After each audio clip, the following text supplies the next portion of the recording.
face of the deep. And the Spirit of God moved upon the face of the waters. And God said, "Let there be light." And there was light. And God saw the light that it was good. And God divided the light from the darkness. And God called the light day, and the darkness he called night. And the evening and the morning were the first day. And God said, "Let there be a firmament in the midst of the waters, and let it divide the waters from the waters." And God made the firmament, and divided the waters which were under the firmament from the waters which were above the firmament. And it was so. And God called the firmament heaven, and the evening and the morning were the second day. And God said, "Let the waters under the heaven be gathered together unto one place, and let the dry land appear." And it was so. And God called the dry land earth, and the gathering together of the waters called he seas. And God saw that it was good. And God said, "Let the earth bring forth grass, the herb yielding seed, and the fruit tree yielding fruit after his kind, whose seed is in itself upon the earth." And it was so. And the earth brought forth grass and herb yielding seed after his kind, and the tree yielding fruit, whose seed was in itself after his kind. And God saw that it was good. And the evening and the morning were the third day. And God said, "Let there be lights in the firmament of the heaven to divide the day from the night, and let them be for signs and for seasons, and for days and years. And let them be for lights in the firmament of the heaven, to give light upon the earth." And it was so. And God made two great lights, the greater light to rule the day, and the lesser light to rule the night. He made the stars also. And God set them in the firmament of the heaven to give light upon the earth, and to rule over the day and over the night, and to divide the light from the darkness.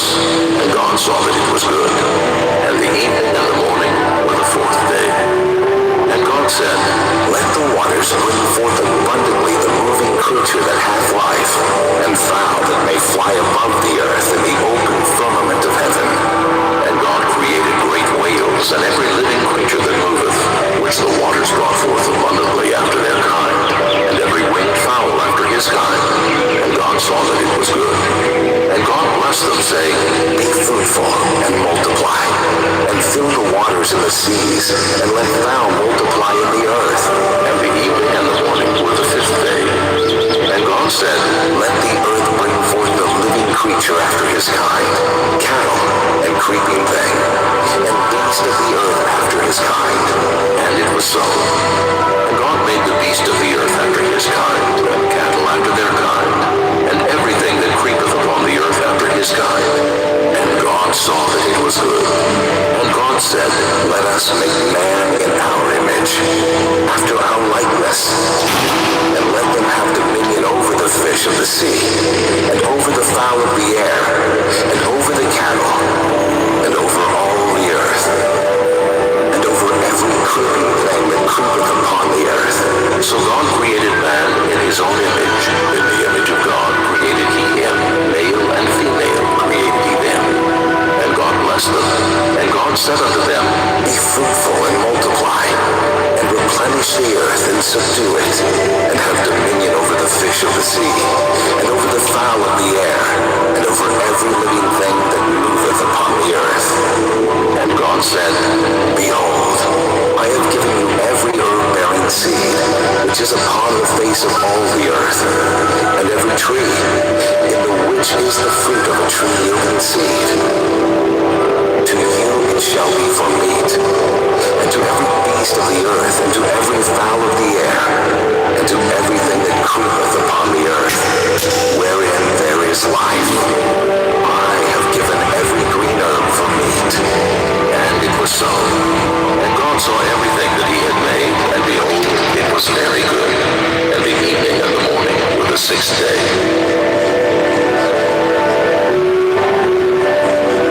Chapter 2. Thus the heavens and the earth were finished, and all the host of them. And on the seventh day God ended his work which he had made. And he rested on the seventh day from all his work which he had made. And God blessed the seventh day, and sanctified it, because that in it he had rested from all his work which God created and made.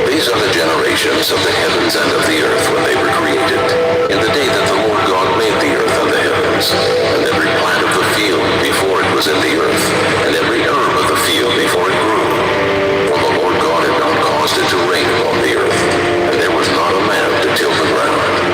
But there went up a mist from the earth, and watered the whole face of the ground. And the Lord God formed man of the dust of the ground, and breathed into his nostrils the breath of life, and man became a living soul. And the Lord God planted a garden eastward in Eden, and there he put the man whom he had formed. And out of the ground made the Lord God to grow every tree that is pleasant to the sight, and good for food. The tree of life also in the midst of the garden, and the tree of knowledge of good and evil. And a river went out of Eden to water the garden, and from thence it was parted, and became into four heads. The name of the first is Pison, that is it which compasseth the whole land of Havilah, where there is gold, and the gold of that land is good. There is Telling, and the onyx stone. And the name of the second river is Gihon. The same is it that compasseth the whole land of Ethiopia. And the name of the third river is Hiddekel, that is it which goeth toward the east of Assyria. And the fourth river is Euphrates. And the Lord God took the man, and put him into the garden of Eden to dress it and to keep it. And the Lord God commanded the man, saying, Of every tree of the garden thou mayest freely eat, but of the tree of the knowledge of good and evil thou shalt not eat of it. For in the day that thou eatest thereof thou shalt surely die. And the Lord God said, It is not good that the man should be alone. I will make him an helpmeet for him. And out of the ground the Lord God formed every beast of the field, and every fowl of the air, and brought them unto Adam to see what he would call them. And whatsoever Adam called every living creature, that was the name thereof. And Adam gave names to all cattle, and to the fowl of the air, and to every beast of the field. But for Adam there was not found an helpmeet for him. And the Lord ribs, and closed up the flesh instead thereof. And the rib which the Lord God had taken from man made he a woman, and brought her unto the man. And Adam said, This is now bone of my bones, and flesh of my flesh. She shall be called woman, because she was taken out of man. Therefore shall a man leave his father and his mother, and shall cleave unto his wife, and they shall be one flesh. And they were both naked, the man and his wife, and were not ashamed. Chapter 3. Now the serpent was more subtle than any beast of the field which the Lord God had made. And he said unto the woman, Yea, hath God said, Ye shall not eat of every tree of the garden? And the woman said unto the serpent, We may eat of the fruit of the trees of the garden, but of the fruit of the tree which is in the midst of the garden, God hath said, Ye shall not eat of it, neither shall ye touch it, lest ye die. And the serpent said unto the woman, Ye shall not surely die. For God doth know that in the day ye eat thereof, then your eyes shall be opened, and ye shall be as gods, knowing good and evil. And when the woman saw that the tree was good for food, and that it was pleasant to the eyes, and a tree to be desired to make one wise, she took of the fruit thereof, and did eat, and gave also unto her husband with her, and he did eat. And the eyes of them both were opened, and they knew that they were naked. And they sewed fig leaves together, and made themselves aprons. And they heard the voice of the Lord God walking in the garden in the cool of the day. And Adam and his wife hid themselves from the presence of the Lord God amongst the trees of the garden. And the Lord God called unto Adam, and said unto him, Where art thou? And he said, I heard thy voice in the garden, and I was afraid, because I was naked, and I hid myself. And he said, Who told thee that thou wast naked? Hast thou eaten of the tree whereof I commanded thee that thou shouldest not eat? And the man said, The woman whom thou gavest to be with me, she gave me of the tree, and I did eat. And the Lord God said unto the woman, What is this that thou hast done? And the woman said, The serpent beguiled me, and I did eat. And the Lord God said unto the serpent, Because thou hast done this, thou art cursed above all cattle, and above every beast of the field. Upon thy belly shalt thou go, and dust shalt thou eat all the days of thy life. And I will put enmity between thee and the woman, and between thy seed and her seed. It shall bruise thy head, and thou shalt bruise his heel. Unto the woman he said, I will greatly multiply thy sorrow and thy conception. In sorrow thou shalt bring forth children, and thy desire shall be to thy husband, and he shall rule over thee. And unto Adam he said, Because thou hast hearkened unto the voice of thy wife, and hast eaten of the tree of which I commanded thee, saying, Thou shalt not eat of it. Cursed is the ground for thy sake. In sorrow shalt thou eat of it all the days of thy life. Thorns also and thistles shall it bring forth to thee, and thou shalt eat the herb of the field.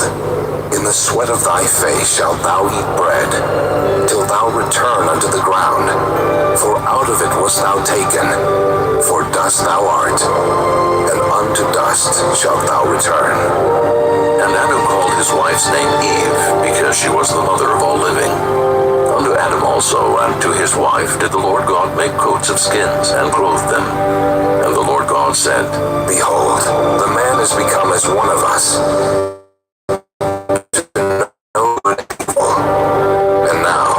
lest he put forth his hand, and take also of the tree of life, and eat, and live forever. Therefore the Lord God sent him forth from the Garden of Eden to till the ground from whence he was taken. So he drove out the man, and he placed at the east of the Garden of Eden cherubims, and a flaming sword which turned every way to keep the way of the tree of life. Chapter 4. And Adam knew Eve his wife, and she conceived and bare Cain, and said, I have gotten a man from the Lord. And she again bare his brother Abel.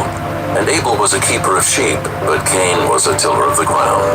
And in process of time it came to pass that Cain brought of the fruit of the ground an offering unto the Lord. And Abel, he also brought of the firstlings of his flock, and of the fat thereof. And the Lord had respect unto Abel and to his offering, but unto Cain and to his offering he had not respect. And Cain was very wroth, and his countenance fell. And the Lord said unto Cain, Why art thou wroth, and why is thy countenance fallen? If thou doest well, shalt thou not be accepted? And if thou doest not well, sin lieth at the door. And unto thee shall be his desire, and thou shalt rule over him. And Cain talked with Abel his brother. And it came to pass when they were in the field that Cain rose up against Abel his brother, and slew him. And the Lord said unto Cain, Where is Abel thy brother? And he said, I know not. Am I my brother's keeper? And he said, What hast thou done? The voice of thy brother's blood crieth unto me from the ground. And now art thou cursed from the earth, which hath opened her mouth to receive thy brother's blood from thy hand. When thou tillest the ground, it shall not henceforth yield unto thee her strength. A fugitive and a vagabond shalt thou be in the earth. And Cain said unto the Lord, My punishment is greater than I can bear. Behold, thou hast driven me out this day from the face of the earth, and from thy face shall I be hid. And I shall be a fugitive and a vagabond in the earth. And it shall come to pass that every one that findeth me shall slay me. And the Lord said unto him, Therefore, whosoever slayeth Cain, vengeance shall be taken on him sevenfold. And the Lord set a mark upon Cain, lest any finding him should kill him. And Cain went out from the presence of the Lord, and dwelt in the land of Nod, on the east of Eden. And Cain knew his wife, and she conceived and bare Enoch. And he builded a city, and called the name of the city after the name of his son Enoch. And unto Enoch was born Irad. And Irad begat Mehujael, and Mehujael begat Methusael, and Methusael begat Lamech. And Lamech took unto him 2 wives. The name of the one was Ada, and the name of the other was Zillah. And Ada bare Jabal. He was the father of such as dwell in tents, and of such as have cattle. And his brother's name was Jubal. He was the father of all such as handle the harp and organ. And Zillah, she also bare Tubal-Cain, an instructor of every artificer in brass and iron. And the sister of Tubal-Cain was Naamah.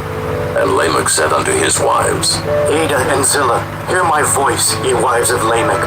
Hearken unto my speech. For I have slain a man to my wounding, and a young man to my hurt. If Cain shall be avenged sevenfold, truly Lamech 70 and sevenfold.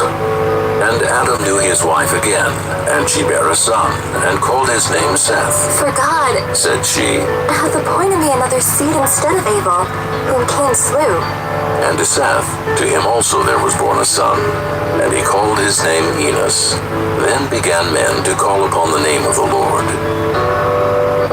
Chapter 5. This is the book of the generations of Adam. In the day that God created man, in the likeness of God made he him. Male and female created he them, and blessed them, and called their name Adam in the day when they were created. And Adam lived 130 years, and begat a son in his own likeness after his image, and called his name Seth. And the days of Adam, after he had begotten Seth, were 800 years, and he begat sons and daughters. And all the days that Adam lived were 930 years, and he died. And Seth lived 105 years, and begat Enos. And Seth lived after he begat Enos 807 years, and begat sons and daughters. And all the days of Seth were 912 years, and he died. And Enos lived 90 years, and begat Canaan. And Enos lived after he begat Canaan 815 years, and begat sons and daughters. And all the days of Enos were 905 years, and he died. And Canaan lived 70 years, and begat Mahalaleel. And Canaan lived after he begat Mahalaleel 840 years, and begat sons and daughters. And all the days of Canaan were 910 years, and he died. And Mahalaleel lived 65 years, and begat Jared. And Mahalaleel lived after he begat Jared 830 years, and begat sons and daughters. And all the days of Mahalaleel were 895 years, and he died. And Jared lived 162 years, and he begat Enoch. And Jared lived after he begat Enoch 800 years, and begat sons and daughters. And all the days of Jared were 962 years, and he died. And Enoch lived 65 years, and begat Methuselah. And Enoch walked with God after he begat Methuselah 300 years, and begat sons and daughters. And all the days of Enoch were 365 years. And Enoch walked with God, and he was not, for God took him. And Methuselah lived 187 years, and begat Lamech. And Methuselah lived after he begat Lamech 782 years, and begat sons and daughters. And all the days of Methuselah were 969 years, and he died. And Lamech lived 182 years, and begat a son. And he called his name Noah, saying, This same shall comfort us concerning our work and toil of our hands, because of the ground which the Lord hath cursed. And Lamech lived after he begat Noah 595 years, and begat sons and daughters. And all the days of Lamech were 777 years, and he died. And Noah was 500 years old. And Noah begat Shem, Ham, and Japheth. Chapter 6. And it came to pass, when men began to multiply on the face of the earth, and daughters were born unto them, that the sons of God saw the daughters of men that they were fair, and they took them wives of all which they chose. And the Lord said, My spirit shall not always strive with man, for that he also is flesh, yet his days shall be 120 years. There were giants in the earth in those days, and also after that, when the sons of God came in unto the daughters of men, and they bare children to them, the same became mighty men which were of old, men of renown. And God saw that the wickedness of man was great in the earth, and that every imagination of the thoughts of his heart was only evil continually. And it repented the Lord that he had made man on the earth, and it grieved him at his heart. And the Lord said, I will destroy man whom I have created from the face of the earth, both man and beast, and the creeping thing, and the fowls of the air, for it repenteth me that I have made them. But Noah found grace in the eyes of the Lord. These are the generations of Noah. Noah was a just man, and perfect in his generations, and Noah walked with God. And Noah begat 3 sons, Shem, Ham, and Japheth. The earth also was corrupt before God, and the earth was filled with violence. And God looked upon the earth, and behold, it was corrupt, for all flesh had corrupted his way upon the earth. And God said unto Noah, The end of all flesh is come before me, for the earth is filled with violence through them. And behold, I I will destroy them with the earth. Make thee an ark of gopher wood. Room shalt thou make in the ark, and shalt pitch it within and without with pitch. And this is the fashion which thou shalt make it of. The length of the ark shall be 300 cubits, the breadth of it 50 cubits, and the height of it 30 cubits. A window shalt thou make to the ark, and in a cubit shalt thou finish it above. And the door of the ark shalt thou set in the side thereof. With lower, second, and third stories shalt thou make it. And behold, I, even I, do bring a flood of waters upon the earth, to destroy all flesh, wherein is the breath of life from under heaven, and everything that is in the earth shall die. But with thee will I establish my covenant, and thou shalt come into the ark, thou and thy sons, and thy wife, and thy sons' wives with thee. And of every living thing of all flesh, 2 of every sort shalt thou bring into the ark, to keep them alive with thee. They shall be male and female. Of fowls after their kind, and of cattle after their kind, of every creeping thing of the earth after his kind, 2 of every sort shall come unto thee, to keep them alive. And take thou unto thee of all food that is eaten, and thou shalt gather it to thee, and it shall be for food for thee and for them. Thus did Noah, according to all that God commanded him, so did he.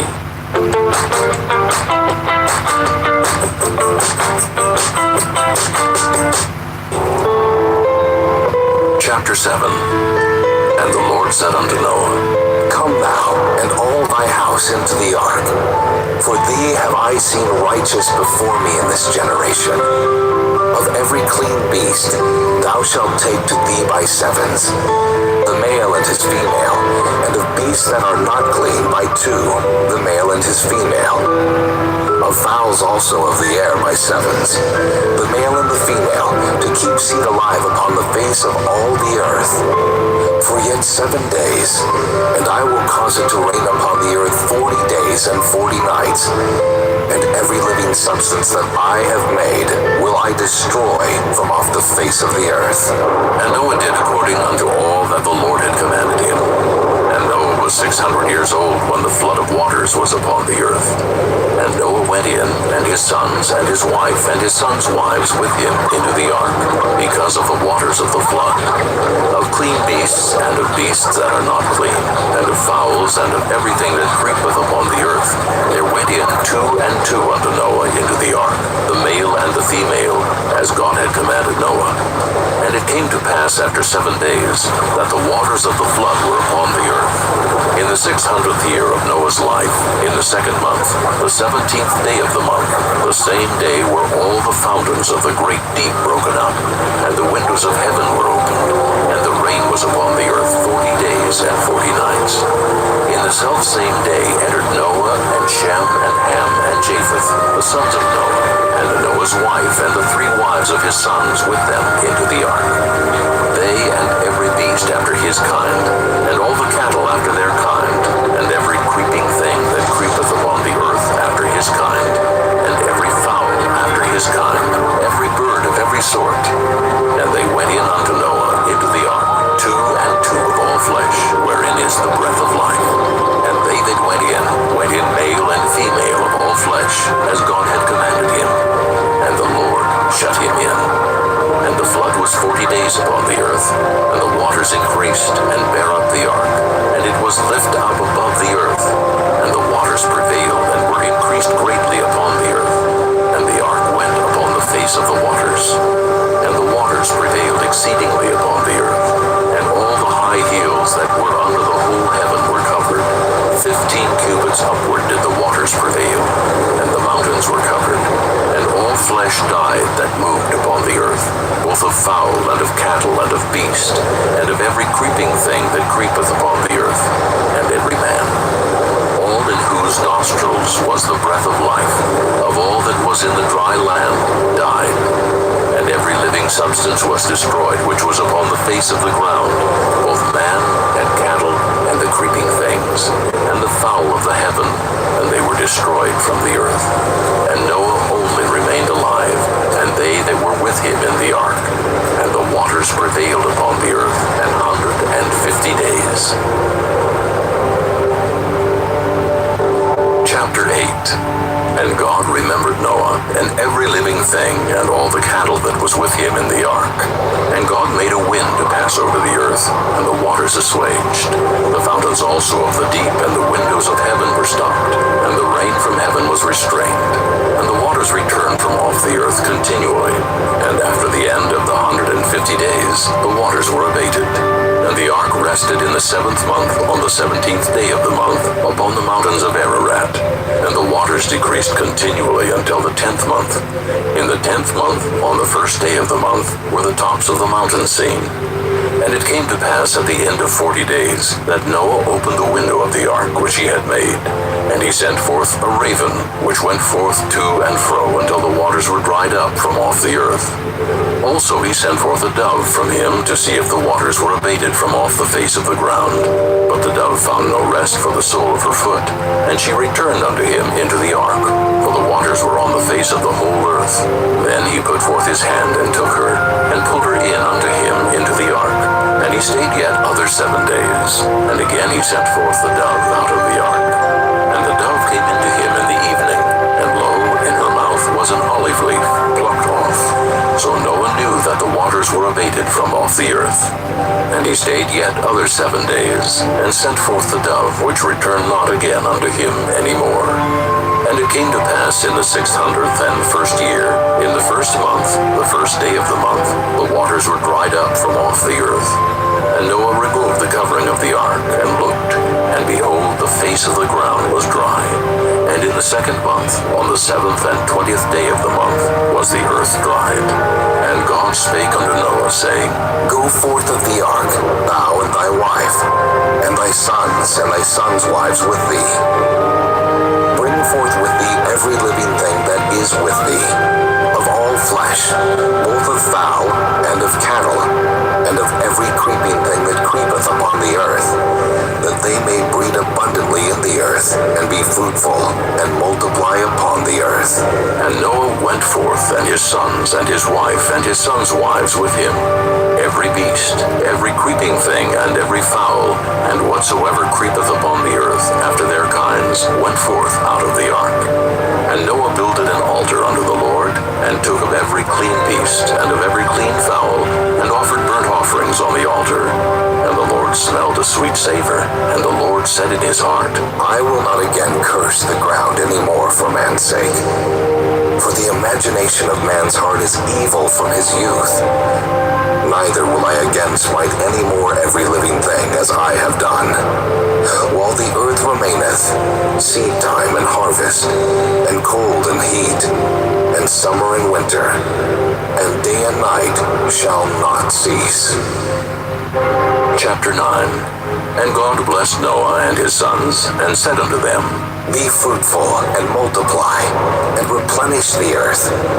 And the fear of you, and the dread of you shall be upon every beast of the earth, and upon every fowl of the air, upon all that moveth upon the earth, and upon all the fishes of the sea. Into your hand are they delivered. Every moving thing that liveth shall be meat for you. Even as the green herb have I given you all things. But flesh, with the life thereof, which is the blood thereof, shall ye not eat. And surely your blood of your lives will I require.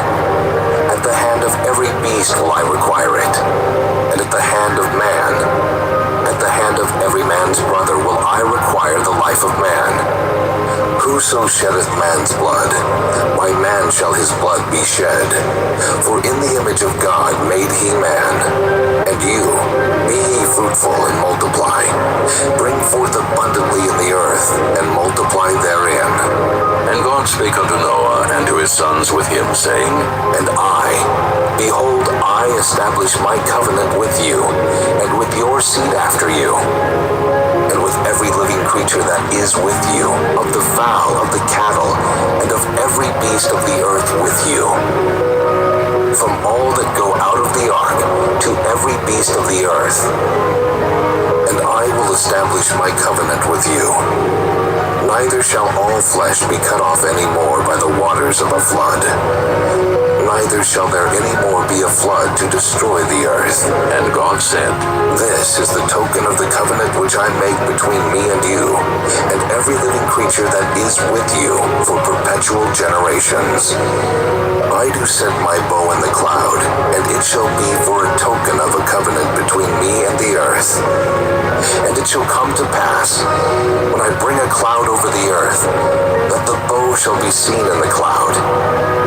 And I will remember my covenant, which is between me and you and every living creature of all flesh. And the waters shall no more become a flood to destroy all flesh. And the bow shall be in the cloud, and I will look upon it, that I may remember the everlasting covenant between God and every living creature of all flesh that is upon the earth. And God said unto Noah, This is the token of the covenant, which I have established between me and all flesh that is upon the earth. And the sons of Noah that went forth of the ark were Shem, and Ham, and Japheth.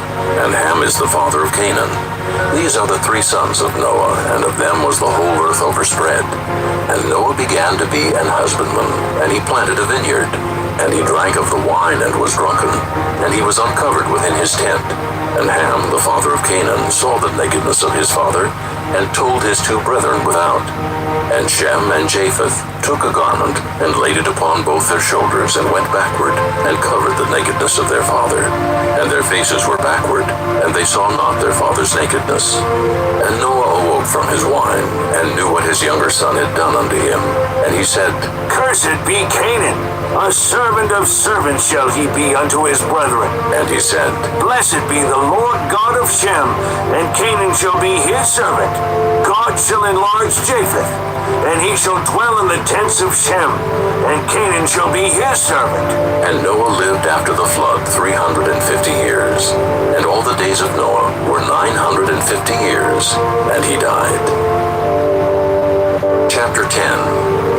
Now these are the generations of the sons of Noah, Shem, Ham, and Japheth. And unto them were sons born after the flood. The sons of Japheth, Gomer, and Magog, and Madai, and Javan, and Tubal, and Meshech, and Tyrus. And the sons of Gomer, Ashkenaz, and Riphath, and Togarmah. And the sons of Javan, Elisha, and Tarshish, Kittim, and Dodanim. By these were the isles of the Gentiles divided in their lands, every one after his tongue, after their families in their nations. And the sons of Ham, Cush, and Mizraim, and Phut, and Canaan. And the sons of Cush, Seba, and Havilah, and Sabta, and Reumah, and Sabteka. And the sons of Reumah, Sheba, and Dedan. And Cush begat Nimrod. He began to be a mighty one in the earth. He was a mighty hunter before the Lord. Wherefore it is said, even as Nimrod the mighty hunter before the Lord. And the beginning of his kingdom was Babel, and Erech, and Akkad, and Calneh in the land of Shinar. Out of that land went forth Asher, and builded Nineveh, and the city Rehoboth, and Calah, and Resen between Nineveh and Calah. The same is a great city. And Mizraim begat Ludim, and Anamim, and Lehabim, and Naphtuhim, and Pathrusim, and Cashlehim, out of whom came Philistim, and Caphtorim. And Canaan begat Sidon his firstborn, and Heth, and the Jebusite, and the Amorite, and the Girgasite, and the Hivite, and the Archite, and the Sinite, and the Arvadite, and the Zemarite, and the Hamathite. And afterward were the families of the Canaanites spread abroad. And the border of the Canaanites was from Sidon, as thou comest to Gerar unto Gaza, as thou goest unto Sodom, and Gomorrah, and Admah, and Zeboim, even unto Lasha. These are the sons of Ham after their families, after their tongues, in their countries, and in their nations. Unto Shem also, the father of all the children of Eber, the brother of Japheth the elder, even to him were children born. The children of Shem, Elam, and Asher, and Arphaxad, and Lud, and Aram. And the children of Aram, Uz, and Hul, and Gether, and Mash. And Arphaxad begat Salah. And Selah begat Eber. And unto Eber were born two sons. The name of one was Peleg, for in his days was the earth divided, and his brother's name was Joktan. And Joktan begat Almodad, and Sheleph, and Hazarmaveth, and Jerah, and Adoram, and Uzal, and Diklah, and Obal, and Abimael, and Sheba, and Ophir, and Havilah, and Jobab. All these were the sons of Joktan, and their dwelling was from Mesha, as thou goest unto Sephir, a mount of the east. These are the sons of Shem, after their families, after their tongues, in their lands, after their nations. These are the families of the sons of Noah, after their generations, in their nations, and by these were the nations divided in the earth after the flood.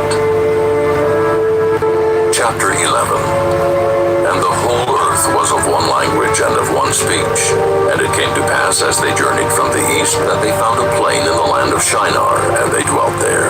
And they said one to another, Go to, let us make brick and burn them thoroughly. And they had brick for stone, and slime had they for mortar. And they said, Go to, let us build a city and a tower whose top may reach unto heaven, and let us make us a name, lest we be scattered abroad upon the face of the whole earth. And the Lord came down to see the city and the tower which the children of men builded. And the Lord said, Behold, the people is one, and they have all one language, and this they begin to do, and now nothing will be restrained from them which they have imagined to do. Go to, let us go down and there confound their language, that they may not understand one another's speech. So the Lord scattered them abroad from thence upon the face of all the earth, and they left off to build the city. Therefore is the name of it called Babel, because the Lord did there confound the language of all the earth, and from thence did the Lord scatter them abroad upon the face of all the earth. These are the generations of Shem. Shem was 100 years old and begat Arphaxad 2 years after the flood. And Shem lived after he begat Arphaxad 500 years and begat sons and daughters. And Arphaxad lived 35 years and begat Selah. And Arphaxad lived after he begat Selah 403 years and begat sons and daughters. And Selah lived 30 years and begat Eber. And Selah lived after he begat Eber 403 years and begat sons and daughters. And Eber lived 34 years and begat Peleg. And Eber lived after he begat Peleg 430 years and begat sons and daughters. And Peleg lived 30 years and begat Reu. And Peleg lived after he begat Reu 209 years and begat sons and daughters. And Reu lived 32 years and begat Serug. And Reu lived after he begat Serug 207 years and begat sons and daughters. And Serug lived 30 years and begat Nahor. And Serug lived after he begat Nahor 200 years and begat sons and daughters. And Nahor lived 29 years and begat Terah. And Nahor lived after he begat Terah 119 years and begat sons and daughters. And Terah lived 70 years and begat Abram, Nahor, and Haran. Now these are the generations of Terah. Terah begat Abram, Nahor, and Haran. And Haran begat Lot. And Haran died before his father Terah in the land of his nativity, in Ur of the Chaldees. And Abram and Nahor took them wives. The name of Abram's wife was Sarai, and the name of Nahor's wife, Milcah, the daughter of Haran, the father of Milcah, and the father of Iscah. But Sarai was barren, she had no child. And Terah took Abram his son, and Lot the son of Haran his son's son, and Sarai his daughter-in-law, his son Abram's wife. And they went forth with them from Ur of the Chaldees to go into the land of Canaan. And they came unto Haran, and dwelt there. And the days of Terah were 205 years, and Terah died in Haran. Chapter 12. Now the Lord had said unto Abram, Get thee out of thy country, and from thy kindred, and from thy father's house, unto a land that I will show thee. And I will make of thee a great nation, and I will bless thee, and make thy name great, and thou shalt be a blessing. And I will bless them that bless thee, and curse him that curseth thee. And in thee shall all families of the earth be blessed. So Abram departed as the Lord had spoken unto him, and Lot went with him. And Abram was 75 years old when he departed out of Haran. And Abram took Sarai his wife, and Lot his brother's son, and all their substance that they had gathered, and the souls that they had gotten in Haran. And they went forth to go into the land of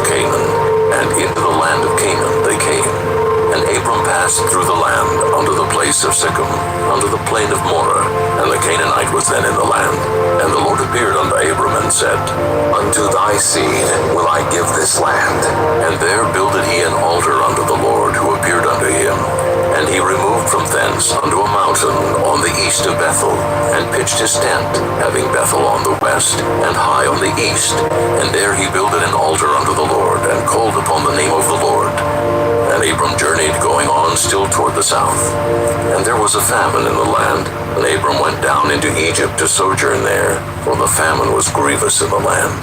And it came to pass, when he was come near to enter into Egypt, that he said unto Sarai his wife, Behold now, I know that thou art a fair woman to look upon. Therefore it shall come to pass, when the Egyptians shall see thee, that they shall say, This is his wife, and they will kill me, but they will save thee alive. Say, I pray thee, thou art my sister, that it may be well with me for thy sake, and my soul shall live because of thee. And it came to pass that when Abram was come into Egypt, the Egyptians beheld the woman that she was very fair. The princes also of Pharaoh saw her, and commended her before Pharaoh. And the woman was taken into Pharaoh's house, and he entreated Abram well for her sake. And he had sheep and oxen, and he-asses, and men-servants, and maidservants, and she-asses, and camels. And the Lord plagued Pharaoh and his house with great plagues because of Sarai, Abram's wife. And Pharaoh called Abram and said, What is this that thou hast done unto me? Why didst thou not tell me that she was thy wife? Why saidst thou, She is my sister? So I might have taken her to me to wife. Now, therefore, behold thy wife, take her, and go thy way. And Pharaoh commanded his men concerning him, and they sent him away, and his wife, and all that he had. Chapter 13. And Abram went up out of Egypt, he and his wife, and all that he had, and Lot with him, into the south. And Abram was very rich in cattle, in silver, and in gold. And he went on his journeys from the south, even to Bethel, unto the place where his tent had been at the beginning, between Bethel and Hai, unto the place of the altar which he had made there at the first. And there Abram called on the name of the Lord. And Lot also, which went with Abram, had flocks and herds and tents, and the land was not able to bear them, that they might dwell together, for their substance was great, so that they could not dwell together. And there was a strife between the herdmen of Abram's cattle and the herdmen of Lot's cattle, and the Canaanite and the Perizzite dwelled then in the land. And Abram said unto Lot, Let there be no strife, I pray thee, between me and thee, and between my herdmen and thy herdmen, for we be brethren. Is not the whole land before thee? Separate thyself, I pray thee, from me. If thou wilt take the left hand, then I will go to the right. Or, if thou depart to the right hand, then I will go to the left. And Lot lifted up his eyes, and beheld all the plain of Jordan, that it was well watered everywhere, before the Lord destroyed Sodom and Gomorrah, even as the garden of the Lord, like the land of Egypt, as thou comest unto Zoar. Then Lot chose him all the plain of Jordan, and Lot journeyed east, and they separated themselves the one from the other. Abram dwelled in the land of Canaan, and Lot dwelled in the cities of the plain, and pitched his tent toward Sodom. But the men of Sodom were wicked and sinners before the Lord exceedingly. And the Lord said unto Abram, after that Lot was separated from him, Lift up now thine eyes, and look from the place where thou art, northward, and southward, and eastward, and westward. For all the land which thou seest, to thee will I give it, and to thy seed forever.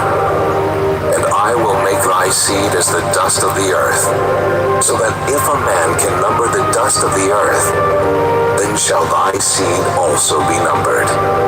Arise, walk through the land in the length of it, and in the breadth of it, for I will give it unto thee.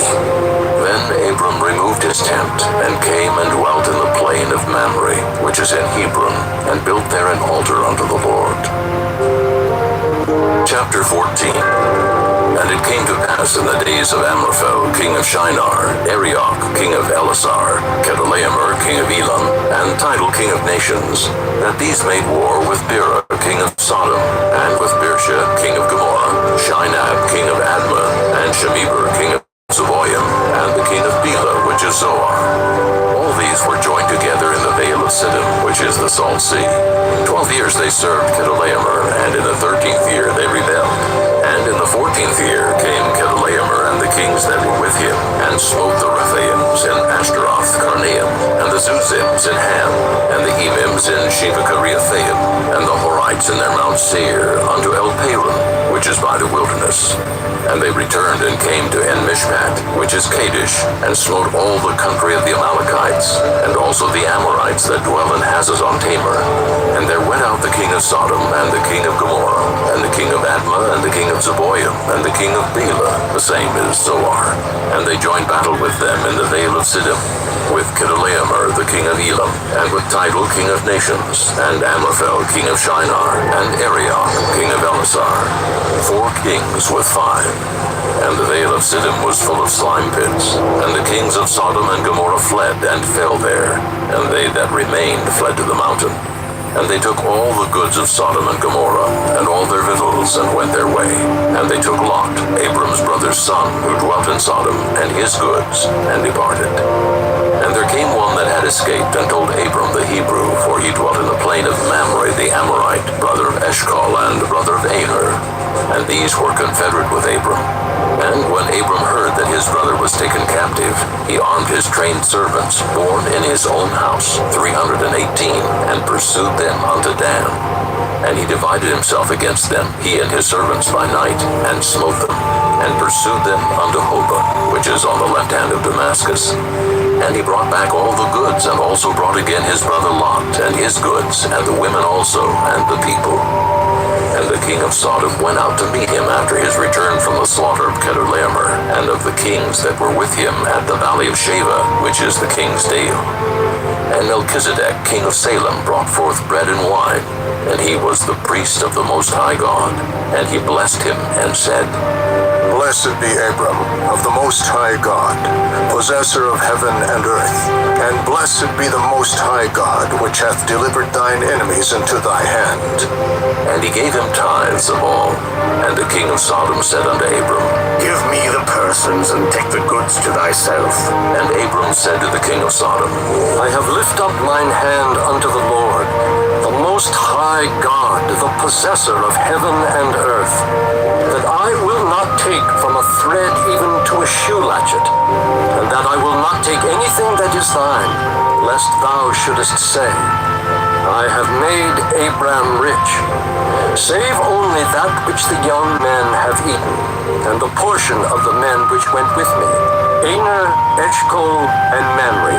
Let them take their portion. Chapter 15. After these things, the word of the Lord came unto Abram in a vision, saying, Fear not, Abram. I am thy shield, and thy exceeding great reward. And Abram said, Lord God, what wilt thou give me, seeing I go childless, and the steward of my house is this Eliezer of Damascus? And Abram said, Behold, to me thou hast given no seed, and lo, one born in my house is mine heir. And behold, the word of the Lord came unto him, saying, This shall not be thine heir, but he that shall come forth out of thine own bowels shall be thine heir. And he brought him forth abroad, and said, Look now toward heaven, and tell the stars if thou be able to number them. And he said unto him, So shall thy seed be. And he believed in the Lord, and he counted it to him for righteousness. And he said unto him, I am the Lord that brought thee out of Ur of the Chaldees, to give thee this land to inherit it. And he said, Lord God, whereby shall I know that I shall inherit it? And he said unto him, Take me an heifer of 3 years old, and a she-goat of 3 years old, and a ram of 3 years old, and a turtle dove, and a young pigeon. And he took unto him all these, and divided them in the midst, and laid each piece one against another, but the birds divided he not. And when the fowls came down upon the carcasses, Abram drove them away. And when the sun was going down, a deep sleep fell upon Abram, and lo, an horror of great darkness fell upon him. And And he said unto Abram, Know of a surety that thy seed shall be a stranger in a land that is not theirs, and shall serve them, and they shall afflict them 400 years. And also that nation whom they shall serve will I judge, and afterward shall they come out with great substance. And thou shalt go to thy fathers in peace. Thou shalt be buried in a good old age. But in the fourth generation they shall come hither again, for the iniquity of the Amorites is not yet full. And it came to pass that when the sun went down, and it was dark, behold, a smoking furnace and a burning lamp that passed between those pieces.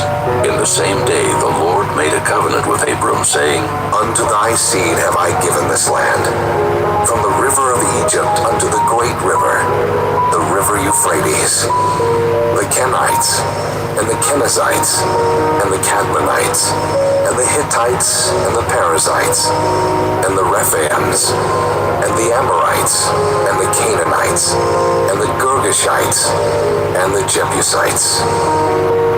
Chapter 16. Now Sarai, Abram's wife, bare him no children, and she had an handmaid, an Egyptian, whose name was Hagar. And Sarai said unto Abram, Behold now, the Lord hath restrained me from bearing. I pray thee, go in unto my maid. It may be that I may obtain children by her. And Abram hearkened to the voice of Sarai. And Sarai, Abram's wife, took Hagar, her maid, the Egyptian, after Abram had dwelt 10 years in the land of Canaan, and gave her to her husband Abram to be his wife. And he went in unto Hagar, and she conceived. And when she saw that she had conceived, her mistress was despised in her eyes. And Sarai said unto Abram, My wrong be upon thee. I have given my maid into thy bosom. And when she saw that she had conceived, I was despised in her eyes. The Lord judge between me and thee. But Abram said unto Sarai, Behold, thy maid is in thy hand. Do to her as it pleaseth thee. And when Sarai dealt hardly with her, she fled from her face. And the angel of the Lord found her by a fountain of water in the wilderness, by the fountain in the way to Shur. And he said, Hagar, Sarai's maid, whence camest thou? And whither wilt thou go? And she said, I flee from the face of my mistress Sarai. And the angel of the Lord said unto her, Return to thy mistress, and submit thyself under her hands. And the angel of the Lord said unto her, I will multiply thy seed exceedingly, that it shall not be numbered for multitude. And the angel of the Lord said unto her, Behold, thou art with child, and shalt bear a son, and shalt call his name Ishmael, because the Lord hath heard thy affliction. And he will be a wild man, his hand will be against every man, and every man's hand against him. And he shall dwell in the presence of all his brethren. And she called the name of the Lord that spake unto her. Thou God seest me. For she said, Have I also here looked after him that seeth me? Wherefore the well was called Beer-lahai-roi. Behold, it is between Kadesh and Bered. And Hagar bare Abram a son, and Abram called his son's name, which Hagar bare, Ishmael. And Abram was 86 years old when Hagar bare Ishmael to Abram. Chapter 17. And when Abram was 90 years old and 9, the Lord appeared to Abram and said unto him, I am the Almighty God. Walk before me, and be thou perfect. And I will make my covenant between me and thee, and will multiply thee exceedingly. And Abram fell on his face, and God talked with him, saying, As for me, behold, my covenant is with thee, and thou shalt be a father of many nations. Neither shall thy name any more be called Abram, but thy name shall be Abraham. For a father of many nations have I made thee. And I will make thee exceeding fruitful, and I will make nations of thee, and kings shall come out of thee. And I will establish my covenant between me and thee, and thy seed after thee and their generations for an everlasting covenant, to be a God unto thee, and to thy seed after thee. And I will give unto thee, and to thy seed after thee, the land wherein thou art a stranger, all the land of Canaan, for an everlasting possession, and I will be their God. And God said unto Abraham, Thou shalt keep my covenant therefore. thou and thy seed after thee in their generations. This is my covenant which ye shall keep between me and you and thy seed after thee. Every man-child among you shall be circumcised, and ye shall circumcise the flesh of your foreskin, and it shall be a token of the covenant betwixt me and you.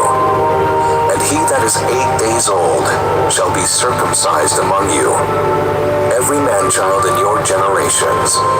He that is born in the house, or bought with money of any stranger, which is not of thy seed. He that is born in thy house, and he that is bought with thy money, must needs be circumcised. And my covenant shall be in your flesh for an everlasting covenant. And the uncircumcised man-child, whose flesh of his foreskin is not circumcised, that soul shall be cut off from his people. He hath broken my covenant. And God said unto Abraham, As for Sarai thy wife, thou shalt not call her name Sarai, but Sarah shall her name be. And I will bless her, and give thee a son also of her. Yea, I will bless her, and she shall be a mother of nations. Kings of people shall be of her. Then Abraham fell upon his face and laughed, and said in his heart, Shall a child be born unto him that is 100 years old? And shall Sarah that is 90 years old bear? And Abraham said unto God, Oh, that Ishmael might live before thee. And God said, Sarah thy wife shall bear thee a son indeed, and thou shalt call his name Isaac.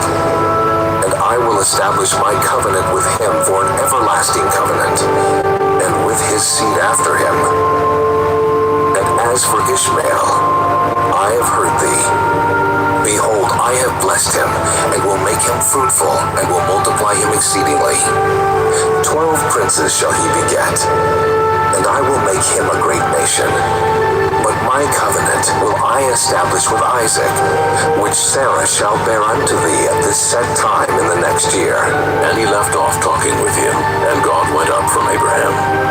And Abraham took Ishmael his son, and all that were born in his house, and all that were bought with his money, every male among the men of Abraham's house, and circumcised the flesh of their foreskin in the selfsame day, as God had said unto him. And Abraham was 90 years old and 9 when he was circumcised in the flesh of his foreskin. And Ishmael his son was 13 years old when he was circumcised in the flesh of his foreskin. In the selfsame day was Abraham circumcised, and Ishmael his son. And all the men of his house, born in the house, and bought with money of the stranger, were circumcised with him. Chapter 18. And the Lord appeared unto him in the plains of Mamre, and he sat in the tent door in the heat of the day. And he lifted up his eyes and looked, and lo, 3 men stood by him. And when he saw them, he ran to meet them from the tent door, and bowed himself toward the ground, and said, My Lord, if now I have found favor in thy sight, pass not away, I pray thee, from thy servant. Let a little water, I pray you, be fetched, and wash your feet, and rest yourselves under the tree. And I will fetch a morsel of bread, and comfort ye your hearts. After that ye shall pass on. For therefore are ye come to your servant. And they said, So do, as thou hast said. And Abraham hastened into the tent unto Sarah, and said, Make ready quickly 3 measures of fine meal, knead it, and make cakes upon the hearth. And Abraham ran unto the herd, and fetched a calf tender and good, and gave it unto a young man, and he hasted to dress it. And he took butter and milk and the calf which he had dressed, and set it before them. And he stood by them under the tree, and they did eat. And they said unto him, Where is Sarah, thy wife? And he said, Behold, in the tent. And he said, I will certainly return unto thee according to the time of life, and lo, Sarah thy wife shall have a son. And Sarah heard it in the tent door which was behind him. Now Abraham and Sarah were old and well stricken in age, and it ceased to be with Sarah after the manner of women. Therefore Sarah laughed within herself, saying, After I am waxed old, shall I have pleasure, my Lord, being old also? And the Lord said unto Abraham, Wherefore did Sarah laugh, saying, Shall I of a surety bear a child which am old?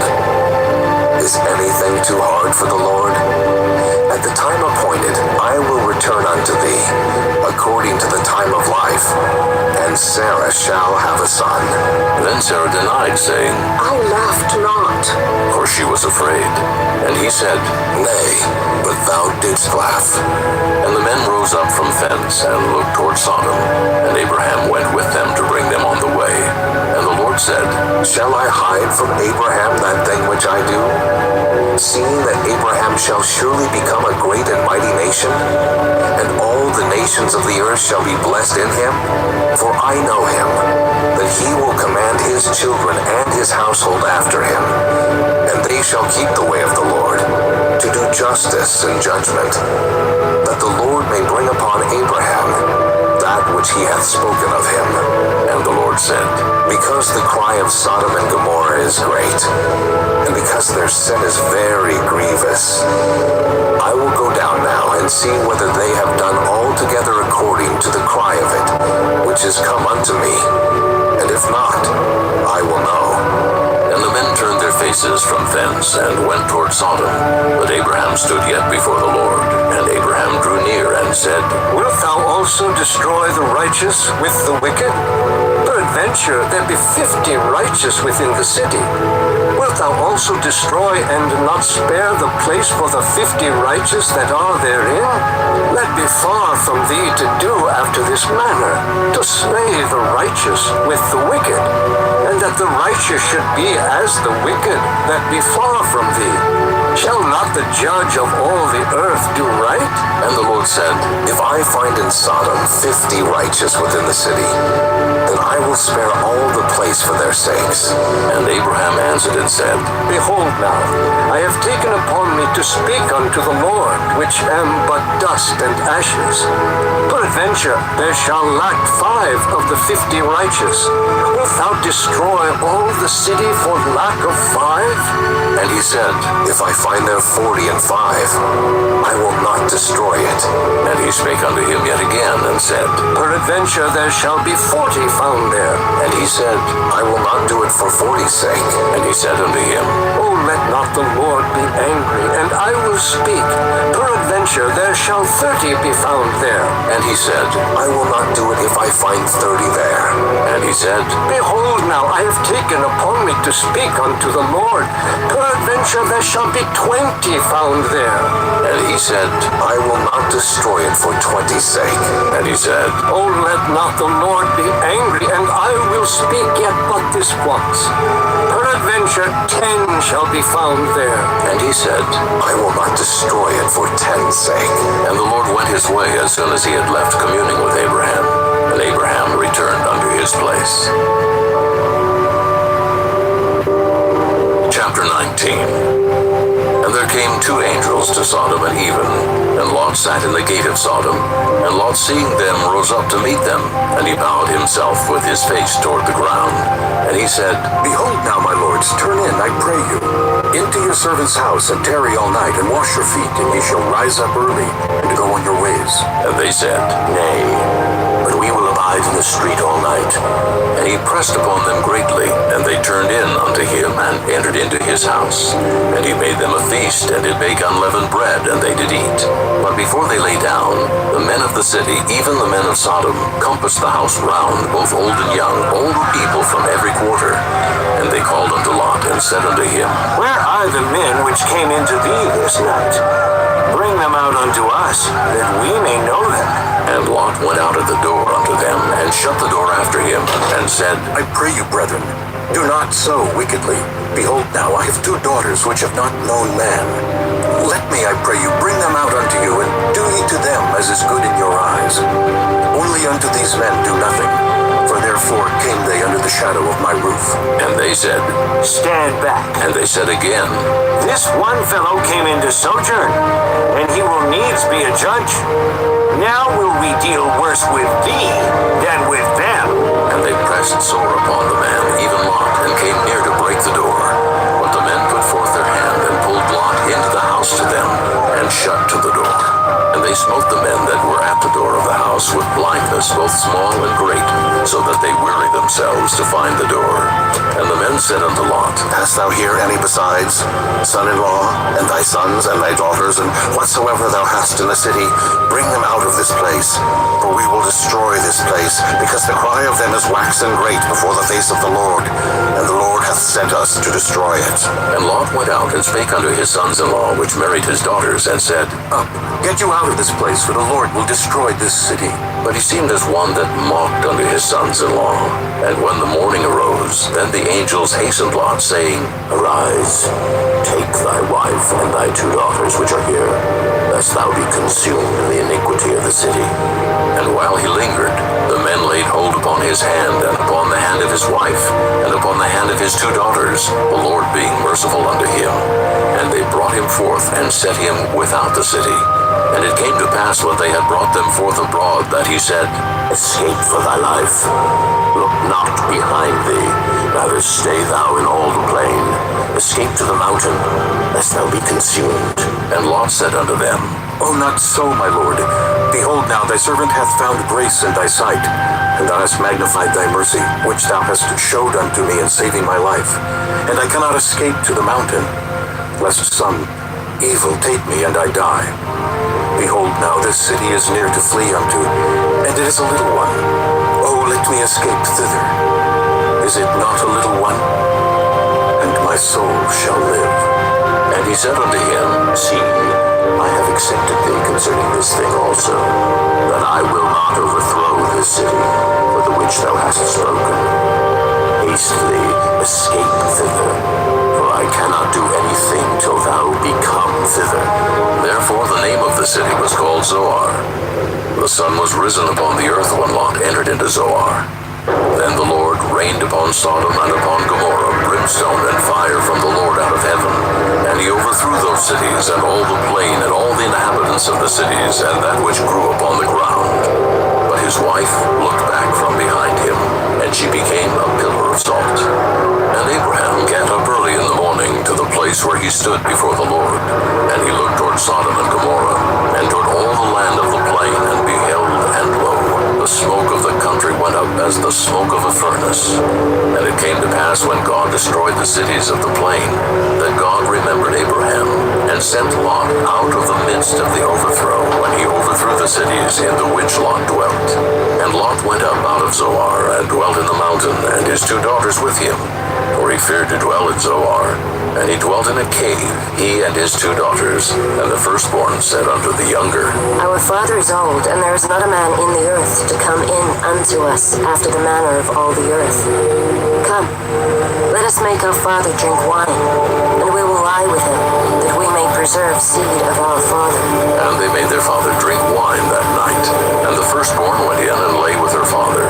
And he perceived not when she lay down, nor when she arose. And it came to pass on the morrow, that the firstborn said unto the younger, Behold, I lay yesternight with my father. Let us make him drink wine this night also. And go thou in, and lie with him, that we may preserve seed of our father.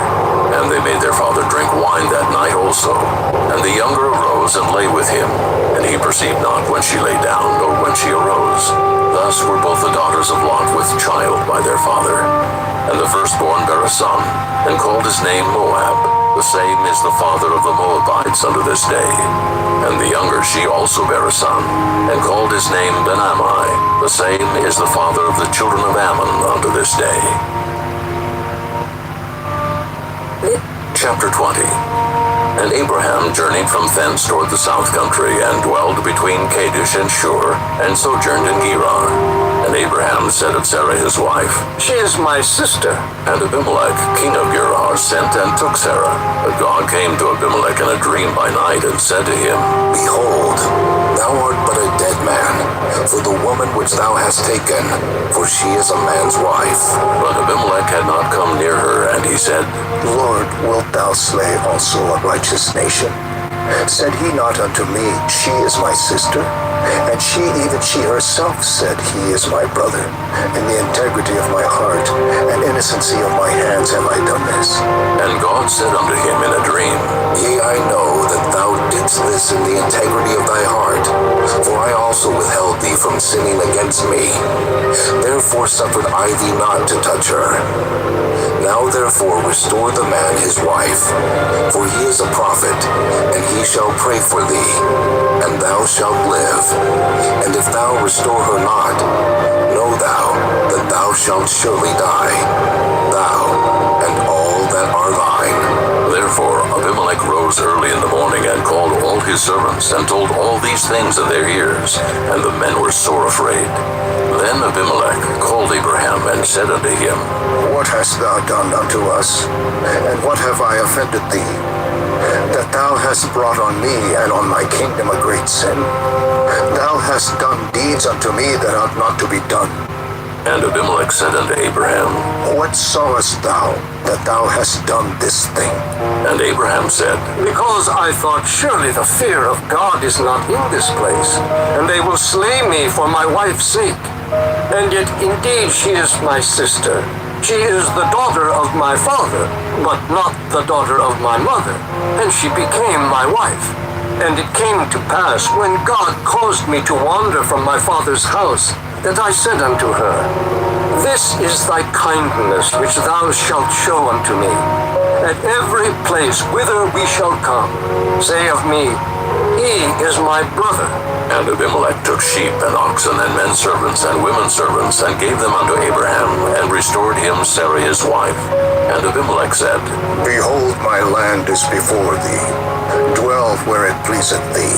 And unto Sarah he said, Behold, I have given thy brother 1,000 pieces of silver. Behold, he is to thee a covering of the eyes, unto all that are with thee, and with all other. Thus she was reproved. So Abraham prayed unto God, and God healed Abimelech and his wife and his maidservants, and they bare children. For the Lord had fast closed up all the wombs of the house of Abimelech, because of Sarah, Abraham's wife. Chapter 21. And the Lord visited Sarah, as he had said, and the Lord did unto Sarah as he had spoken. For Sarah conceived and bare Abraham a son in his old age, at the set time of which God had spoken to him. And Abraham called the name of his son that was born unto him, whom Sarah bare to him, Isaac. And Abraham circumcised his son Isaac, being 8 days old, as God had commanded him. And Abraham was 100 years old when his son Isaac was born unto him. And Sarah said, God hath made me to laugh, so that all that hear will laugh with me. And she said, Who would have said unto Abraham that Sarah should have given children suck? For I have borne him a son in his old age. And the child grew and was weaned, and Abraham made a great feast the same day that Isaac was weaned. And Sarah saw the son of Hagar the Egyptian, which she had borne unto Abraham, walking. Wherefore she said unto Abraham, Cast out this bondwoman and her son, for the son of this bondwoman shall not be heir with my son, even with Isaac. And the thing was very grievous in Abraham's sight because of his son. And God said unto Abraham, Let it not be grievous in thy sight because of the lad, and because of thy bondwoman. In all that Sarah hath said unto thee, hearken unto her voice. For in Isaac shall thy seed be called, and also of the son of the bondwoman will I make a nation, because he is thy seed. And Abraham rose up early in the morning, and took bread and a bottle of water, and gave it unto Hagar, putting it on her shoulder and the child, and sent her away.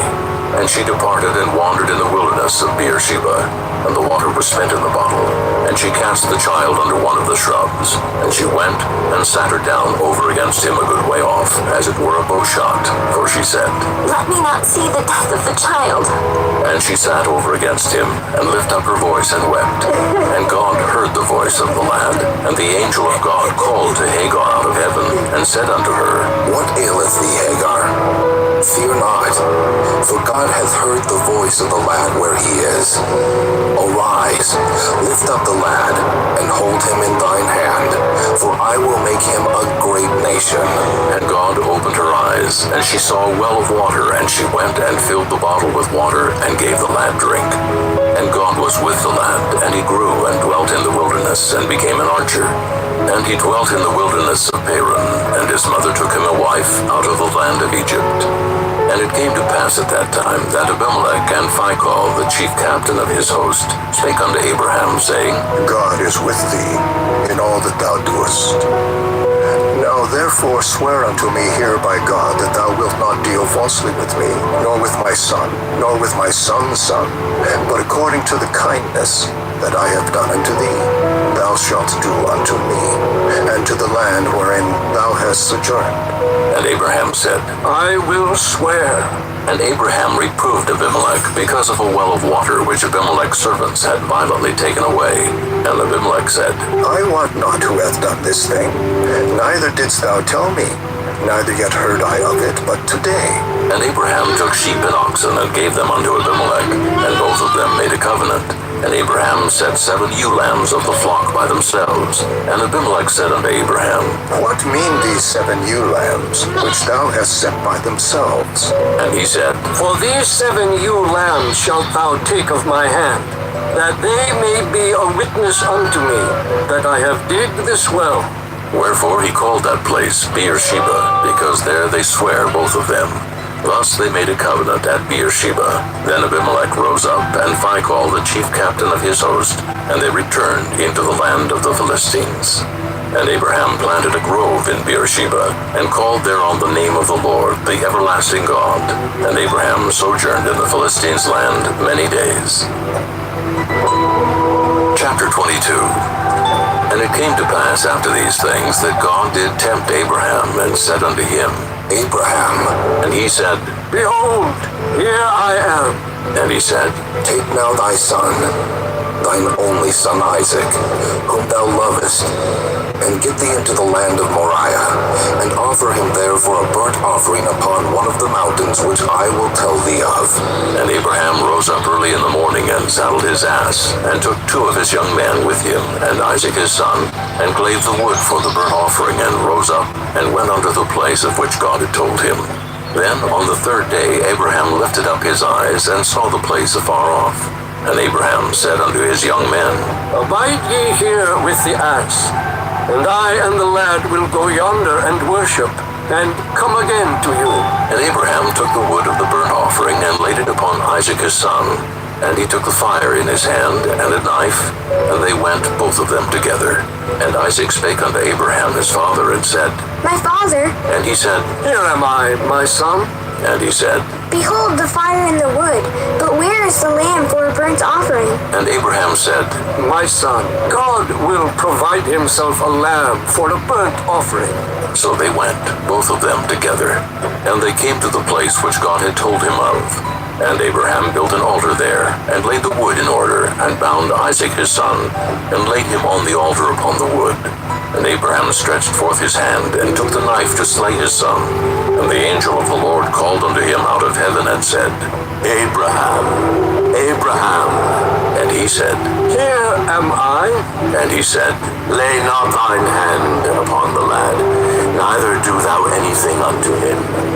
For now I know that thou fearest God, seeing thou hast not withheld thy son, thine only son, from me. And Abraham lifted up his eyes, and looked, and behold behind him a ram caught in a thicket by his horns. And Abraham went and took the ram, and offered him up for a burnt offering in the stead of his son. And Abraham called the name of that place Jehovah-Jireh, as it is said to this day, In the mount of the Lord it shall be seen. And the angel of the Lord called unto Abraham out of heaven the 2nd time, and said, By myself have I sworn, saith the Lord, for because thou hast done this thing, and hast not withheld thy son, thine only son, that in blessing I will bless thee, and in multiplying I will multiply thy seed as the stars of the heaven, and as the sand which is upon the seashore, and thy seed shall possess the gate of his enemies. And in thy seed shall all the nations of the earth be blessed, because thou hast obeyed my voice. So Abraham returned unto his young men, and they rose up and went together to Beersheba. And Abraham dwelt at Beersheba. And it came to pass after these things, that it was told Abraham, saying, Behold, Milcah, she hath also borne children unto thy brother Nahor, Huz his firstborn, and Buz his brother, and Kemuel the father of Aram. and Kesed, and Hazo, and Pildash, and Jidlaph, and Bethuel. And Bethuel begat Rebekah. These 8 Milcah did bear to Nahor, Abraham's brother, and his concubine, whose name was Reumah. She bare also Tebah, and Gahem, and Thahash, and Maacah. Chapter 23. And Sarah was 127 years old. These were the years of the life of Sarah. And Sarah died in Kirjath Arba, the same as Hebron in the land of Canaan. And Abraham came to mourn for Sarah, and to weep for her. And Abraham stood up from before his dead, and spake unto the sons of Heth, saying, I am a stranger and a sojourner with you. Give me a possession of a burying place with you, that I may bury my dead out of my sight. And the children of Heth answered Abraham, saying unto him, Hear us, my lord, thou art a mighty prince among us. In the choice of our sepulchres, bury thy dead. None of us shall withhold from thee his sepulchre, but that thou mayest bury thy dead. And Abraham stood up and bowed himself to the people of the land, even to the children of Heth. And he communed with them, saying, If it be your mind that I should bury my dead out of my sight, hear me, and entreat for me to Ephron, the son of Zohar, that he may give me the cave of Machpelah, which he hath, which is in the end of his field. For as much money as it is worth, he shall give it me for a possession of a burying place amongst you. And Ephron dwelt among the children of Heth. And Ephron the Hittite answered Abraham in the audience of the children of Heth, even of all that went in at the gate of his city, saying, Nay, my lord, hear me. The field give I thee, and the cave that is therein I give it thee. In the presence of the sons of my people give I it thee.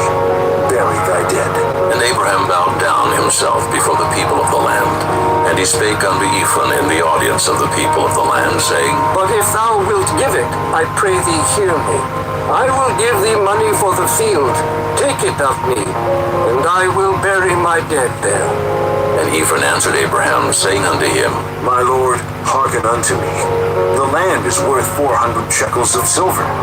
What is that betwixt me and thee? Bury therefore thy dead. And Abraham hearkened unto Ephron. And Abraham weighed to Ephron the silver which he had named in the audience of the sons of Heth, 400 shekels of silver, current money with the merchant. And the field of Ephron, which was in Machpelah, which was before Mamre, the field and the cave which was therein, and all the trees that were in the field, that were in all the borders round about, were made sure unto Abraham for a possession in the presence of the children of Heth, before all that went in at the gate of his city. And after this, Abraham buried Sarah his wife in the cave of the field of Machpelah, before Mamre, the same as Hebron in the land of Canaan. And the field and the cave that is therein were made sure unto Abraham for a possession of a burying place by the sons of Heth. Chapter 24. And Abraham was old and well stricken in age, and the Lord had blessed Abraham in all things. And Abraham said unto his eldest servant of his house, that ruled over all that he had, Put, I pray thee, thy hand under my thigh, and I will make thee swear by the Lord, the God of heaven, and the God of the earth, that thou shalt not take a wife unto my son of the daughters of the Canaanites, among whom I dwell. But thou shalt go unto my country, and to my kindred, and take a wife unto my son Isaac. And the servant said unto him, Peradventure the woman will not be willing to follow me unto this land. Must I needs bring thy son again unto the land from whence thou camest? And Abraham said unto him, Beware thou that thou bring not my son thither again. The Lord God of heaven, which took me from my father's house, and from the land of my kindred, and which spake unto me, and that sware unto me, saying, Unto thy seed will I give this land. He shall send his angel before thee, and thou shalt take a wife unto my son from thence. And if the woman will not be willing to follow thee, then thou shalt be clear from this my oath. Only bring not my son thither again. And the servant put his hand under the thigh of Abraham his master, and sware to him concerning that matter. And the servant took 10 camels of the camels of his master, and departed. For all the goods of his master were in his hand. And he arose and went to Mesopotamia, unto the city of Nahor. And he made his camels to kneel down without the city by a well of water at the time of the evening, even the time that women go out to draw water. And he said, O Lord God of my master Abraham, I pray thee, send me good speed this day, and show kindness unto my master Abraham. Behold, I stand here by the well of water, and the daughters of the men of the city come out to draw water. And let it come to pass that the damsel to whom I shall say, Let down thy pitcher, I pray thee, that I may drink, and she shall say, Drink, and I will give thy camels drink also. Let the same be she that thou hast appointed for thy servant Isaac.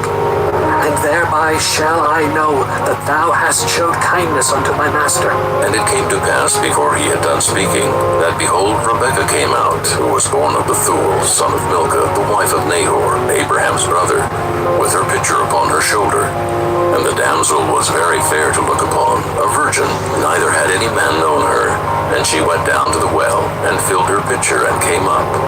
And the servant ran to meet her, and said, Let me, I pray thee, drink a little water of thy pitcher. And she said, Drink, my lord. And she hasted and let down her pitcher upon her hand, and gave him drink. And when she had done giving him drink, she said, I will draw water for thy camels also, until they have done drinking.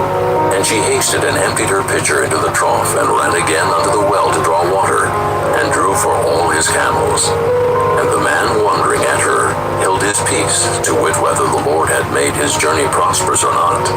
And it came to pass, as the camels had done drinking, that the man took a golden earring of 1/2 shekel weight, and 2 bracelets for her hands, of 10 shekels weight of gold, and said, Whose daughter art thou?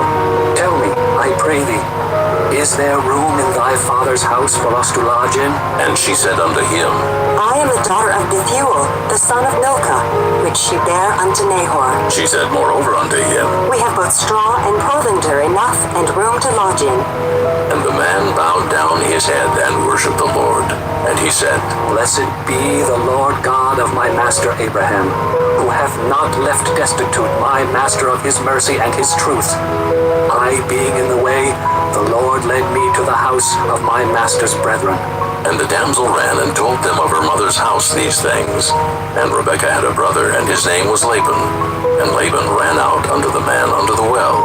And it came to pass, when he saw the earring and bracelets upon his sister's hands, and when he heard the words of Rebekah his sister, saying, Thus spake the man unto me, that he came unto the man.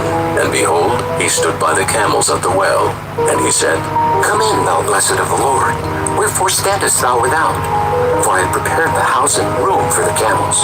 And the man came into the house, and he ungirded his camels, and gave straw and provender for the camels, and water to wash his feet, and the men's feet that were with him. And there was set meat before him to eat. But he said, I will not eat until I have told mine errand. And he said, Speak on.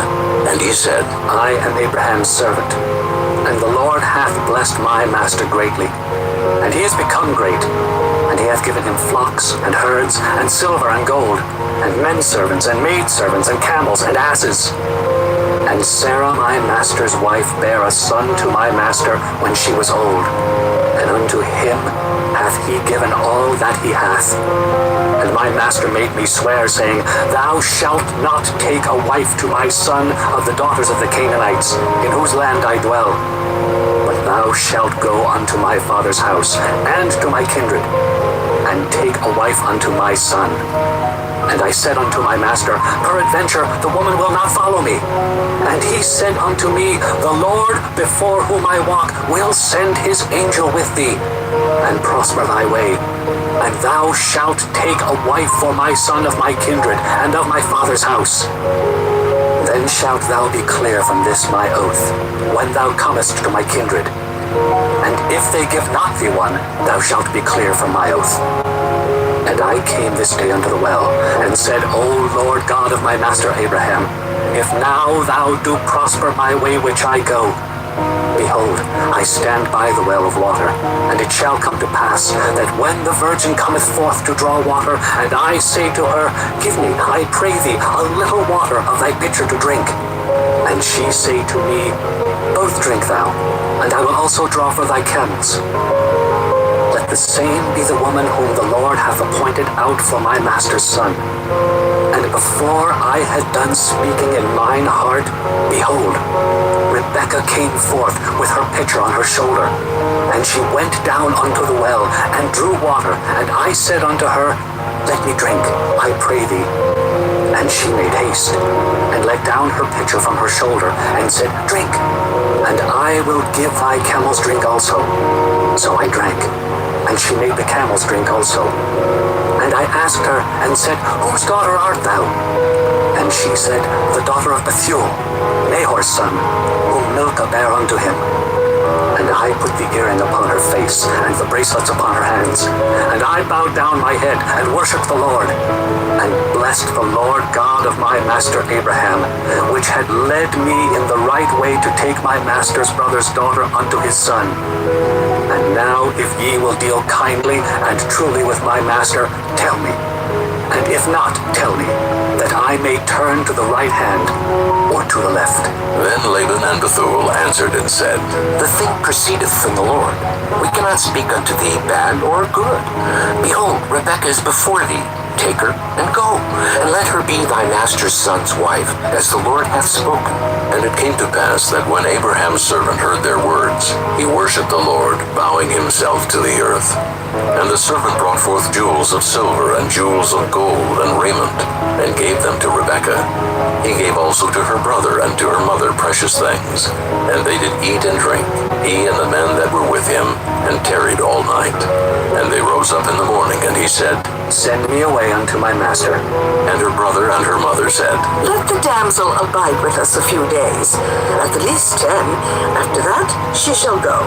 And he said unto them, Hinder me not, seeing the Lord hath prospered my way. Send me away that I may go to my master. And they said, We will call the damsel and inquire at her mouth. And they called Rebekah and said unto her, Wilt thou go with this man? And she said, I will go. And they sent away Rebekah their sister and her nurse and Abraham's servant and his men. And they blessed Rebekah and said unto her, Thou art our sister. Be thou the mother of thousands of millions, and let thy seed possess the gate of those which hate them. And Rebekah arose and her damsels, and they rode upon the camels and followed the man. And the servant took Rebekah and went his way. And Isaac came from the way of the well of Lahairoi, for he dwelt in the south country. And Isaac went out to meditate in the field at the eventide.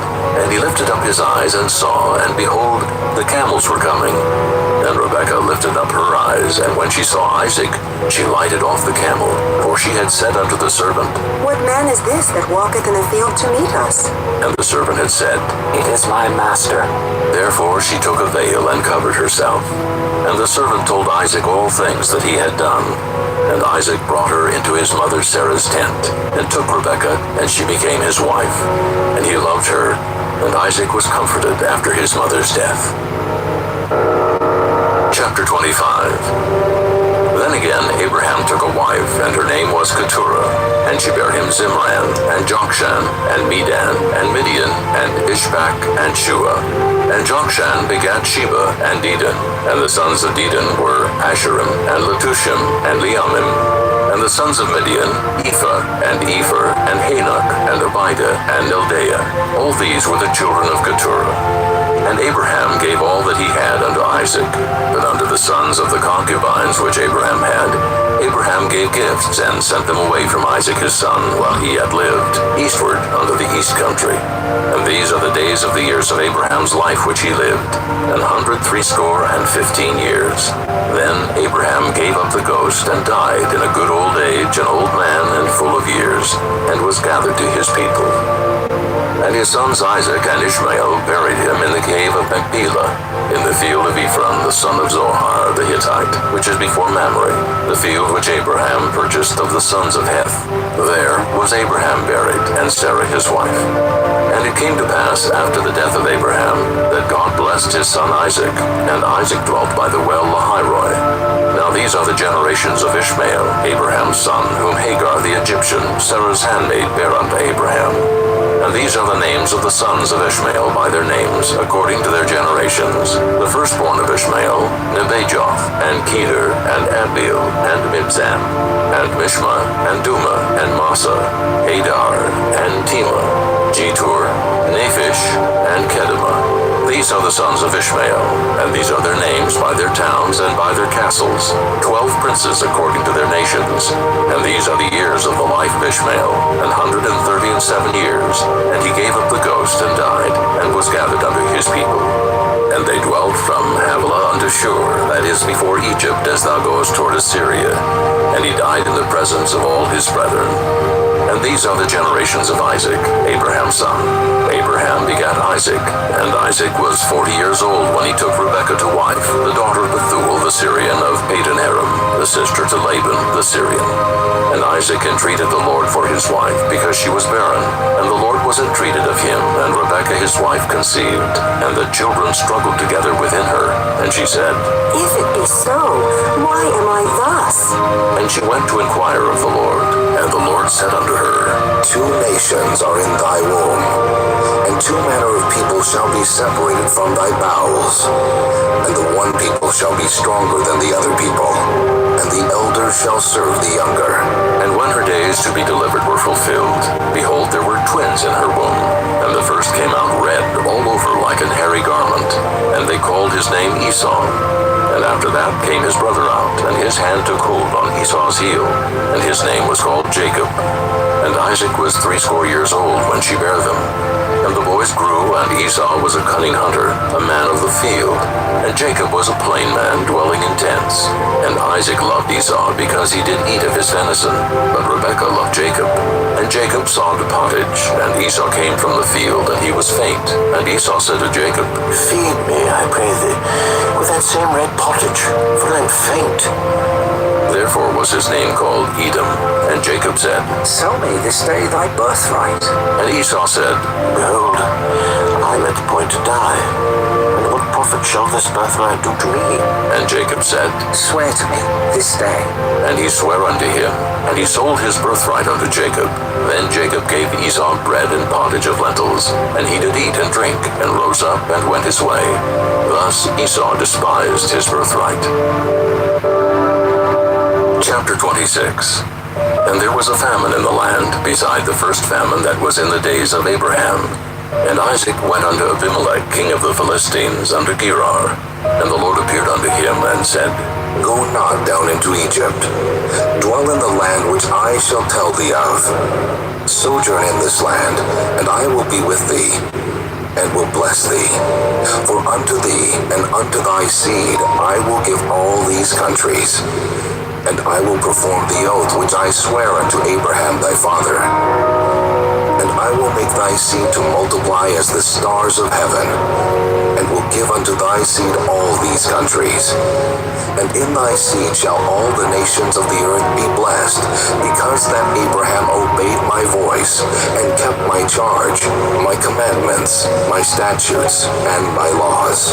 And Isaac dwelt in Gerar, and the men of the place asked him of his wife, and he said, She is my sister. For he feared to say, She is my wife. Lest, said he, the men of the place should kill me for Rebekah, because she was fair to look upon. And it came to pass, when he had been there a long time, that Abimelech, king of the Philistines, looked out at a window, and saw, and behold, Isaac was sporting with Rebekah his wife. And Abimelech called Isaac and said, Behold, of a surety she is thy wife. And how saidst thou, She is my sister? And Isaac said unto him, Because I said, Lest I die for her. And Abimelech said, What is this thou hast done unto us? One of the people might lightly have lied with thy wife, and thou shouldest have brought guiltiness upon us. And Abimelech charged all his people, saying, He that toucheth this man, or his wife, shall surely be put to death. Then Isaac sowed in that land, and received in the same year 100-fold. And the Lord blessed him. And the man waxed great, and went forward, and grew until he became very great. For he had possession of flocks, and possession of herds, and great store of servants. And the Philistines envied him, for all the wells which his father's servants had digged in the days of Abraham his father, the Philistines had stopped them, and filled them with earth. And Abimelech said unto Isaac, Go from us, for thou art much mightier than Isaac departed thence, and pitched his tent in the valley of Gerar, and dwelt there. And Isaac digged again the wells of water which they had digged in the days of Abraham his father, for the Philistines had stopped them after the death of Abraham. And he called their names after the names by which his father had called them. And Isaac's servants digged in the valley, and found there a well of springing water. And the herdmen of Gerar did strive with Isaac's herdmen, saying, The water is ours. And he called the name of the well Esek, because they strove with him. And they digged another well, and strove for that also. And he called the name of it Sitnah. And he removed from thence, and digged another well, and for that they strove not. And he called the name of it Rehoboth. And he said, For now the Lord hath made room for us, and we shall be fruitful in the land. And he went up from thence to Beersheba. And the Lord appeared unto him the same night, and said, I am the God of Abraham thy father. Fear not, for I am with thee, and will bless thee, and multiply thy seed for my servant Abraham's sake. And he builded an altar there, and called upon the name of the Lord, and pitched his tent there. And there Isaac's servants digged a well.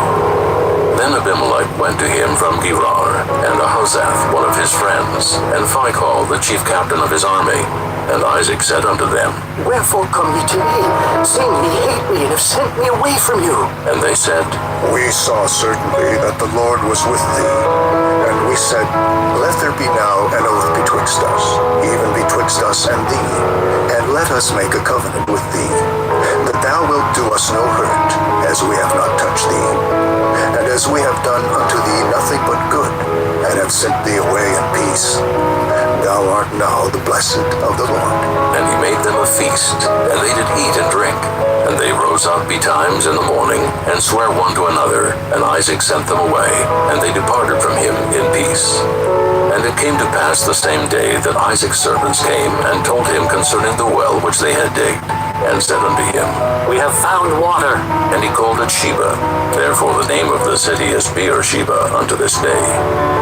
And Esau was 40 years old when he took to wife Judith the daughter of Beeri the Hittite, and Bashemath the daughter of Elon the Hittite, which were a grief of mind unto Isaac and to Rebekah. Chapter 27. And it came to pass that when Isaac was old, and his eyes were dim, so that he could not see, he called Esau his eldest son, and said unto him, My son. And he said unto him, Behold, here am I. And he said, Behold, now I am old. I know not the day of my death. Now therefore take, I pray thee, thy weapons, thy quiver, and thy bow, and go out to the field, and take me some venison, and make me savory meat such as I love, and bring it to me, that I may eat, that my soul may bless thee before I die. And Rebekah heard when Isaac spake to Esau his son. And Esau went to the field to hunt for venison, and to bring it. And Rebekah spake unto Jacob her son, saying, Behold, I heard thy father speak unto Esau thy brother, saying, Bring me venison, and make me savory meat, that I may eat, and bless thee before the Lord before my death. Now therefore, my son, obey my voice according to that which I command thee. Go now to the flock, and fetch me from thence 2 good kids of the goats, and I will make them savory meat for thy father, such as he loveth. And thou shalt bring it to thy father, that he may eat, and that he may bless thee before his death. And Jacob said to Rebekah his mother, Behold, Esau my brother is a hairy man, and I am a smooth man. My father peradventure will feel me, and I shall seem to him as a deceiver, and I shall bring a curse upon me, and not a blessing. And his mother said unto him, Upon me be thy curse, my son.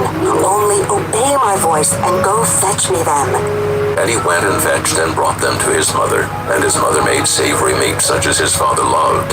And Rebekah took goodly raiment of her eldest son Esau, which were with her in the house, and put them upon Jacob her younger son.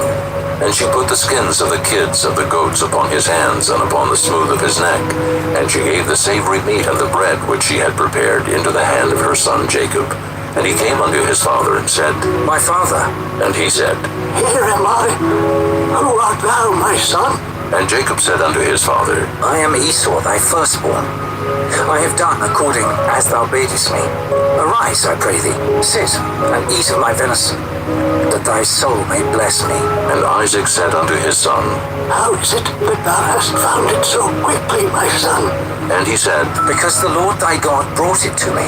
And Isaac said unto Jacob, Come near, I pray thee, that I may feel thee, my son, whether thou be my very son Esau or not. And Jacob went near unto Isaac his father, and he felt him, and said, The voice is Jacob's voice, but the hands are the hands of Esau. And he discerned him not, because his hands were hairy as his brother Esau's hands. So he blessed him, and he said, Art thou my very son Esau? And he said, I am. And he said, Bring it near to me, and I will eat of my son's venison, that my soul may bless thee. And he brought it near to him, and he did eat, and he brought him wine, and he drank. And his father Isaac said unto him, Come near now, and kiss me, my son. And he came near, and kissed him. And he smelled the smell of his raiment, and blessed him, and said, See, the smell of my son is as the smell of a field which the Lord hath blessed. Therefore, God give thee of the dew of heaven, and the fatness of the earth, and plenty of corn and wine. Let people serve thee, and nations bow down to thee. Be Lord over thy brethren, and let thy mother's sons bow down to thee. Cursed be every one that curseth thee, and blessed be he that blesseth thee. And it came to pass, as soon as Isaac had made an end of blessing Jacob, and Jacob was yet scarce gone out from the presence of Isaac his father, that Esau his brother came in from his hunting. And he also had made savory meat, and brought it unto his father, and said unto his father, Let my father arise, and eat of his son's venison, that thy soul may bless me. And Isaac his father said unto him, Who art thou? And he said, I am thy son, thy firstborn Esau. And Isaac trembled very exceedingly, and said, Where is he that hath taken venison, and brought it me? And I have eaten of all before thou camest, and have blessed him. Yea, and he shall be blessed. And when Esau heard the words of his father, he cried with a great and exceeding bitter cry, and said unto his father, Bless me, even me also, O my father. And he said, Thy brother came with subtlety, and hath taken away thy blessing. And he said, Is not he rightly named Jacob? For he hath supplanted me these 2 times. He took away my birthright, and behold, now he hath taken away my blessing. And he said, Hast thou not reserved a blessing for me? And Isaac answered and said unto Esau, Behold, I have made him thy lord, and all his brethren have I given to him for servants, and with corn and wine have I sustained him. And what shall I do now unto thee, my son? And Esau said unto his father, Hast thou but one blessing, my father? Bless me, even me also, O my father. And Esau lifted up his voice and wept. And Isaac his father answered and said unto him, Behold, thy dwelling shall be the fatness of the earth, and of the dew of heaven from above. And by thy sword shalt thou live, and shalt serve thy brother. And it shall come to pass, when thou shalt have the dominion, that thou shalt break his yoke from off thy neck. And Esau hated Jacob because of the blessing wherewith his father blessed him. And Esau said in his heart, The days of mourning for my father are at hand. Then will I slay my brother Jacob. And these words of Esau her elder son were told to Rebekah. And she sent and called Jacob her younger son, and said unto him, Behold, thy brother Esau, as touching thee, doth comfort himself, purposing to kill thee. Now therefore, my son, obey my voice, and arise. Flee thou to Laban, my brother, to Haran, and tarry with him a few days, until thy brother's fury turn away, until thy brother's anger turn away from thee, and he forget that which thou hast done to him. Then I will send, and fetch thee from thence. Why should I be deprived also of you both in one day? And Rebekah said to Isaac, I am weary of my life because of the daughters of Heth. If Jacob take a wife of the daughters of Heth, such as these which are of the daughters of the land, what good shall my life do me? Chapter 28. And Isaac called Jacob, and blessed him, and charged him, and said unto him, Thou shalt not take a wife of the daughters of Canaan. A Arise, go to Padan Aram, to the house of Bethuel, thy mother's father, and take thee a wife from thence of the daughters of Laban, thy mother's brother. And God Almighty bless thee, and make thee fruitful, and multiply thee, that thou mayest be a multitude of people, and give thee the blessing of Abraham to thee and to thy seed with thee, that thou mayest inherit the land wherein thou art a stranger, which God gave unto Abraham. And Isaac sent away Jacob, and he went to Padan Aram unto Laban, son of Bethuel the Syrian, the brother of Rebekah, Jacob's and Esau's mother. When Esau saw that Isaac had blessed Jacob, and sent him away to Padan Aram to take him a wife from thence, and that as he blessed him, he gave him a charge, saying, Thou shalt not take a wife of the daughters of Canaan. And that Jacob obeyed his father and his mother, and was gone to Padan Aram. And Esau, seeing that the daughters of Canaan pleased not Isaac his father, then went Esau unto Ishmael, and took unto the wives which he had Mahalath, the daughter of Ishmael, Abraham's son, the sister of Nebajoth, to be his wife. And Jacob went out from Beersheba, and went toward Haran, and he lighted upon a certain place, and tarried there all night, because the sun was set. And he took of the stones of that place, and put them for his pillows, and lay down in that place to sleep. And he dreamed, and behold, a ladder set up on the earth, and the top of it reached to heaven. And behold, the angels of God ascending and descending on it. And behold, the Lord stood above it and said, I am the Lord God of Abraham thy father, and the God of Isaac. The land whereon thou liest, to thee will I give it, and to thy seed. And thy seed shall be as the dust of the earth, and thou shalt spread abroad to the west, and to the east, and to the north, and to the south. And in thee and in thy seed shall all the families of the earth be blessed. And behold, I am with thee, and will keep thee in all places whither thou goest, and will bring thee again into this land. For I will not leave thee, until I have done that which I have spoken to thee of. And Jacob awaked out of his sleep, and he said, Surely the Lord is in this place, and I knew it not.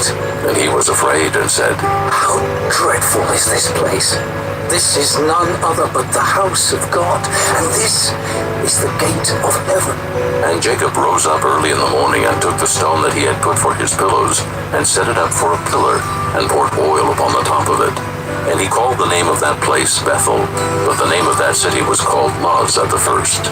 And Jacob vowed a vow, saying, If God will be with me, and will keep me in this way that I go, and will give me bread to eat, and raiment to put on, so that I come again to my father's house in peace, then shall the Lord be my God. And this stone, which I have set for a pillar, shall be God's house. And of all that thou shalt give me, I will surely give the 10th unto thee. Chapter 29. Then Jacob went on his journey, and came into the land of the people of the east. And he looked, and behold, a well in the field. And lo, there were 3 flocks of sheep lying by it. For out of that well they watered the flocks. And a great stone was upon the well's mouth. And thither were all the flocks gathered. And they rolled the stone from the well's mouth, and watered the sheep, and put the stone again upon the well's mouth in his place. And Jacob said unto them, My brethren, whence be ye? And they said, Of Haran are we. And he said unto them, Know ye Laban, the son of Nahor? And they said, We know him. And he said unto them, Is he well? And they said, He is well, and behold, Rachel his daughter cometh with the sheep. And he said, Lo, it is yet high day, neither is it time that the cattle shall be gathered together. Water ye the sheep, and go and feed them. And they said, We cannot, until all the flocks be gathered together, until they roll the stone from the well's mouth. Well, he yet spake with them. Rachel came with her father's sheep, for she kept them. And it came to pass, when Jacob saw Rachel, the daughter of Laban, his mother's brother, and the sheep of Laban, his mother's brother, that Jacob went near, and rolled the stone from the well's mouth, and watered the flock of Laban, his mother's brother. And Jacob kissed Rachel, and lifted up his voice, and wept. And Jacob told Rachel that he was her father's brother, and that he was Rebekah's son. And she ran and told her father. And it came to pass, when Laban heard the tidings of Jacob his sister's son, that he ran to meet him, and embraced him, and kissed him, and brought him to his house. And he told Laban all these things. And Laban said to him, Surely thou art my bone and my flesh. And he abode with him the space of a month. And Laban said unto Jacob, Because thou art my brother, shouldest thou therefore serve me for naught? Tell me, what shall thy wages be? And Laban had 2 daughters. The name of the elder was Leah, and the name of the younger was Rachel. Leah was tender-eyed, but Rachel was beautiful and well-favored. And Jacob loved Rachel, and said, I will serve thee 7 years for Rachel thy younger daughter. And Laban said, It is better that I give her to thee, than that I should give her to another man. Abide with me. And Jacob served 7 years for Rachel, and they seemed unto him but a few days for the love he had to her. And Jacob said unto Laban, Give me my wife, for my days are fulfilled, that I may go in unto her. And Laban gathered together all the men of the place, and made a feast. And it came to pass in the evening that he took Leah his daughter, and brought her to him, and he went in unto her. And Laban gave unto his daughter Leah Zilpah his maid for a handmaid. And it came to pass that in the morning, behold, it was Leah. And he said to Laban, What is this thou hast done unto me? Did not I serve with thee for Rachel? Wherefore then hast thou beguiled me? And Laban said, It must not be so done in our country, to give the younger before the firstborn. Fulfill her week, and we will give thee this also, for the service which thou shalt serve with me yet 7 other years. And Jacob did so, and fulfilled her week. And he gave him Rachel his daughter to wife also. And Laban gave to Rachel his daughter Bilhah his handmaid to be her maid. And he went in also unto Rachel, and he loved also Rachel more than Leah, and served with him yet 7 other years. And when the Lord saw that Leah was hated, he opened her womb. But Rachel was barren. And Leah conceived and bare a son, and she called his name Reuben, for she said, Surely the Lord hath looked upon my affliction. Now therefore my husband will love me. And she conceived again, and bare a son, and said, Because the Lord hath heard that I was hated, he hath therefore given me this son also. And she called his name Simeon. And she conceived again, and bare a son, and said, Now this time will my husband be joined unto me, because I have borne him 3 sons. Therefore was his name called Levi. And she conceived again, and bare a son, and she said, Now will I praise the Lord. Therefore she called his name Judah, and left bearing. Chapter 30. And when Rachel saw that she bare Jacob no children, Rachel envied her sister, and said unto Jacob, Give me children, or else I die. And Jacob's anger was kindled against Rachel, and he said, Am I in God's stead, who hath withheld from thee the fruit of the womb? And she said, Behold my maid Bilhah, go in unto her, and she shall bear upon my knees, that I may also have children by her. And she gave him Bilhah, her handmaid, to wife. And Jacob went in unto her. And Bilhah conceived, and bare Jacob a son. And Rachel said, God hath judged me, and hath also heard my voice, and hath given me a son. Therefore called she his name Dan. And Bilhah, Rachel's maid, conceived again, and bare Jacob a second son. And Rachel said, With great wrestlings have I wrestled with my sister, and I have prevailed. And she called his name Naphtali.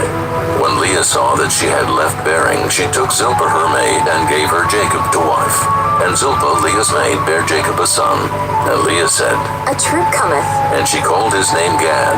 And Zilpah, Leah's maid, bare Jacob a second son. And Leah said, Happy am I, for the daughters will call me blessed.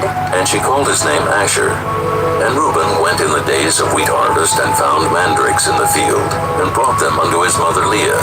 Then Rachel said to Leah, Give me, I pray thee, of thy son's mandrakes. And she said unto her, Is it a small matter that thou hast taken my husband?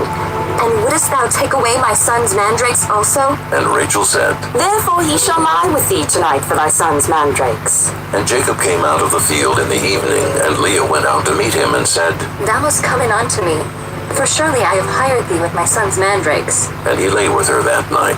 And God hearkened unto Leah, and she conceived, and bare Jacob the 5th son. And Leah said, God hath given me my hire, because I have given my maiden to my husband. And she called his name Issachar. And Leah conceived again, and bare Jacob the 6th son. And Leah said, God hath endued me with a good dowry. Now will my husband dwell with me, because I have borne him 6 sons. And she called his name Zebulun. And afterward she bare a daughter, and called her name Dinah. And God remembered Rachel, and God hearkened to her, and opened her womb. And she conceived, and bare a son, and said, God hath taken away my reproach. And she called his name Joseph, and said, The Lord shall add to me another son. And it came to pass, when Rachel had borne Joseph, that Jacob said unto Laban, Send me away, that I may go unto mine own place and to my country. Give me my wives and my children, for whom I have served thee, and let me go. For thou knowest my service which I have done thee. And Laban said unto him, I pray thee, if I have found favor in thine eyes, tarry. For I have learned by experience that the Lord hath blessed me for thy sake. And he said, Appoint me thy wages, and I will give it. And he said unto him, Thou knowest how I have served thee, and how thy cattle was with me. For it was little which thou hadst before I came, and it is now increased unto a multitude. And the Lord hath blessed thee since my coming. And now when shall I provide for mine own house also? And he said, What shall I give thee? And Jacob said, Thou shalt not give me anything. If thou wilt do this thing for me, I will again feed and keep thy flock. I will pass through all thy flock today, removing from thence all the speckled and spotted cattle, and all the brown cattle among the sheep, and the spotted and speckled among the goats, and of such shall be my hire. So shall my righteousness answer for me in time to come, when it shall come for my hire before thy face. Everyone that is not speckled and spotted among the goats, and brown among the sheep, that shall be counted stolen with me. And Laban said, Behold, I would it might be according to thy word. And he removed that day the he-goats that were ring-streaked and spotted, and all the she-goats that were speckled and spotted, and every one that had some white in it, and all the brown among the sheep, and gave them into the hand of his sons. And he set 3 days' journey betwixt himself and Jacob. And Jacob fed the rest of Laban's flocks. And Jacob took him rods of green poplar, and of the hazel and chestnut tree, and pilled white streaks in them, and made the white appear which was in the rods. And he set the rods which he had pilled before the flocks in the gutters in the watering troughs, when the flocks came to drink, that they should conceive when they came to drink. And the flocks conceived before the rods, and brought forth cattle ring-streaked, speckled, and spotted. And Jacob did separate the lambs, and set the faces of the flocks toward the ring-streaked, and all the brown in the flock of Laban. And he put his own flocks by themselves, and put them not unto Laban's cattle. And it came to pass, whensoever the stronger cattle did conceive, that Jacob laid the rods before the eyes of the cattle in the gutters, that they might conceive among the rods. But when the cattle were feeble, he put them not in. So the feebler were Laban's, and the stronger Jacob's. And the man increased exceedingly, and had much cattle, and maidservants, and menservants, and camels, and asses. Chapter 31. And he heard the words of Laban's sons, saying, Jacob hath taken away all that was our father's, and of that which was our father's hath he gotten all this glory. And Jacob beheld the countenance of Laban, and behold, it was not toward him as before. And the Lord said unto Jacob, Return unto the land of thy fathers, and to thy kindred, and I will be with thee. And Jacob sent and called Rachel and Leah to the field unto his flock, and said unto them, I see your father's countenance, that it is not toward me as before, but the God of my father hath been with me. And ye know that with all my power I have served your father. And your father hath deceived me, and changed my wages 10 times. But God suffered him not to hurt me. If he said thus, The speckled shall be thy wages, then all the cattle bear speckled. And if he said thus, The ring-straked shall be thy hire, then bear all the cattle ring-straked. Thus God hath taken away the cattle of your father, and given them to me. And it came to pass in the time that the cattle conceived, that I lifted up mine eyes, and saw in a dream, and behold, the rams which leaped upon the cattle were ring-straked, speckled, and grizzled. And the angel of God spake unto me in a dream, saying, Jacob. And I said, Here am I. And he said, Lift up now thine eyes, and see, all the rams which leap upon the cattle are ring-straked, speckled, and grizzled. for I have seen all that Laban doeth unto thee. I am the God of Bethel, where thou anointedst the pillar, and where thou vowedst a vow unto me. Now arise, get thee out from this land, and return unto the land of thy kindred. And Rachel and Leah answered and said unto him, Is there yet any portion or inheritance for us in our father's house? Are we not counted of him strangers? For he hath sold us, and hath quite devoured also our money. For all the riches which God hath taken from our father, that is ours and our children's. Now then, whatsoever God hath said unto thee, do. Then Jacob rose up and set his sons and his wives upon camels, and he carried away all his cattle, and all his goods which he had gotten, the cattle of his getting which he had gotten in Padan Aram, for to go to Isaac his father in the land of Canaan. And Laban went to shear his sheep, and Rachel had stolen the images that were her father's. And Jacob stole away unawares to Laban the Syrian, in that he told him not that he fled. So he fled with all that he had, and he rose up and passed over the river, and set his face toward the Mount Gilead. And it was told Laban on the third day that Jacob was fled. And he took his brethren with him, and pursued after him 7 days' journey, and they overtook him in the Mount Gilead. And God came to Laban the Syrian in a dream by night, and said unto him, Take heed, that thou speak not to Jacob either good or bad. Then Laban overtook Jacob. Now Jacob had pitched his tent in the mount, and Laban with his brethren pitched in the mount of Gilead. And Laban said to Jacob, What hast thou done, that thou hast stolen away unawares to me, and carried away my daughters, as captives taken with the sword? Wherefore didst thou flee away secretly, and steal away from me, and didst not tell me, that I might have sent thee away with mirth, and with songs, with tabret, and with harp? And hast not suffered me to kiss my sons and my daughters? Thou hast now done foolishly in so doing. It is in the power of my hand to do you hurt. But the God of your father spake unto me yesternight, saying, Take thou heed that thou speak not to Jacob, either good or bad. And now, though thou wouldest needs be gone, because thou sore longest after thy father's house, yet wherefore hast thou stolen my gods?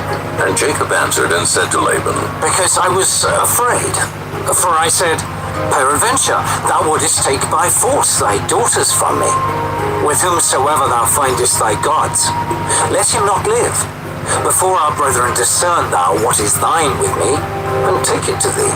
For Jacob knew not that Rachel had stolen them. And Laban went into Jacob's tent, and into Leah's tent, and into the 2 maidservants' tents, but he found them not. Then went he out of Leah's tent, and entered into Rachel's tent. Now Rachel had taken the images, and put them in the camel's furniture, and sat upon them. And Laban searched all the tent, but found them not. And she said to her father, Let it not displease my lord that I cannot rise up before thee, for the custom of women is upon me. And he searched, but found not the images. And Jacob was wroth, and chode with Laban. And Jacob answered and said to Laban, What is my trespass? What is my sin, that thou hast so hotly pursued after me? Whereas thou hast searched all my stuff. What hast thou found of all thy household stuff? Set it here, before my brethren and thy brethren, that they may judge betwixt us both. This 20 years have I been with thee. Thy ewes and thy she-goats have not cast their young, and the rams of thy flock have I not eaten. That which was torn of beasts, I brought not unto thee. I bear the loss of it. Of my hand didst thou acquire it, whether stolen by day or stolen by night? Thus I was, in the day the drought consumed me, and the frost by night, and my sleep departed from mine eyes. Thus have I been 20 years in thy house. I served thee 14 years for thy 2 daughters, and 6 years for thy cattle. And thou hast changed my wages 10 times. Except the God of my father, the God of Abraham, and the fear of Isaac had been with me, surely thou hadst sent me away now empty. God hath seen mine affliction and the labor of my hands, and rebuked thee yesternight. And Laban answered and said unto Jacob, These daughters are my daughters, and these children are my children, and these cattle are my cattle, and all that thou seest is mine. And what can I do this day unto these my daughters, or unto their children which they have borne? Now therefore come thou, let us make a covenant, I and thou, and let it be for a witness between me and thee. And Jacob took a stone and set it up for a pillar. And Jacob said unto his brethren, Gather stones. And they took stones and made an heap, and they did eat there upon the heap. And Laban called it Jegar-sahadutha, but Jacob called it Galeed. And Laban said, This heap is a witness between me and thee this day. Therefore was the name of it called Galeed. And Mizpah, for he said, The Lord watch between me and thee when we are absent one from another. If thou shalt afflict my daughters, or if thou shalt take other wives beside my daughters, no man is with us. See, God is witness betwixt me and thee. And Laban said to Jacob, Behold this heap, and behold this pillar, which I have cast betwixt me and thee. This heap be witness, and this pillar be witness, that I will not pass over this heap to thee, and that thou shalt not pass over this heap and this pillar unto me for harm. The God of Abraham, and the God of Nahor, the God of their father, judge betwixt us. And Jacob sware by the fear of his father Isaac. Then Jacob offered sacrifice upon the mount, and called his brethren to eat bread. And they did eat bread, and tarried all night in the mount. And early in the morning Laban rose up, and kissed his sons and his daughters, and blessed them. And Laban departed, and returned unto his place. Chapter 32. And Jacob went on his way, and the angels of God met him. And when Jacob saw them, he said, This is God's host. And he called the name of that place Mahanaim. And Jacob sent messengers before him to Esau his brother, unto the land of Seir, the country of Edom. And he commanded them, saying, Thus shall ye speak unto my lord Esau. Thy servant Jacob saith thus, I have sojourned with Laban, and stayed there until now. And I have oxen and asses, flocks and men servants and women servants. And I have sent to tell my lord, that I may find grace in thy sight.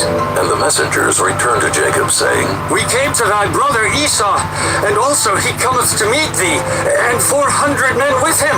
Then Jacob was greatly afraid and distressed, and he divided the people that was with him, and the flocks and herds and the camels into 2 bands, and said, If Esau come to the one company and smite it, then the other company which is left shall escape.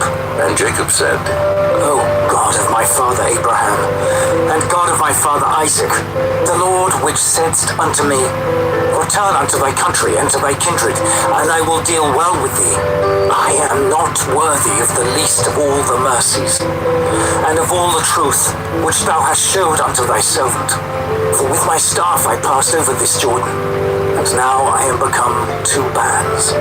Deliver me, I pray thee, from the hand of my brother, from the hand of Esau, for I fear him, lest he will come and smite me, and the mother with the children. And thou saidst, I will surely do thee good, and make thy seed as the sand of the sea, which cannot be numbered for multitude. And he lodged there that same night, and took of that which came to his hand a present for Esau his brother, 200 she-goats, and 20 he-goats, 200 ewes, and 20 rams, 30 milch camels with their colts, 40 kine, and 10 bulls, 20 she-asses, and 10 foals. And he delivered them into the hand of his servants, every drove by themselves, and said unto his servants, Pass over before me, and put a space betwixt drove and drove. And he commanded the foremost, saying, When Esau my brother meeteth thee, and asketh thee, saying, Whose art thou, and whither goest thou, and whose of these before thee? Then thou shalt say, They be thy servant Jacob's. It is a present sent unto my lord Esau, and behold, also he is behind us. And so commanded he the second, and the third, and all that followed the drove, saying, On this manner shall ye speak unto Esau when ye find him. And say ye moreover, Behold, thy servant Jacob is behind us. For he said, I will appease him with the present that goeth before me, and afterward I will see his face. Peradventure he will accept of me. So went the present over before him, and himself lodged that night in the company. And he rose up that night, and took his 2 wives, and his 2 women servants, and his 11 sons, and passed over the ford Jabbok. And he took them, and sent them over the brook, and sent over that he had. And Jacob was left alone. And there wrestled a man with him until the breaking of the day. And when he saw that he prevailed not against him, he touched the hollow of his thigh, and the hollow of Jacob's thigh was out of joint as he wrestled with him. And he said, Let me go, for the day breaketh. And he said, I will not let thee go, except thou bless me. And he said unto him, What is thy name? And he said, Jacob. And he said, Thy name shall be called no more Jacob, but Israel. For as a prince hast thou power with God and with men, and hast prevailed. And Jacob asked him and said, Tell me, I pray thee, thy name. And he said, Wherefore is it that thou dost ask after my name? And he blessed him there. And Jacob called the name of the place Peniel. For I have seen God face to face, and my life is preserved. And as he passed over Penuel, the sun rose upon him, and he halted upon his thigh. Therefore the children of Israel eat not of the sinew which shrank, which is upon the hollow of the thigh unto this day, because he touched the hollow of Jacob's thigh in the sinew that shrank. Chapter 33. And Jacob lifted up his eyes and looked, and behold, Esau came, and with him 400 men. And he divided the children unto Leah, and unto Rachel, and unto the 2 handmaids. And he put the handmaids and their children foremost, and Leah and her children after, and Rachel and Joseph hindermost. And he passed over before them, and bowed himself to the ground 7 times, until he came near to his brother. And Esau ran to meet him, and embraced him, and fell on his neck, and kissed him, and they wept. And he lifted up his eyes, and saw the women and the children, and said, Who are those with thee? And he said, The children which God hath graciously given thy servant. Then the handmaidens came near, they and their children, and they bowed themselves. And Leah also with her children came near, and bowed themselves. And after came Joseph near, and Rachel, and they bowed themselves. And he said, What meanest thou by all this drove which I met? And he said, These are to find grace in the sight of my Lord. And Esau said, I have enough, my brother. Keep that thou hast unto thyself. And Jacob said, Nay, I pray thee, if now I have found grace in thy sight, then receive my present at my hand. For therefore I have seen thy face, as though I had seen the face of God, and thou wast pleased with me. Take, I pray thee, my blessing that is brought to thee, because God hath dealt graciously with me, and because I have enough. And he urged him, and he took it. And he said, Let us take our journey, and let us go, and I will go before thee. And he said unto him, My Lord knoweth that the children are tender, and the flocks and herds with young are with me. And if men should overdrive them one day, all the flock will die. Let my Lord, I pray thee, pass over before his servant, and I will lead on softly, according as the cattle that goeth before me, and the children be able to endure, until I come unto my Lord, unto Seir. And Esau said, Let me now leave with thee some of the folk that are with me.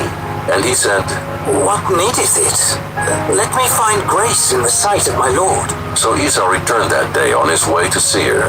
And Jacob journeyed to Succoth, and built him an house, and made booths for his cattle. Therefore the name of the place is called Succoth. And Jacob came to Shalem, a city of Shechem, which is in the land of Canaan, when he came from Padan Aram, and pitched his tent before the city. And he bought a parcel of a field where he had spread his tent at the hand of the children of Hamor, Shechem's father, for 100 pieces of money. And he erected there an altar, and called it El Elohe Israel. Chapter 34. And Dinah, the daughter of Leah, which she bare unto Jacob, went out to see the daughters of the land.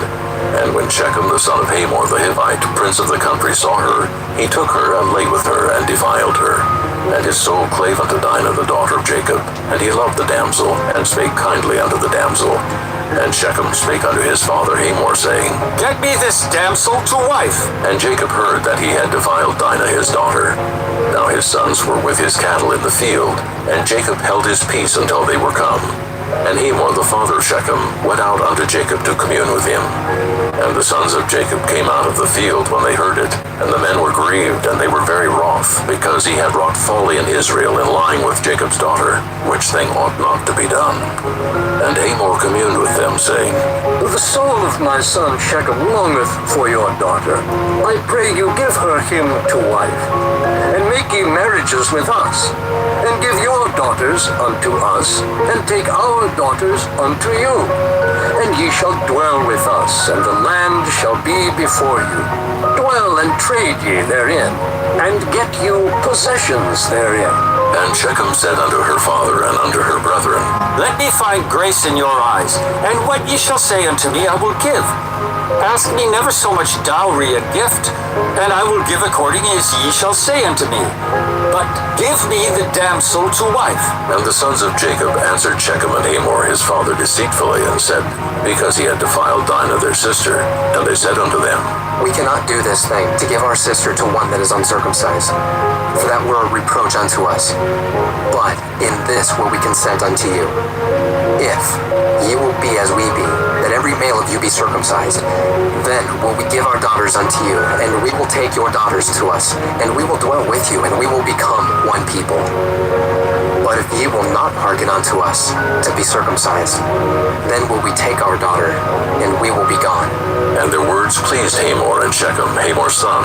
And the young man deferred not to do the thing, because he had delight in Jacob's daughter, and he was more honorable than all the house of his father. And Hamor and Shechem his son came unto the gate of their city, and communed with the men of their city, saying, These men are peaceable with us.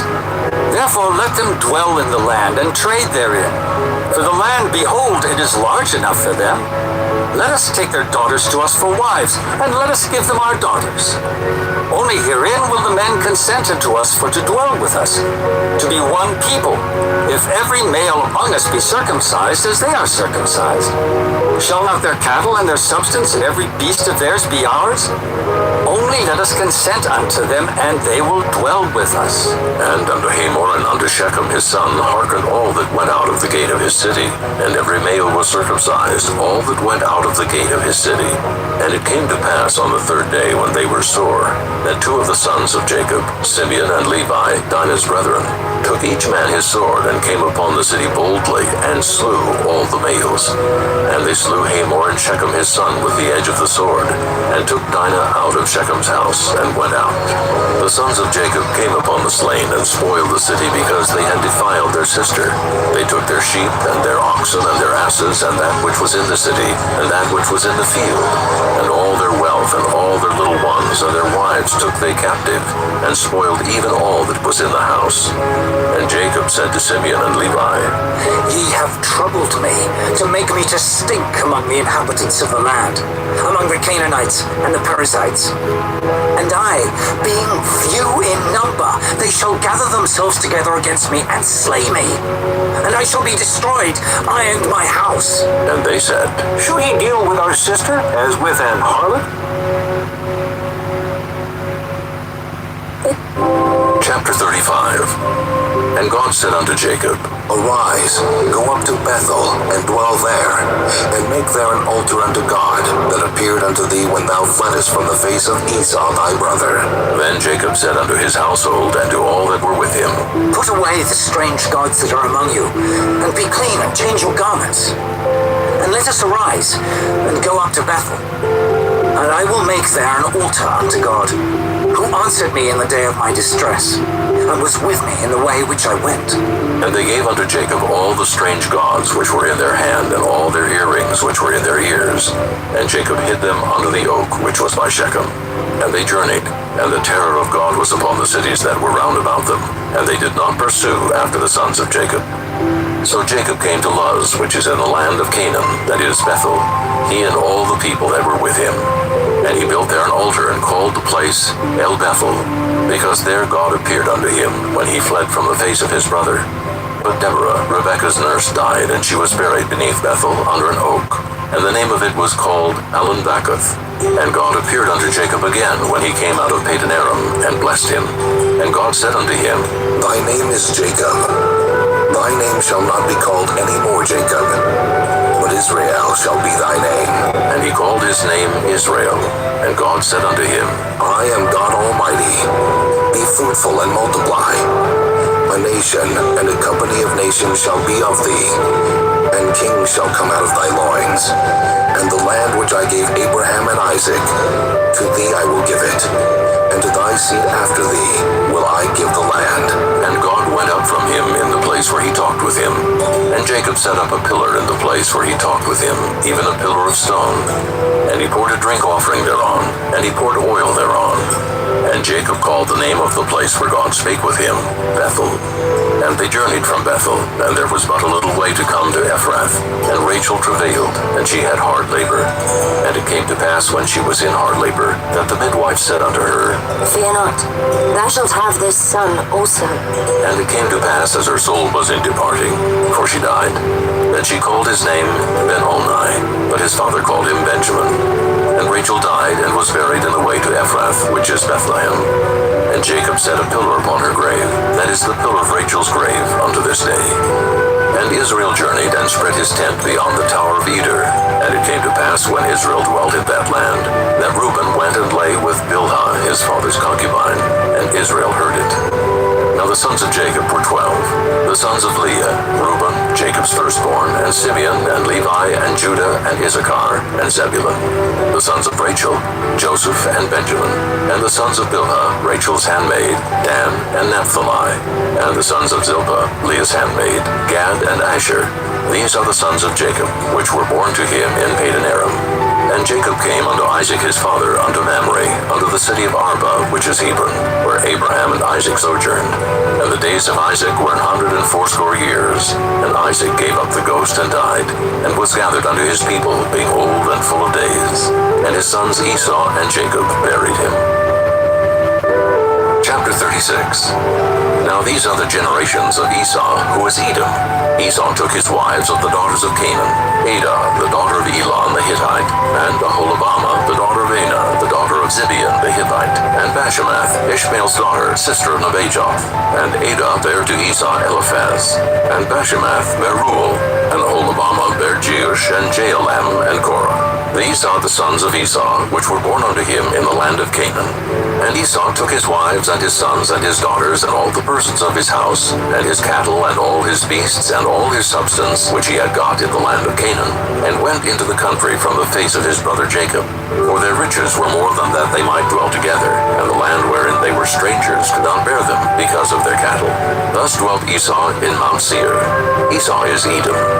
And these are the generations of Esau, the father of the Edomites in Mount Seir. These are the names of Esau's sons: Eliphaz, the son of Adah, the wife of Esau; Reuel, the son of Bashemath, the wife of Esau. And the sons of Eliphaz were Teman, Omar, Zepho, and Gatam, and Kenaz. And Timnah was concubine to Eliphaz, Esau's son, and she bare to Eliphaz Amalek. These were the sons of Adah, Esau's wife. And these are the sons of Reuel: Nahath, and Zerah, Shammah, and Mizah. These were the sons of Bashemath, Esau's wife. And these were the sons of Aholibamah, the daughter of Anah, the daughter of Zibeon, Esau's wife. And she bare to Esau Jeush, and Jaalam, and Korah. These were dukes of the sons of Esau. The sons of Eliphaz, the firstborn son of Esau: Duke Teman, Duke Omar, Duke Zepho, Duke Kenaz, Duke Korah, Duke Gatam, and Duke Amalek. These are the dukes that came of Eliphaz in the land of Edom. These were the sons of Adah. And these are the sons of Reuel, Esau's son: Duke Nahath, Duke Zerah, Duke Shammah, Duke Mizah. These are the dukes that came of Reuel in the land of Edom. These are the sons of Bashemath, Esau's wife. And these are the sons of Aholibamah, Esau's wife: Duke Jeush, Duke Jaalam, Duke Korah. These were the dukes that came of Aholibamah, the daughter of Anah, Esau's wife. These are the sons of Esau, who is Edom, and these are their dukes. These are the sons of Seir the Horite, who inhabited the land: Lotan, and Shobal, and Zibeon, and Anah, and Dishon, and Ezer, and Dishan. These are the dukes of the Horites, the children of Seir in the land of Edom. And the children of Lotan were Hori, and Heman, and Lotan's sister was Timnah. And the children of Shobal were these: Alvan, and Manahath, and Ebal, Shepho, and Onam. And these are the children of Zibeon, both Ajah and Anah. This was that Anah that found the mules in the wilderness, as he fed the asses of Zibeon his father. And the children of Anah were these: Dishon, and Aholibamah, the daughter of Anah. And these are the children of Dishon: Hemdan, and Eshban, and Ithran, and Kiran. The children of Ezer are these: Bilhan, and Zeavan, and Achan. The children of Dishan are these: Uz, and Aaron. These are the dukes that came of the Horites: Duke Lotan, Duke Shobal, Duke Zibeon, Duke Anah, Duke Dishon, Duke Anah, Duke Dishan. These are the dukes that came of Hori, among their dukes in the land of Seir. And these are the kings that reigned in the land of Edom before there reigned any king over the children of Israel.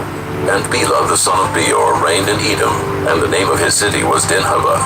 And Bela died, and Jobab the son of Zerah of Bozrah reigned in his stead. And Jobab died, and Husham of the land of Temani reigned in his stead. And Husham died, and Hadad the son of Bedad, who smote Midian in the field of Moab, reigned in his stead. And the name of his city was Avith. And Hadad died, and Samlah of Masrekah reigned in his stead. And Samlah died, and Saul of Rehoboth by the river reigned in his stead. And Saul died, and Baal-Hanan the son of Achbor reigned in his stead. And Baal-Hanan the son of Achbor died, and Hadar reigned in his stead. And the name of his city was Pul, and his wife's name was Mehetabel, the daughter of Matred, the daughter of Mezahab. And these are the names of the dukes that came of Esau, according to their families, after their places, by their names: Duke Timnah, Duke Alva, Duke Jetheth, Duke Aholabama, Duke Elah, Duke Pinon, Duke Kenaz, Duke Timon, Duke Midzar, Duke Magdiel, Duke Iram. These be the dukes of Edom, according to their habitations in the land of their possession. He is Esau, the father of the Edomites. Chapter 37. And Jacob dwelt in the land wherein his father was a stranger, in the land of Canaan. These are the generations of Jacob. Joseph, being 17 years old, was feeding the flock with his brethren, and the lad was with the sons of Bilhah, and with the sons of Zilpah his father's wives. And Joseph brought unto his father their evil report. Now Israel loved Joseph more than all his children, because he was the son of his old age, and he made him a coat of many colors. And when his brethren saw that their father loved him more than all his brethren, they hated him, and could not speak peaceably unto him.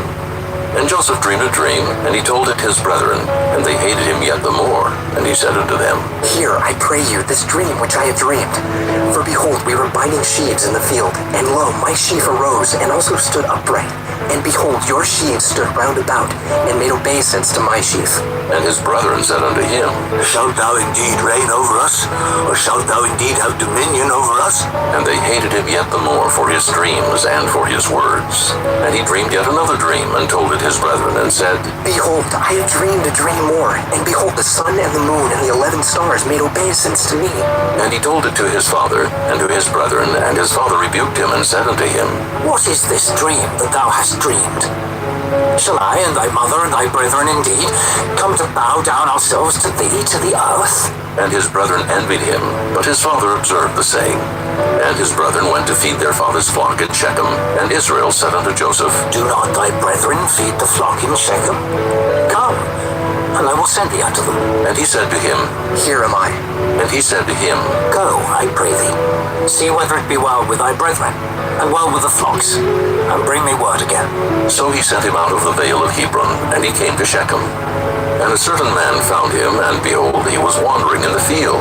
And the man asked him, saying, What seekest thou? And he said, I seek my brethren. Tell me, I pray thee, where they feed their flocks. And the man said, They are departed hence, for I heard them say, Let us go to Dothan. And Joseph went after his brethren, and found them in Dothan. And when they saw him afar off, even before he came near unto them, they conspired against him to slay him. And they said one to another, Behold, this dreamer cometh. Come now, therefore, and let us slay him, and cast him into some pit. And we will say, Some evil beast hath devoured him, and we shall see what will become of his dreams.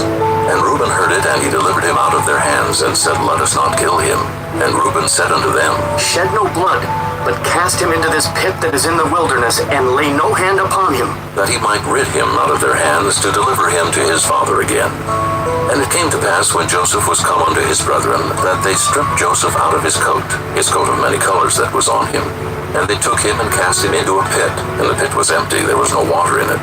And they sat down to eat bread, and they lifted up their eyes and looked, and behold, a company of Ishmaelites came from Gilead with their camels, bearing spicery and balm and myrrh, going to carry it down to Egypt. And Judah said unto his brethren, What profit is it if we slay our brother and conceal his blood? Come, and let us sell him to the Ishmaelites, and let not our hand be upon him, for he is our brother and our flesh. And his brethren were content. Then there passed by Midianites, merchantmen, and they drew and lifted up Joseph out of the pit, and sold Joseph to the Ishmaelites for 20 pieces of silver, and they brought Joseph into Egypt. And Reuben returned unto the pit, and behold, Joseph was not in the pit, and he rent his clothes, and he returned unto his brethren, and said, The child is not, and whither shall I go? And they took Joseph's coat, and killed a kid of the goats, and dipped the coat in the blood. And they sent the coat of many colors, and they brought it to their father, and said, This have we found.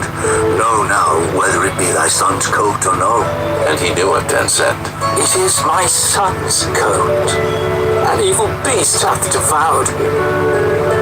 Joseph is without doubt rent in pieces. And Jacob rent his clothes, and put sackcloth upon his loins, and mourned for his son many days. And all his sons and all his daughters rose up to comfort him. But he refused to be comforted. And he said, For I will go down into the grave unto my son, mourning. Thus his father wept for him. And the Midianites sold him into Egypt unto Potiphar, an officer of Pharaoh's, and captain of the guard. Chapter 38. And it came to pass at that time that Judah went down from his brethren, and turned into a certain Adullamite, whose name was Hira. And Judah saw there a daughter of a certain Canaanite, whose name was Shua. And he took her, and went in unto her. And she conceived, and bare a son, and he called his name And she conceived again, and bare a son, and she called his name Onan. And she yet again conceived, and bare a son, and called his name Shelah. And he was at Chezib when she bare him. And Judah took a wife for his firstborn, whose name was Tamar. And Judah's firstborn, was wicked in the sight of the Lord. And the Lord slew him. And Judah said unto Onan, Go in unto thy brother's wife, and marry her, and raise up seed to thy brother. And Onan knew that the seed should not be his. And it came to pass, when he went in unto his brother's wife, that he spilt it on the ground, lest that he should give seed to his brother. And the thing which he did displeased the Lord, wherefore he slew him also. Then said Judah to Tamar his daughter-in-law, Remain a widow at thy father's house, till Shelah my son be grown. For he said, Lest peradventure he die also, as his brethren did. And Tamar went and dwelt in her father's house. And in process of time the daughter of Shua, Judah's wife, died. And Judah was comforted, and went up unto his sheep shearers to Timnath, he and his friend Hira the Adullamite. And it was told Tamar, saying, Behold, thy father-in-law goeth up to Timnath to shear his sheep. And she put her widow's garments off from her, and covered her with a veil, and wrapped herself, and sat in an open place which is by the way to Timnath. For she saw that Shelah was grown, and she was not given unto him to wife. When Judah saw her, he thought her to be an harlot, because she had covered her face. And he turned unto her by the way, and said, Go to, I pray thee, let me come in unto thee. For he knew not that she was his daughter-in-law. And she said, What wilt thou give me, that thou mayest come in unto me? And he said, I will send thee a kid from the flock. And she said, Wilt thou give me a pledge till thou send it? And he said, What pledge shall I give thee? And she said, Thy signet, and thy bracelets, and thy staff that is in thine hand. And he gave it her, and came in unto her, and she conceived by him. And she arose and went away, and laid by her veil from her, and put on the garments of her widowhood. And Judah sent the kid by the hand of his friend the Adullamite, to receive his pledge from the woman's hand. But he found her not. Then he asked the men of that place, saying, Where is the harlot that was openly by the wayside? And they said, There was no harlot in this place. And he returned to Judah and said, I cannot find her. And also the men of the place said that there was no harlot in this place. And Judah said, Let her take it to her, lest we be shamed. Behold, I sent this kid, and thou hast not found her. And it came to pass about 3 months after, that it was told Judah, saying, Tamar thy daughter-in-law hath played the harlot, and also, behold, she is with child by whoredom. And Judah said, Bring her forth, and let her be burnt. When she was brought forth, she sent to her father-in-law, saying, By the man whose these are am I with child. And she said, Discern, I pray thee, whose are these, the signet and bracelets and staff? And Judah acknowledged them, and said, She hath been more righteous than I, because that I gave her not to Shelah my son. And he knew her again no more. And it came to pass in the time of her travail, that behold, twins were in her womb. And it came to pass when she travailed, that the one put out his hand, and the midwife took and bound upon his hand a scarlet thread, saying, This came out first. And it came to pass, as he drew back his hand, that behold, his brother came out, and she said, How hast thou broken forth? This breach be upon thee. Therefore his name was called Pharez. And afterward came out his brother, that had the scarlet thread upon his hand, and his name was called Zerah. Chapter 39. And Joseph was brought down to Egypt, and Potiphar, an officer of Pharaoh, captain of the guard, an Egyptian, bought him of the hands of the Ishmaelites, which had brought him down thither. And the Lord was with Joseph, and he was a prosperous man, and he was in the house of his master the Egyptian. And his master saw that the Lord was with him, and that the Lord made all that he did to prosper in his hand. And Joseph found grace in his sight, and he served him. And he made him overseer over his house, and all that he had he put into his hand. And it came to pass from the time that he had made him overseer in his house, and over all that he had, that the Lord blessed the Egyptian's house for Joseph's sake. And the blessing of the Lord was upon all that he had in the house and in the field. And he left all that he had in Joseph's hand, and he knew not all he had, save the bread which he did eat. And Joseph was a goodly person, and well favored. And it came to pass after these things, that his master's wife cast her eyes upon Joseph, and she said, Lie with me. But he refused, and said unto his master's wife, Behold, my master wotteth not what is with me in the house, and he hath committed all that he hath to my hand. There is none greater in this house than I, neither hath he kept back anything from me but thee, because thou art his wife. How then can I do this great wickedness and sin against God? And it came to pass, as she spake to Joseph day by day, that he hearkened not unto her to lie by her, or to be with her. And it came to pass about this time, that Joseph went into the house to do his business, and there was none of the men of the house there within. And she caught him by his garment, saying, Lie with me. And he left his garment in her hand, and fled, and got him out. And it came to pass, when she saw that he had left his garment in her hand, and was fled forth, that she called unto the men of her house, and spake unto them, saying, See, he hath brought in an Hebrew unto us to mock us. He came in unto me to lie with me, and I cried with a loud voice. And it came to pass, when he heard that I lifted up my voice and cried, that he left his garment with me, and fled, and got him out. And she laid up his garment by her until his Lord came home. And she spake unto him according to these words, saying, The Hebrew servant which thou hast brought unto us came in unto me to mock me. And it came to pass, as I lifted up my voice and cried, that he left his garment with me and fled out. And it came to pass, when his master heard the words of his wife, which she spake unto him, saying, After this manner did thy servant to me. that his wrath was kindled. And Joseph's master took him, and put him into the prison, a place where the king's prisoners were bound, and he was there in the prison. But the Lord was with Joseph, and showed him mercy, and gave him favor in the sight of the keeper of the prison. And the keeper of the prison committed to Joseph's hand all the prisoners that were in the prison, and whatsoever they did there, he was the doer of it. The keeper of the prison looked not to anything that was under his hand, because the Lord was with him, and that which he did, the Lord made it to prosper. Chapter 40. And it came to pass after these things, that the butler of the king of Egypt and his baker had offended their lord the king of Egypt. And Pharaoh was wroth against two of his officers, against the chief of the butlers, and against the chief of the bakers. And he put them in ward in the house of the captain of the guard into the prison, the place where Joseph was bound. And the captain of the guard charged Joseph with them, and he served them. And they continued a season in ward. And they dreamed a dream, both of them, each man his dream in one night, each man according to the interpretation of his dream, the butler and the baker of the king of Egypt, which were bound in the prison. And Joseph came in unto them in the morning, and looked upon them, and behold, they were sad. And he asked Pharaoh's officers that were with him in the ward of his lord's house, saying, Wherefore look ye so sadly today? And they said unto him, We have dreamed a dream, and there is no interpreter of it. And Joseph said unto them, Do not interpretations belong to God? Tell me them, I pray you. And the chief butler told his dream to Joseph, and said to him, In my dream, behold, a vine was before me, and in the vine were 3 branches, and it was as though it budded, and her blossom shot forth, and the clusters thereof brought forth ripe grapes. And Pharaoh's cup was in my hand, and I took the grapes and pressed them into Pharaoh's cup, and I gave the cup into Pharaoh's hand. And Joseph said unto him, This is the interpretation of it. the 3 branches are 3 days.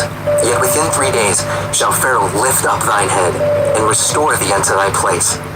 And thou shalt deliver Pharaoh's cup into his hand, after the former manner when thou wast his butler. But think on me when it shall be well with thee, and show kindness, I pray thee, unto me, and make mention of me unto Pharaoh, and bring me out of this house. For indeed I was stolen away out of the land of the Hebrews, and here also have I done nothing that they should put me into the dungeon. When the chief baker saw that the interpretation was good, he said unto Joseph, I also was in my dream, and behold, I had 3 white baskets on my head, and in the uppermost basket there was of all manner of baked meats for Pharaoh, and the birds did eat them out of the basket upon my head. And Joseph answered and said, This is the interpretation thereof. The 3 baskets are 3 days, yet within 3 days shall Pharaoh lift up thy head from off thee, and shall hang thee on a tree, and the bird shall eat thy flesh from off thee. And it came to pass the 3rd day, which was Pharaoh's birthday, that he made a feast unto all his servants. And he lifted up the head of the chief butler and of the chief baker among his servants. And he restored the chief butler unto his butlership again. And he gave the cup into Pharaoh's hand. But he hanged the chief baker, as Joseph had interpreted to them. Yet did not the chief butler remember Joseph, but forgat him. Chapter 41. And it came to pass at the end of 2 full years, that Pharaoh dreamed, and behold, he stood by the river. And behold, there came up out of the river 7 well-favored kine and fat-fleshed, and they fed in a meadow. And behold, 7 other kine came up after them out of the river, ill-favored and lean-fleshed, and stood by the other kine upon the brink of the river. And the ill-favored and lean-fleshed kine did eat up the 7 well-favored and fat kine. So Pharaoh awoke, and he slept and dreamed the 2nd time. And behold, 7 ears of corn came up upon one stalk, rank and good. And behold, 7 thin ears, and blasted with the east wind, sprung up after them. And the 7 thin ears devoured the 7 rank and full ears. And Pharaoh awoke, and behold, it was a dream. And it came to pass in the morning that his spirit was troubled, and he sent and called for all the magicians of Egypt, and all the wise men thereof. And Pharaoh told them his dream, but there was none that could interpret them unto Pharaoh. Then spake the chief butler unto Pharaoh, saying, I do remember my faults this day. Pharaoh was wroth with his servants, and put me in ward in the captain of the guard's house, both me and the chief baker. And we dreamed a dream in one night, I and he. We dreamed each man according to the interpretation of his dream. And there was there with us a young man, an Hebrew, servant to the captain of the guard. And we told him, and he interpreted to us our dreams. To each man according to his dream he did interpret. And it came to pass, as he interpreted to us, so it was. Me he restored unto mine office, and him he hanged. Then Pharaoh sent and called Joseph, and they brought him hastily out of the dungeon. And he shaved himself, and changed his raiment, and came in unto Pharaoh. And Pharaoh said unto Joseph, I have dreamed a dream, and there is none that can interpret it. And I have heard say of thee, that thou canst understand a dream to interpret it. And Joseph answered Pharaoh, saying, It is not in me. God shall give Pharaoh an answer of peace. And Pharaoh said unto Joseph, In my dream, behold, I stood upon the bank of the river. And behold, there came up out of the river 7 kine, fat-fleshed and well-favored, and they fed in a meadow. And behold, 7 other kine came up after them, poor and very ill-favored and lean-fleshed, such as I never saw in all the land of Egypt for badness. And the lean and the ill-favored kine did eat up the first 7 fat kine. And when they had eaten them up, it could not be known that they had eaten them, but they were still ill-favored as at the beginning. So I awoke, and I saw in my dream, and behold, 7 ears came up in one stalk, full and good. And behold, 7 ears withered, thin, and blasted with the east wind sprung up after them. And the thin ears devoured the 7 good ears, and I told this unto the magicians, but there was none that could declare it to me. And Joseph said unto Pharaoh, The dream of Pharaoh is one. God hath showed Pharaoh what he is about to do. The 7 good kine are 7 years, and the 7 good ears are 7 years. The dream is one. And the 7 thin and ill-favored kine that came up after them are 7 years. And the 7 empty ears blasted with the east wind shall be 7 years of famine. This is the thing which I have spoken unto Pharaoh. What God is about to do, he showeth unto Pharaoh. Behold, there come 7 years of great plenty throughout all the land of Egypt. And there shall arise after them 7 years of famine, and all the plenty shall be forgotten in the land of Egypt, and the famine shall consume the land. And the plenty shall not be known in the land by reason of that famine following, for it shall be very grievous. And for that the dream was doubled unto Pharaoh twice. It is because the thing is established by God, and God will shortly bring it to pass. Now, therefore, let Pharaoh look out, a man discreet and wise, and set him over the land of Egypt. Let Pharaoh do this, and let him appoint officers over the land, and take up the 5th part of the land of Egypt in the 7 plenteous years. And let them gather all the food of those good years that come, and lay up corn under the hand of Pharaoh. And let them keep food in the cities. And that food shall be for store to the land against the 7 years of famine, which shall be in the land of Egypt, that the land perish not through the famine. And the thing was good in the eyes of Pharaoh, and in the eyes of all his servants. And Pharaoh said unto his servants, Can we find such a one as this is, a man in whom the Spirit of God is? And Pharaoh said unto Joseph, For as much as God hath showed thee all this, there is none so discreet and wise as thou art. Thou shalt be over my house, and according unto thy word shall all my people be ruled. Only in the throne will I be greater than thou.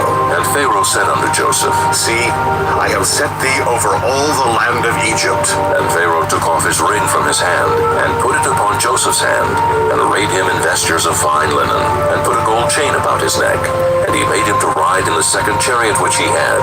And they cried before him, Bow the knee! And he made him ruler over all the land of Egypt. And Pharaoh said unto Joseph, I am Pharaoh, and without thee shall no man lift up his hand or foot in all the land of Egypt. And Pharaoh called Joseph's name Zaphanath-Paneah, and he gave him to wife Asenath, the daughter of Potiphera, priest of On. And Joseph went out over all the land of Egypt. And Joseph was 30 years old when he stood before Pharaoh king of Egypt. And Joseph went out from the presence of Pharaoh, and went throughout all the land of Egypt. And in the 7 plenteous years the earth brought forth by handfuls. And he gathered up all the food of the 7 years which were in the land of Egypt, and laid up the food in the cities. The food of the field which was round about every city laid he up in the same. And Joseph gathered corn as the sand of the sea, very much, until he left numbering, for it was without number. And unto Joseph were born 2 sons before the years of famine came, which Asenath, the daughter of Potiphera, priest of On, bare unto him. And Joseph called the name of the firstborn Manasseh. For God, said he, hath made me forget all my toil, and all my father's house. And the name of the second called he Ephraim. For God hath caused me to be fruitful in the land of my affliction. And the 7 years of plenteousness that was in the land of Egypt were ended. And the 7 years of dearth began to come, according as Joseph had said. And the dearth was in all lands, but in all the land of Egypt there was bread. And when all the land of Egypt was famished, the people cried to Pharaoh for bread. And Pharaoh said unto all the Egyptians, Go unto Joseph, what he saith to you, do. And the famine was over all the face of the earth. And Joseph opened all the storehouses, and sold unto the Egyptians. And the famine waxed sore in the land of Egypt. And all countries came into Egypt to Joseph for to buy corn, because that the famine was so sore in all lands. Chapter 42. Now when Jacob saw that there was corn in Egypt, Jacob said unto his sons, Why do ye look one upon another? And he said, Behold, I have heard that there is corn in Egypt. Get you down thither, and buy for us from thence, that we may live, and not die. And Joseph's 10 brethren went down to buy corn in Egypt. But Benjamin, Joseph's brother, Jacob sent not with his brethren, for he said, Lest peradventure mischief befall him. And the sons of Israel came to buy corn among those that came, for the famine was in the land of Canaan. And Joseph was the governor over the land, and he it was that sold to all the people of the land. And Joseph's brethren came and bowed down themselves before him with their faces to the earth. And Joseph saw his brethren, and he knew them, but made himself strange unto them, and spake roughly unto them. And he said unto them, Whence come ye? And they said, From the land of Canaan to buy food. And Joseph knew his brethren, but they knew not him. And Joseph remembered the dreams which he dreamed of them, and said unto them, Ye are spies, to see the nakedness of the land ye are come. And they said unto him, Nay, my lord, but to buy food are thy servants come. We are all one man's sons. We are true men. Thy servants are no spies. And he said unto them, Nay, but to see the nakedness of the land ye are come. And they said, Thy servants are 12 brethren, the sons of one man in the land of Canaan. And behold, the youngest is this day with our father, and one is not. And Joseph said unto them, That is it that I spake unto you, saying, Ye are spies. Hereby ye shall be proved. By the life of Pharaoh ye shall not go forth hence, except your youngest brother come hither. Send one of you, and let him fetch your brother. And ye shall be kept in prison, that your words may be proved, whether there be any truth in you. Or else, by the life of Pharaoh, surely ye are spies. And he put them all together into ward 3 days. And Joseph said unto them the third day, This do and live, for I fear God. If ye be true men, let one of your brethren be bound in the house of your prison. Go ye, carry corn for the famine of your houses. But bring your youngest brother unto me. So shall your words be verified, and ye shall not die. And they did so. And they said one to another, We are verily guilty concerning our brother, in that we saw the anguish of his soul when he besought us, and we would not hear. Therefore is this distress come upon us. And Reuben answered them, saying, Spake I not unto you, saying, Do not sin against the child, and ye would not hear? Therefore, behold, also his blood is required. And they knew not that Joseph understood them, for he spake unto them by an interpreter. And he turned himself about from them, and wept, and returned to them again, and communed with them, and took from them Simeon, and bound him before their eyes. Then Joseph commanded to fill their sacks with corn, and to restore every man's money into his sack, and to give them provision for the way. And thus did he unto them. And they laded their asses with the corn, and departed thence. And as one of them opened his sack to give his ass provender in the inn, he espied his money, for behold, it was in his sack's mouth. And he said unto his brethren, My money is restored, and lo, it is even in my sack. And their heart failed them, and they were afraid, saying one to another, What is this that God hath done unto us? And they came unto Jacob their father unto the land of Canaan, and told him all that befell unto them, saying, The man who is the Lord of the land spake roughly to us, and took us for spies of the country. And we said unto him, We are true men, we are no spies. We be 12 brethren, sons of our father, one is not, and the youngest is this day with our father in the land of Canaan. And the man, the Lord of the country, said unto us, Hereby shall I know that ye are true men.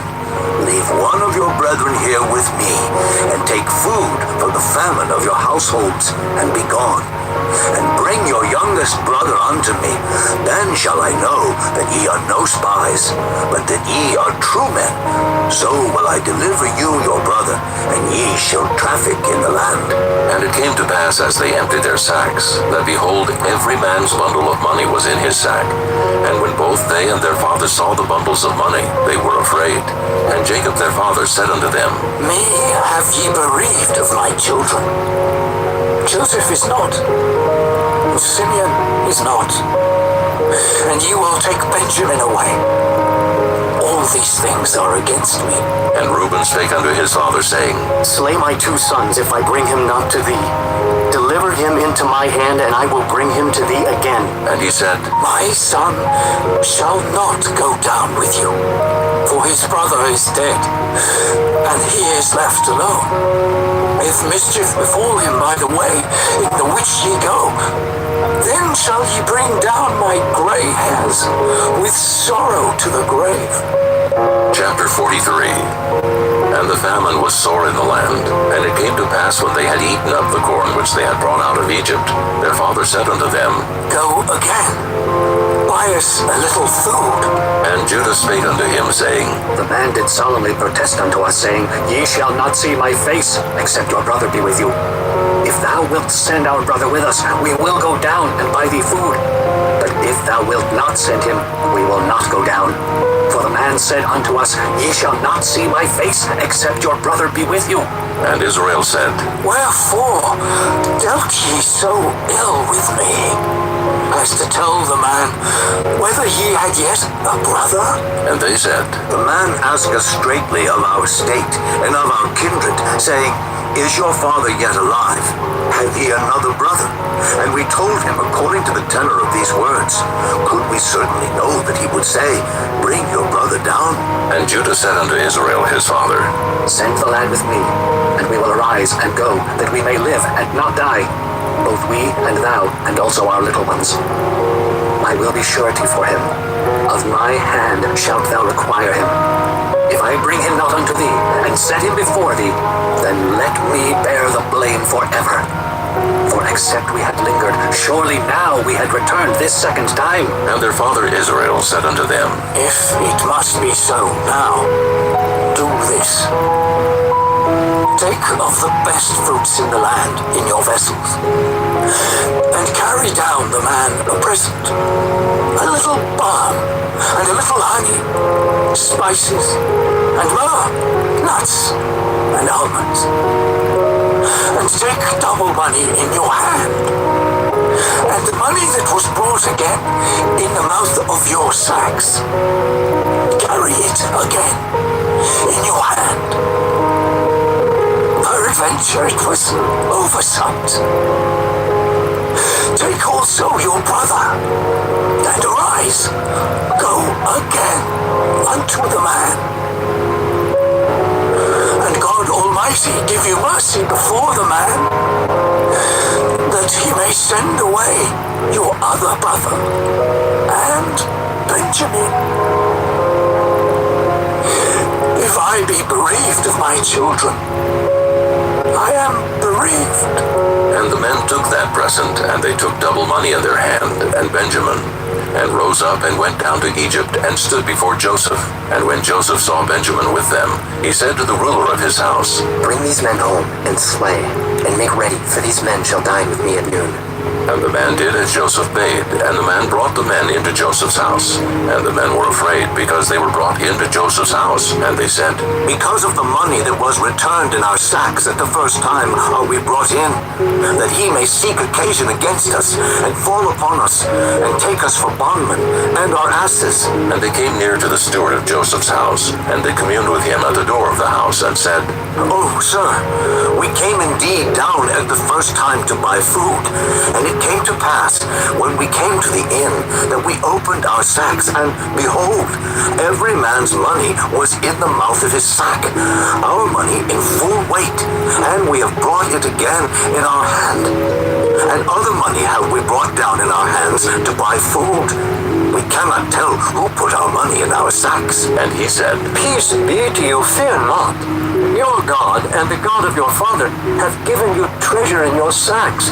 I had your money. And he brought Simeon out unto them. And the man brought the men into Joseph's house, and gave them water, and they washed their feet. And he gave their asses provender. And they made ready the present against Joseph came at noon, for they heard that they should eat bread there. And when Joseph came home, they brought him the present which was in their hand into the house, and bowed themselves to him to the earth. And he asked them of their welfare, and said, Is your father well, the old man of whom ye spake? Is he yet alive? And they answered, Thy servant, our father, is in good health. He is yet alive. And they bowed down their heads and made obeisance. And he lifted up his eyes and saw his brother Benjamin, his mother's son, and said, Is this your younger brother, of whom ye spake unto me? And he said, God be gracious unto thee, my son. And Joseph made haste, for his bowels did yearn upon his brother. And he sought where to weep, and he entered into his chamber and wept there. And he washed his face, and went out, and refrained himself, and said, Set on bread. And they set on for him by himself, and for them by themselves, and for the Egyptians which did eat with him by themselves, because the Egyptians might not eat bread with the Hebrews, for that is an abomination unto the Egyptians. And they sat before him, the firstborn according to his birthright, and the youngest according to his youth. And the men marveled one at another. And he took and sent messes unto them from before him. But Benjamin's mess was 5 times so much as any of theirs. And they drank and were merry with him.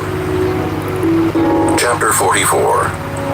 And he commanded the steward of his house, saying, Fill the men's sacks with food, as much as they can carry, and put every man's money in his sack's mouth, and put my cup, the silver cup, in the sack's mouth of the youngest, and his corn money. And he did according to the word that Joseph had spoken. As soon as the morning was light, the men were sent away, they and their asses. And when they were gone out of the city, and not yet far off, Joseph said unto his steward, Up, follow after the men, and when thou dost overtake them, say unto them, Wherefore have ye rewarded evil for good? Is not this it in which my Lord drinketh, and whereby indeed he divineth? Ye have done evil in so doing. And he overtook them, and he spake unto them these same words. And they said unto him, Wherefore saith my Lord these words? God forbid that thy servant should do according to this thing. Behold, the money which we found in our sacks' mouths, we brought again unto thee out of the land of Canaan. How then should we steal out of thy Lord's house silver or gold? With whomsoever of thy servant it be found, both let him die, and we also will be my Lord's bondmen. And he said, Now also let it be according unto your words. He with whom it is found shall be my servant, and ye shall be blameless. Then they speedily took down every man his sack to the ground, and opened every man his sack. And he searched, and began at the eldest, and left at the youngest, and the cup was found in Benjamin's sack. Then they rent their clothes, and laded every man his ass, and returned to the city. And Judah and his brethren came to Joseph's house, for he was yet there, and they fell before him on the ground. And Joseph said unto them, What deed is this that ye have done? Wot ye not that such a man as I can certainly divine? And Judah said, What shall we say unto my Lord? What shall we speak? Or how shall we clear ourselves? God hath found out the iniquity of thy servants.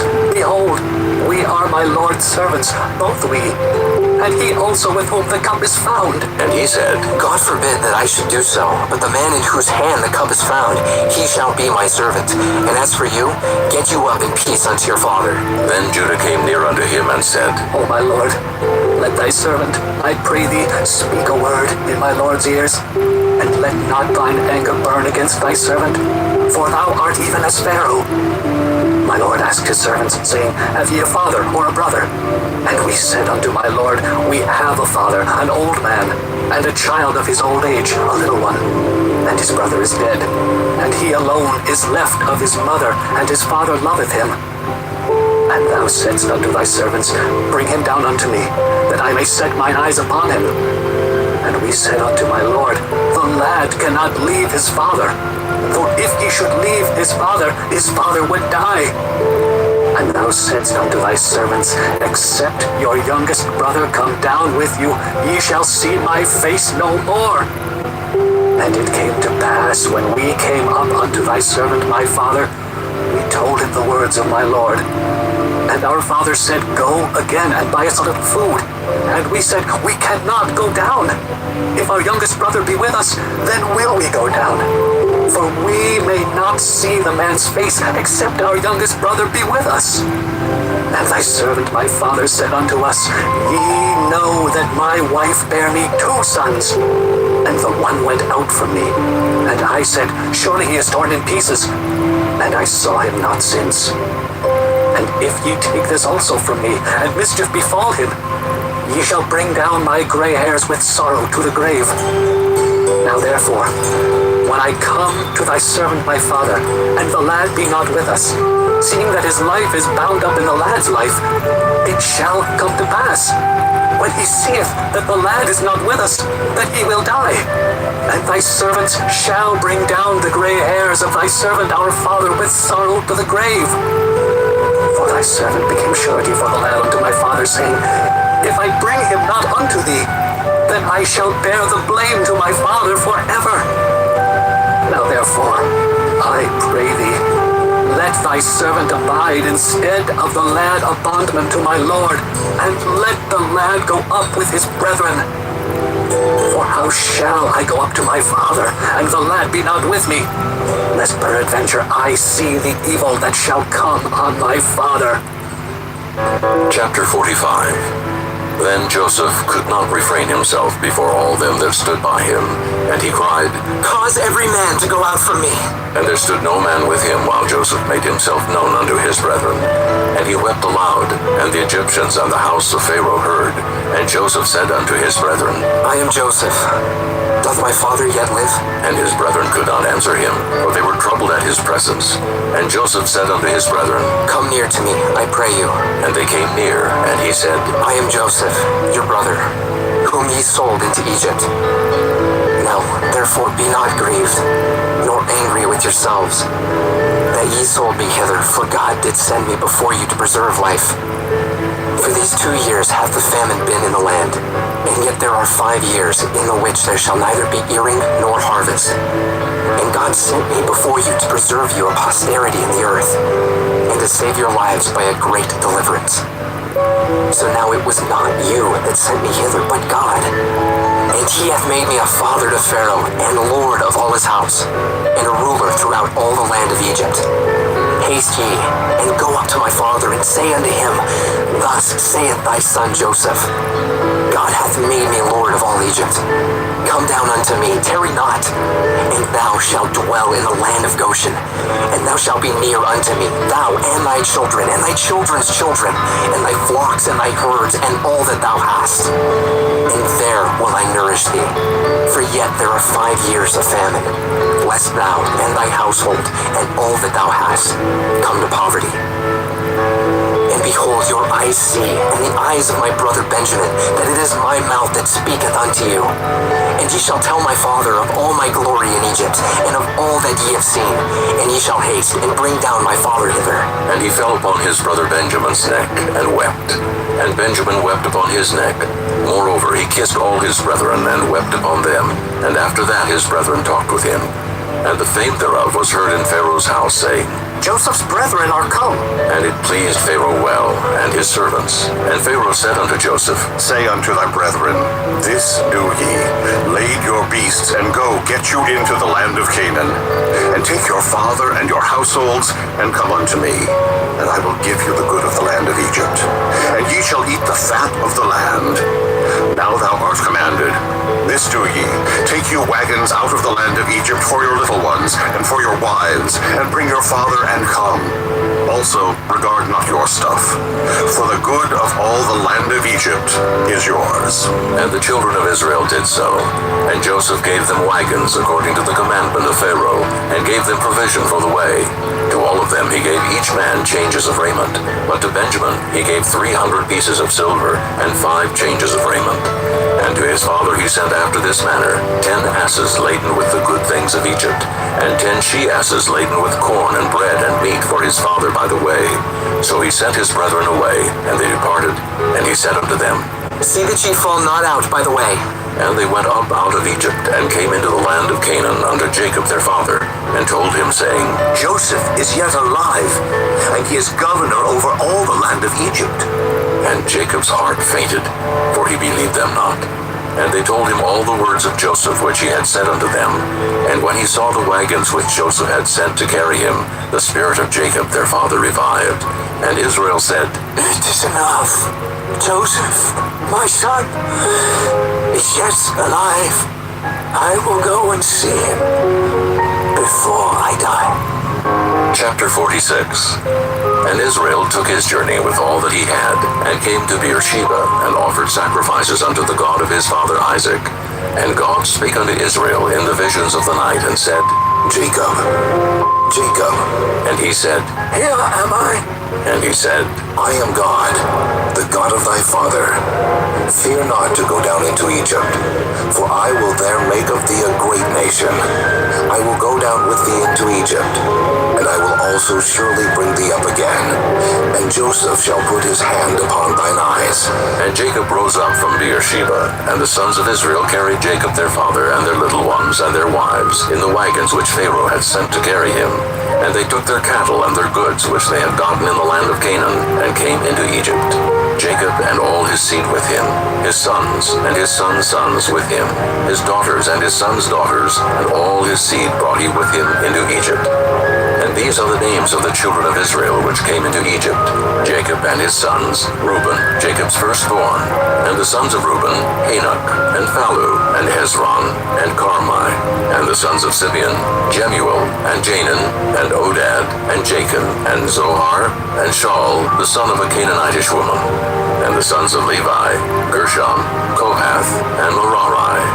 And the sons of Judah, and Onan, and Shelah, and Pharez, and Zerah. But and Onan died in the land of Canaan. And the sons of Pharez were Hezron, and Hamul. And the sons of Issachar, Tola, and Phuvah, and Job, and Shimron. And the sons of Zebulun, Sirid, and Elon, and Jaleel.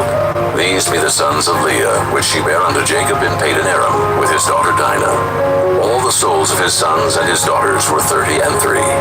And the sons of Gad, Ziphion, and Hagi, Shunai, and Ezbon, Eri, and Erodai, and Areli. And the sons of Asher, Jimnah, and Ishua, and Isui, and Beriah, and Sarah their sister. And the sons of Beriah, Heber, and Malchiel. These are the sons of Zilpah, whom Laban gave to Leah his daughter, and these she bare unto Jacob, even 16 souls, the sons of Rachel Jacob's wife, Joseph and Benjamin. And under Joseph in the land of Egypt were born Manasseh and Ephraim, which Asenath, the daughter of Potipherah, priest of On, bare unto him. And the sons of Benjamin were Bela, and Becher, and Ashbel, Jerah, and Naaman, Ehi, and Rosh, Muppim, and Helpim, and Ard. These are the sons of Rachel, which were born to Jacob. All the souls were 14. And the sons of Dan, Hushim. And the sons of Naphtali, Jaziel, and Guni, and Jezer, and Shilom. These are the sons of Bilhah, which Laban gave unto Rachel his daughter, and she bare these unto Jacob. All the souls were 7. All the souls that came with Jacob into Egypt, which came out of his loins, besides Jacob's sons' wives, all the souls were 66. And the sons of Joseph, which were born him in Egypt, were 2 souls. All the souls of the house of Jacob, which came into Egypt, were 70. And he sent Judah before him unto Joseph, to direct his face unto Goshen. And they came into the land of Goshen, and Joseph made ready his chariot, and went up to meet Israel his father to Goshen, and presented himself unto him. And he fell on his neck, and wept on his neck a good while. And Israel said unto Joseph, Now let me die, since I have seen thy face, because thou art yet alive. And Joseph said unto his brethren, and unto his father's house, I will go up and show Pharaoh, and say unto him, My brethren and my father's house, which were in the land of Canaan, are come unto me. And the men are shepherds, for their trade hath been to feed cattle, and they have brought their flocks and their herds, and all that they have. And it shall come to pass, when Pharaoh shall call you, and shall say, What is your occupation? And ye shall say, Thy servant's trade hath been about cattle from our youth, even until now, both we and also our fathers. And ye may dwell in the land of Goshen, for every shepherd is an abomination unto the Egyptians. Chapter 47. Then Joseph came and told Pharaoh and said, My father and my brethren, and their flocks and their herds, and all that they have, are come out of the land of Canaan. And, behold, they are in the land of Goshen. And he took some of his brethren, even 5 men, and presented them unto Pharaoh. And Pharaoh said unto his brethren, What is your occupation? And they said unto Pharaoh, Thy servants are shepherds, both we and also our fathers. They said moreover unto Pharaoh, For to sojourn in the land are we come.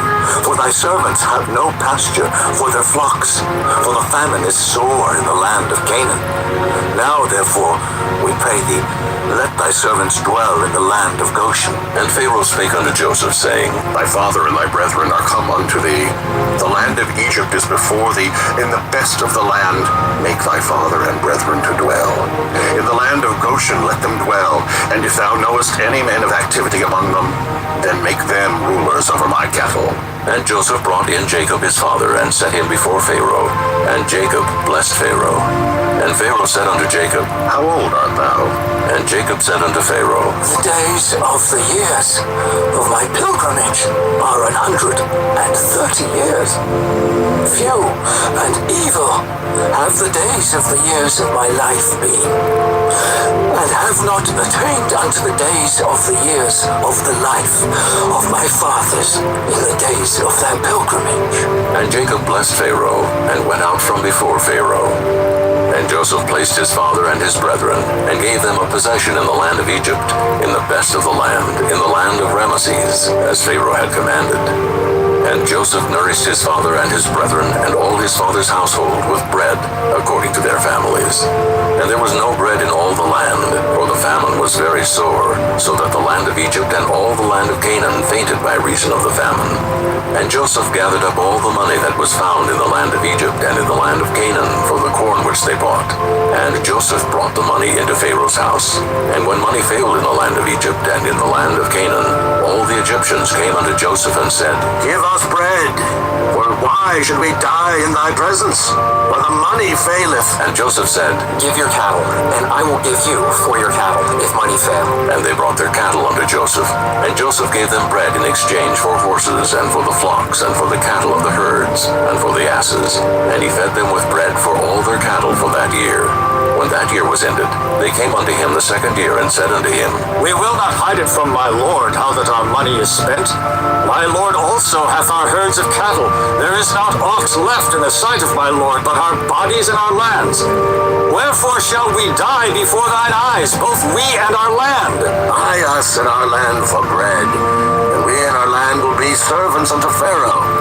And give us seed, that we may live and not die, that the land be not desolate. And Joseph bought all the land of Egypt for Pharaoh, for the Egyptians sold every man his field, because the famine prevailed over them. So the land became Pharaoh's, and as for the people, he removed them to cities from one end of the borders of Egypt even to the other end thereof. Only the land of the priests bought he not, for the priests had a portion assigned them of Pharaoh, and did eat their portion which Pharaoh gave them. Wherefore they sold not their lands. Then Joseph said unto the people, Behold, I have bought you this day and your land for Pharaoh. Lo, here is seed for you, and ye shall sow the land. And it shall come to pass in the increase, that ye shall give the fifth part unto Pharaoh, and 4 parts shall be your own, for seed of the field, and for your food, and for them of your households, and for food for your little ones. And they said, Thou hast saved our lives. Let us find grace in the sight of my lord, and we will be Pharaoh's servants. And Joseph made it a law over the land of Egypt unto this day, that Pharaoh should have the 5th part, except the land of the priests only, which became not Pharaoh's. And Israel dwelt in the land of Egypt in the country of Goshen, and they had possessions therein, and grew and multiplied exceedingly. And Jacob lived in the land of Egypt 17 years, so the whole age of Jacob was 147 years. And the time drew nigh that Israel must die. And he called his son Joseph, and said unto him, If now I have found grace in thy sight, put, I pray thee, thy hand under my thigh, and deal kindly and truly with me. Bury me not, I pray thee, in Egypt, but I will lie with my fathers, and thou shalt carry me out of Egypt, and bury me in their burying place. And he said, I will do as thou hast said. And he said, Swear unto me. And he sware unto him, and Israel bowed himself upon the bed's head. Chapter 48. And it came to pass after these things that one told Joseph, Behold, thy father is sick. And he took with him his 2 sons, Manasseh and Ephraim. And one told Jacob and said, Behold, thy son Joseph cometh unto thee. And Israel strengthened himself, and sat upon the bed. And Jacob said unto Joseph, God Almighty appeared unto me at Luz in the land of Canaan, and blessed me, and said unto me, Behold, I will make thee fruitful, and multiply thee, and I will make of thee a multitude of people, and will give this land to thy seed after thee for an everlasting possession. And thou thy 2 sons, Ephraim and Manasseh, which were born unto thee in the land of Egypt, before I came unto thee into Egypt, are mine. As Reuben and Simeon, they shall be mine. And thy issue, which thou begettest after them, shall be thine, and shall be called after the name of their brethren in their inheritance. And as for me, when I came from Padan, Rachel died by me in the land of Canaan in the way, when yet there was but a little way to come unto Ephrath. And I buried her there, in the way of Ephrath. The same is Bethlehem. And Israel beheld Joseph's sons and said, Who are these? And Joseph said unto his father, They are my sons, whom God hath given me in this place. And he said, Bring them, I pray thee, unto me, and I will bless them. Now the eyes of Israel were dim for age, so that he could not see. And he brought them near unto him, and he kissed them, and embraced them. And Israel said unto Joseph, I had not thought to see thy face, and lo, God hath showed me also thy seed. And Joseph brought them out from between his knees, and he bowed himself with his face to the earth. And Joseph took them both, Ephraim in his right hand toward Israel's left hand, and Manasseh in his left hand toward Israel's right hand, and brought them near unto him. And Israel stretched out his right hand, and laid it upon Ephraim's head, who was the younger, and his left hand upon Manasseh's head, guiding his hands wittingly, for Manasseh was the firstborn.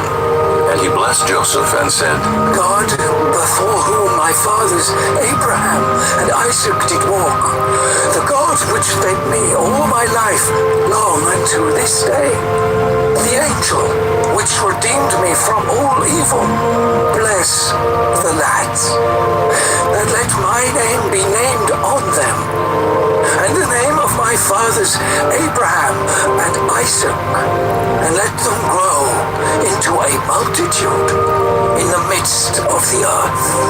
And when Joseph saw that his father laid his right hand upon the head of Ephraim, it displeased him, and he held up his father's hand to remove it from Ephraim's head unto Manasseh's head. And Joseph said unto his father, Not so, my father, for this is the firstborn. Put thy right hand upon his head. And his father refused and said, I know it, my son, I know it. He also shall become a people, and he also shall be great. But truly, his younger brother shall be greater than he, and his seed shall become a multitude of nations. And he blessed them that day, saying, In thee shall Israel bless, saying, God make thee as Ephraim and as Manasseh. And he set Ephraim before Manasseh. And Israel said unto Joseph, Behold, I die, but God shall be with you, and bring you again unto the land of your fathers. Moreover, I have given to thee one portion above thy brethren, which I took out of the hand of the Amorite with my sword and with my bow. Chapter 49. And Jacob called unto his sons, and said, Gather yourselves together, that I may tell you that which shall befall you in the last days. Gather yourselves together, and hear, ye sons of Jacob, and hearken unto Israel your father. Reuben, thou art my firstborn, my might, and the beginning of my strength, the excellency of dignity, and the excellency of power. Unstable as water, thou shalt not excel. Because thou wentest up to thy father's bed, then defiledst thou it. He went up to my couch. Simeon and Levi are brethren. Instruments of cruelty are in their habitations. O my soul, come not thou into their secret. Unto their assembly mine honor be not thou united.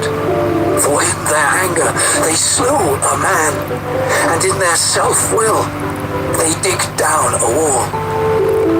Cursed be their anger, for it was fierce, and their wrath, for it was cruel. I will divide them in Jacob, and scatter them in Israel. Judah, thou art he whom thy brethren shall praise. Thy hand shall be in the neck of thine enemies. Thy father's children shall bow down before thee. Judah is a lion's whelp. From the prey, my son, thou art gone up. He stooped down. He couched as a lion. And as an old lion, who shall rouse him up? The scepter shall not depart from Judah, nor a lawgiver from between his feet, until Shiloh come. and unto him shall the gathering of the people be. Binding his foal unto the vine, and his ass's colt unto the choice vine. He washed his garments in wine, and his clothes in the blood of grapes. His eyes shall be red with wine, and his teeth white with milk. Zebulun shall dwell at the haven of the sea, and he shall be for an haven of ships, and his border shall be unto Zidon. Issachar is a strong ass couching down between two burdens, and he saw that rest was good, and the land that it was pleasant, and bowed his shoulder to bear, and became a servant unto tribute. Dan shall judge his people as one of the tribes of Israel. Dan shall be a serpent by the way, an adder in the path, that biteth the horse heels, so that his rider shall fall backward. I have waited for thy salvation, O Lord.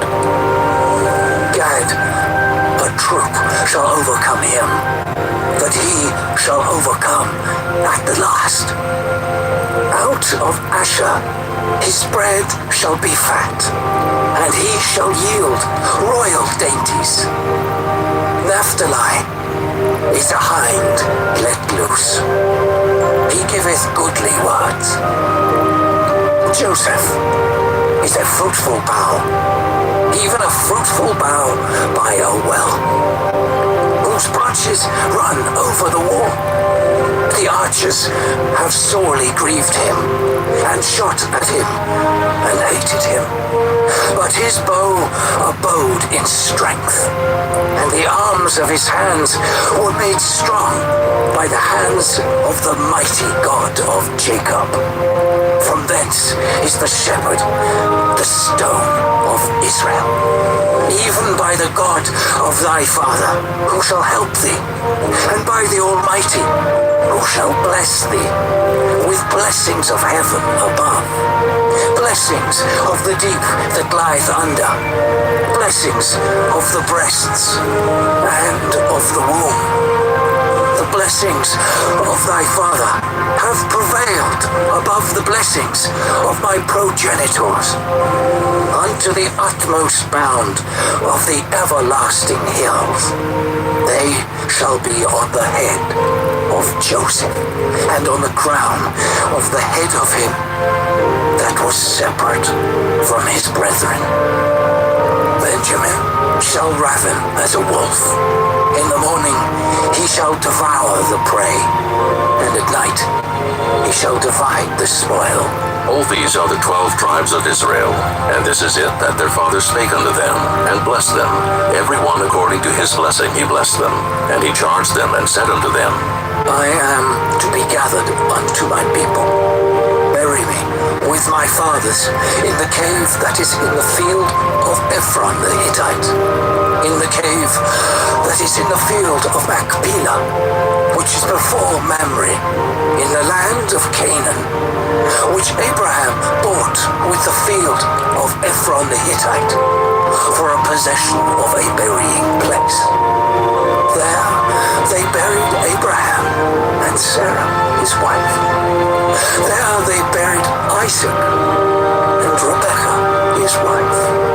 And there I buried Leah. The purchase of the field and of the cave that is therein was from the children of Heth. And when Jacob had made an end of commanding his sons, he gathered up his feet into the bed, and yielded up the ghost, and was gathered unto his people. Chapter 50. And Joseph fell upon his father's face, and wept upon him, and kissed him. And Joseph commanded his servants, the physicians, to embalm his father. And the physicians embalmed Israel. And 40 days were fulfilled for him, for so are fulfilled the days of those which are embalmed. And the Egyptians mourned for him 60 days. And when the days of his mourning were past, Joseph spake unto the house of Pharaoh, saying, If now I have found grace in your eyes, speak, I pray you, in the ears of Pharaoh, saying, My My father made me swear, saying, Lo, I die in my grave which I have digged for me in the land of Canaan. There shalt thou bury me. Now therefore let me go up, I pray thee, and bury my father, and I will come again. And Pharaoh said, Go up, and bury thy father, according as he made thee swear. And Joseph went up to bury his father, and with him went up all the servants of Pharaoh, the elders of his house, and all the elders of the land of Egypt, and all the house of Joseph and his brethren and his father's house. Only their little ones and their flocks and their herds they left in the land of Goshen. And there went up with him both chariots and horsemen, and it was a very great company. And they came to the threshing floor of Atad, which is beyond Jordan. And there they mourned with a great and very sore lamentation. And he made a mourning for his father 7 days. And when the inhabitants of the land, the Canaanites, saw the mourning in the floor of Atad, they said, This is a grievous mourning to the Egyptians. Wherefore the name of it was called Abel Mizraim, which is beyond Jordan. And his sons did unto him according as he commanded them. For his sons carried him into the land of Canaan, and buried him in the cave of the field of Machpelah, which Abraham bought with the field for a possession of the burying place of Ephron the Hittite, before Mamre. And Joseph returned into Egypt, he and his brethren, and all that went up with him to bury his father, after he had buried his father. And when Joseph's brethren saw that their father was dead, they said, Joseph will peradventure hate us, and will certainly requite us all the evil which we did unto him. And they sent a messenger unto Joseph, saying, Thy father did command before he died, saying, So shall ye say unto Joseph, Forgive, I pray thee now, the trespass of thy brethren, and their sin, for they did unto thee evil. And now, we pray thee, forgive the trespass of the servants of the God of thy father. And Joseph wept when they spake unto him. And his brethren also went and fell down before his face, and they said, Behold, we be thy servants. And Joseph said unto them, Fear not, for am I in the place of God? But as for you, ye thought evil against me. But God meant it unto good, to bring to pass as it is this day, to save much people alive.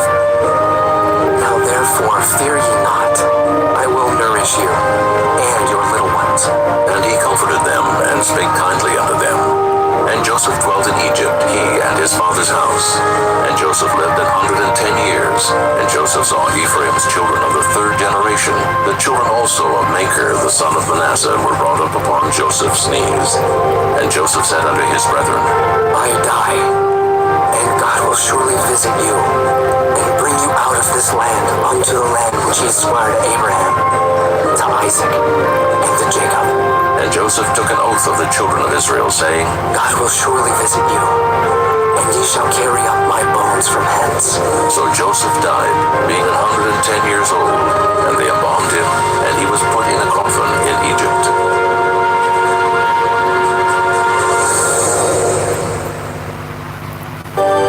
Exodus, chapter 1. Now these are the names of the children of Israel which came into Egypt. Every man and his household came with Jacob. Reuben, Simeon, Levi, and Judah, Issachar, Zebulun, and Benjamin, Dan and Naphtali, Gad and Asher. And all the souls that came out of the loins of Jacob were 70 souls, for Joseph was in Egypt already. And Joseph died, and all his brethren, and all that generation. And the children of Israel were fruitful and increased abundantly, and multiplied, and waxed exceedingly mighty, and the land was filled with them. Now there arose up a new king over Egypt, which knew not Joseph, and he said unto his people, Behold, the people of the children of Israel are more and mightier than we. Come on, let us deal wisely with them, lest they multiply. And it come to pass, that when there falleth out any war, they join also unto our enemies, and fight against us, and so get them up out of the land. Therefore they did set over them taskmasters to afflict them with their burdens. And they built for Pharaoh treasure cities, Pithom and Ramesses. But the more they afflicted them, the more they multiplied and grew, and they were great. grieved because of the children of Israel. And the Egyptians made the children of Israel to serve with rigor, and they made their lives bitter with hard bondage, in mortar and in brick, and in all manner of service in the field. All their service wherein they made them serve was with rigor. And the king of Egypt spake to the Hebrew midwives, of which the name of one was Shiphrah, and the name of the other Puah. And he said, When ye do the office of a midwife to the Hebrew women, and see them upon the stools, if it be a son, then ye shall kill him.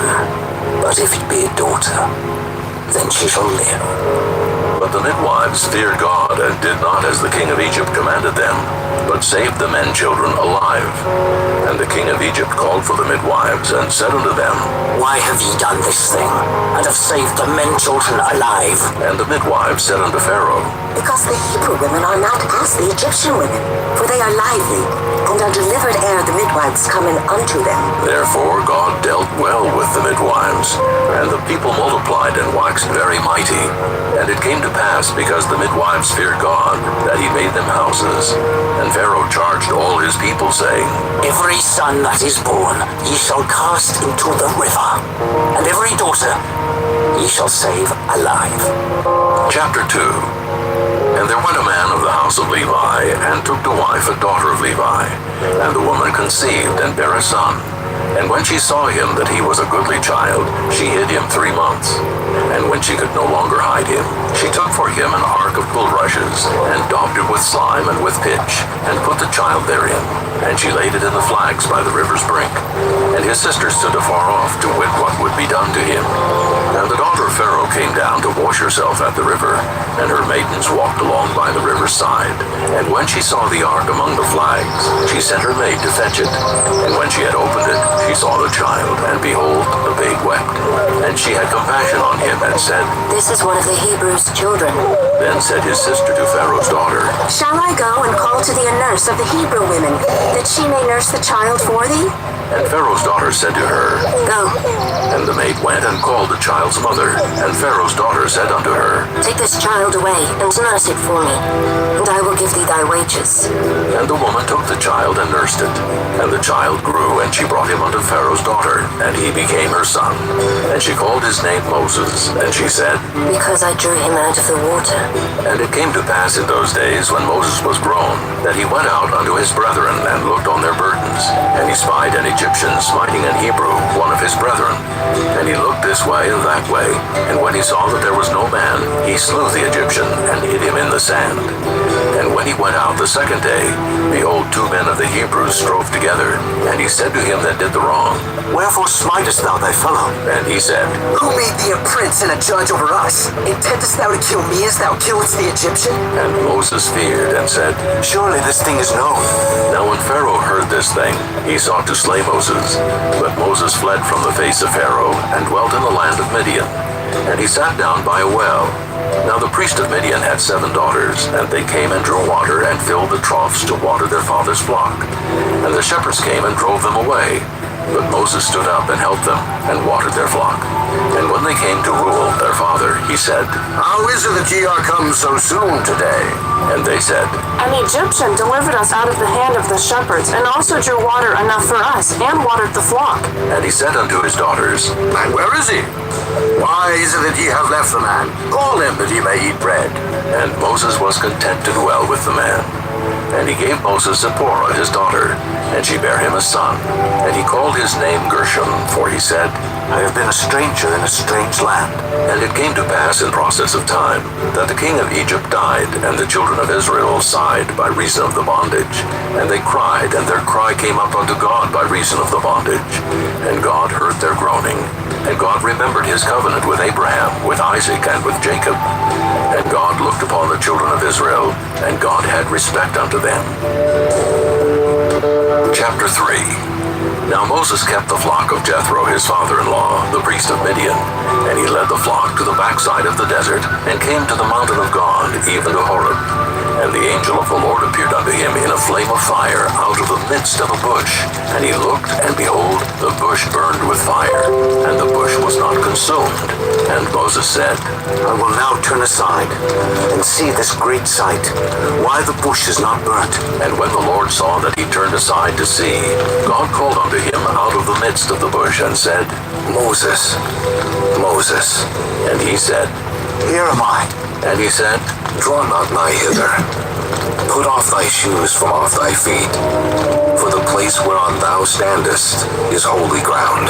Moreover he said, I am the God of thy father, the God of Abraham, the God of Isaac, and the God of Jacob. And Moses hid his face, for he was afraid to look upon God. And the Lord said, I have surely seen the affliction of my people which are in Egypt, and have heard their cry by reason of their taskmasters. For I know their sorrows, and I am come down to deliver them out of the hand of the Egyptians, and to bring them up out of that land, unto a good land and a large, unto a land flowing with milk and honey, unto the place of the Canaanites, and the Hittites, and the Amorites, and the Perizzites, and the Hivites, and the Jebusites. Now therefore, behold, the cry of the children of Israel is come unto me, and I have also seen the oppression wherewith the Egyptians oppress them. Come now therefore, and I will send thee unto Pharaoh, that thou mayest bring forth my people, the children of Israel, out of Egypt. And Moses said unto God, Who am I, that I should go unto Pharaoh, and that I should bring forth the children of Israel out of Egypt? And he said, Certainly I will be with thee, and this shall be a token unto thee that I have sent thee. When thou hast brought forth the people out of Egypt, ye shall serve God upon this mountain. And Moses said unto God, Behold, when I come unto the children of Israel, and shall say unto them, The God of your fathers hath sent me unto you, and they shall say to me, What is his name? What shall I say unto them? And God said unto Moses, I am that I am. And he said, Thus shalt thou say unto the children of Israel, I am hath sent me unto you. And God said moreover unto Moses, Thus shalt thou say unto the children of Israel, The Lord God of your fathers, the God of Abraham, the God of Isaac, and the God of Jacob hath sent me unto you. This is my name forever, and this is my memorial unto all generations. Go and gather the elders of Israel together, and say unto them, The Lord God of your fathers, the God of Abraham, of Isaac, and of Jacob, appeared unto me, saying, I have surely visited you, and seen that which is done to you in Egypt.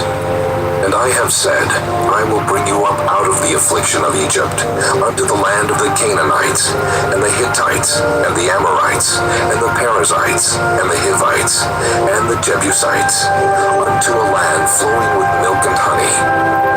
And they shall hearken to thy voice, and thou shalt come, thou and the elders of Israel, unto the king of Egypt, and ye shall say unto him, The Lord God of the Hebrews hath met with us, and now let us go. We beseech thee, 3 days' journey into the wilderness, that we may sacrifice to the Lord our God. And I am sure that the king of Egypt will not let you go. No, not by a mighty hand. And I will stretch out my hand and smite Egypt with all my wonders which I will do in the midst thereof. And after that he will let you go. And I will give this people favor in the sight of the Egyptians. And it shall come to pass, that when ye go, ye shall not go empty. But every woman shall borrow of her neighbor, and of her that sojourneth in her house, jewels of silver, and jewels of gold, and raiment. And ye shall put them upon your sons and upon your daughters, and ye shall spoil the Egyptians. Chapter 4. And Moses answered and said, But behold, they will not believe me, nor hearken unto my voice. For they will say, The Lord hath not appeared unto thee. And the Lord said unto him, What is that in thine hand? And he said, Cast cast it on the ground. And he cast it on the ground, and it became a serpent, and Moses fled from before it. And the Lord said unto Moses, Put forth thine hand, and take it by the tail. And he put forth his hand, and caught it, and it became a rod in his hand. That they may believe that the Lord God of their fathers, the God of Abraham, the God of Isaac, and the God of Jacob, hath appeared unto thee. And the Lord said furthermore unto him, Put now thine hand into thy bosom. And he put his hand into his bosom, and when he took it out, behold, his hand was leprous as snow. And he said, Put thine hand into thy bosom again.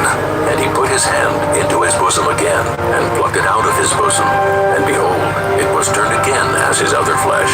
And it shall come to pass, if they will not believe thee, neither hearken to the voice of the first sign, that they will believe the voice of the latter sign.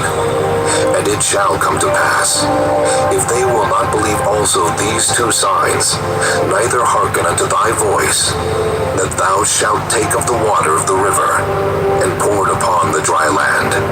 And the water which thou takest out of the river shall become blood upon the dry land. And Moses said unto the Lord, O my Lord, I am not eloquent, neither heretofore nor since thou hast spoken unto thy servant, but I am slow of speech, and of a slow tongue. And the Lord said unto him, Who hath made man's mouth? Or who maketh the dumb or deaf, or the seen or the blind? Have not I the Lord? Now therefore go, and I will be with thy mouth, and teach thee what thou shalt say. And he said, O my Lord, send, I pray thee, by the hand of him whom thou wilt send. And the anger of the Lord was kindled against Moses, and he said, Is not Aaron the Levite thy brother? I know that he can speak well. And also, behold, he cometh forth to meet thee, and when he seeth thee, he will be glad in his heart. And thou shalt speak unto him, and put words in his mouth. And I will be with thy mouth, and with his mouth, and will teach you what ye shall do. And he shall be thy spokesman unto the people. And he shall be, even he shall be to thee instead of a mouth, and thou shalt be to him instead of God. And thou shalt take this rod in thine hand, wherewith thou shalt do signs. And Moses went and returned to Jethro his father-in-law, and said unto him, Let me go, I pray thee, and return unto my brethren which are in Egypt, and see whether they be yet alive. And Jethro said to Moses, Go in peace. And the Lord said unto Moses in Midian, Go, return into Egypt, for all the men are dead which sought thy life. And Moses took his wife and his sons, and set them upon an ass, and he returned to the land of Egypt. And Moses took the rod of God in his hand. And the Lord said unto Moses, When thou goest to return into Egypt, see that thou do all those wonders before Pharaoh, which I have put in thine hand. But I will harden his heart, that he shall not let the people go. And thou shalt say unto Pharaoh, Thus saith the Lord, Israel is my son, even my firstborn. And I say unto thee, Let my son go, that he may serve me. And if thou refuse to let him go, behold, I will slay thy son, even thy firstborn. And it came to pass by the way in the inn, that the Lord met him, and sought to kill him. Then Zipporah took a sharp stone, and cut off the foreskin of her son, and cast it at his feet, and said, Surely a bloody husband art thou to me. So he let him go. Then she said, A bloody husband thou art, because of the circumcision. And the Lord said to Aaron, Go into the wilderness to meet Moses. And he went and met him in the mount of God, and kissed him. And Moses told Aaron all the words of the Lord who had sent him, and all the signs which he had commanded him. And Moses and Aaron went and gathered together all the elders of the children of Israel. And Aaron spake all the words which the Lord had spoken unto Moses, and did the signs in the sight of the people. And the people believed. And when they heard that the Lord had visited the children of Israel, and that he had looked upon their affliction, then they bowed their heads and worshipped.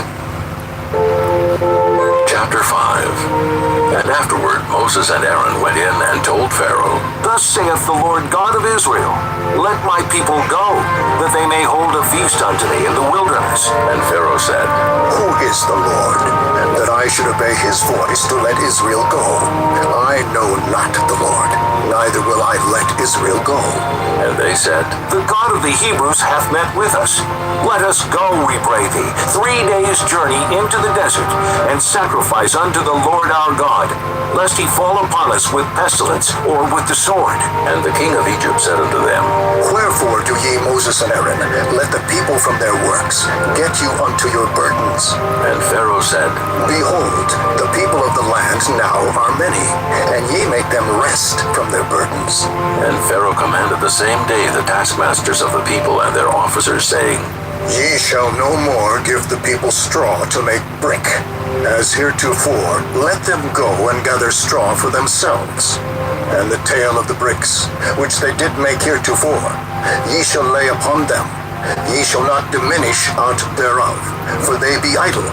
Therefore they cry, saying, Let us go and sacrifice to our God. Let their more work be laid upon the men, that they may labor therein, and let them not regard vain words. And the taskmasters of the people went out, and their officers, and they spake to the people, saying, Thus saith Pharaoh, I will not give you straw. Go ye, get you straw where ye can find it, yet not aught of your work shall be diminished. So the people were scattered abroad throughout all the land of Egypt to gather stubble instead of straw. And the taskmasters hasted them, saying, Fulfill your works, your daily tasks, as when there was straw. And the officers of the children of Israel, which Pharaoh's taskmasters had set over them, were beaten and demanded, Wherefore have ye not fulfilled your task in making brick both yesterday and today, as heretofore? Then the officers of the children of Israel came and cried unto Pharaoh, saying, Wherefore dealest thou thus with thy servants? There is no straw given unto thy servants, and they say to us, Make brick, and behold, thy servants are beaten, but the fault is in thine own people. But he said, Ye are idle.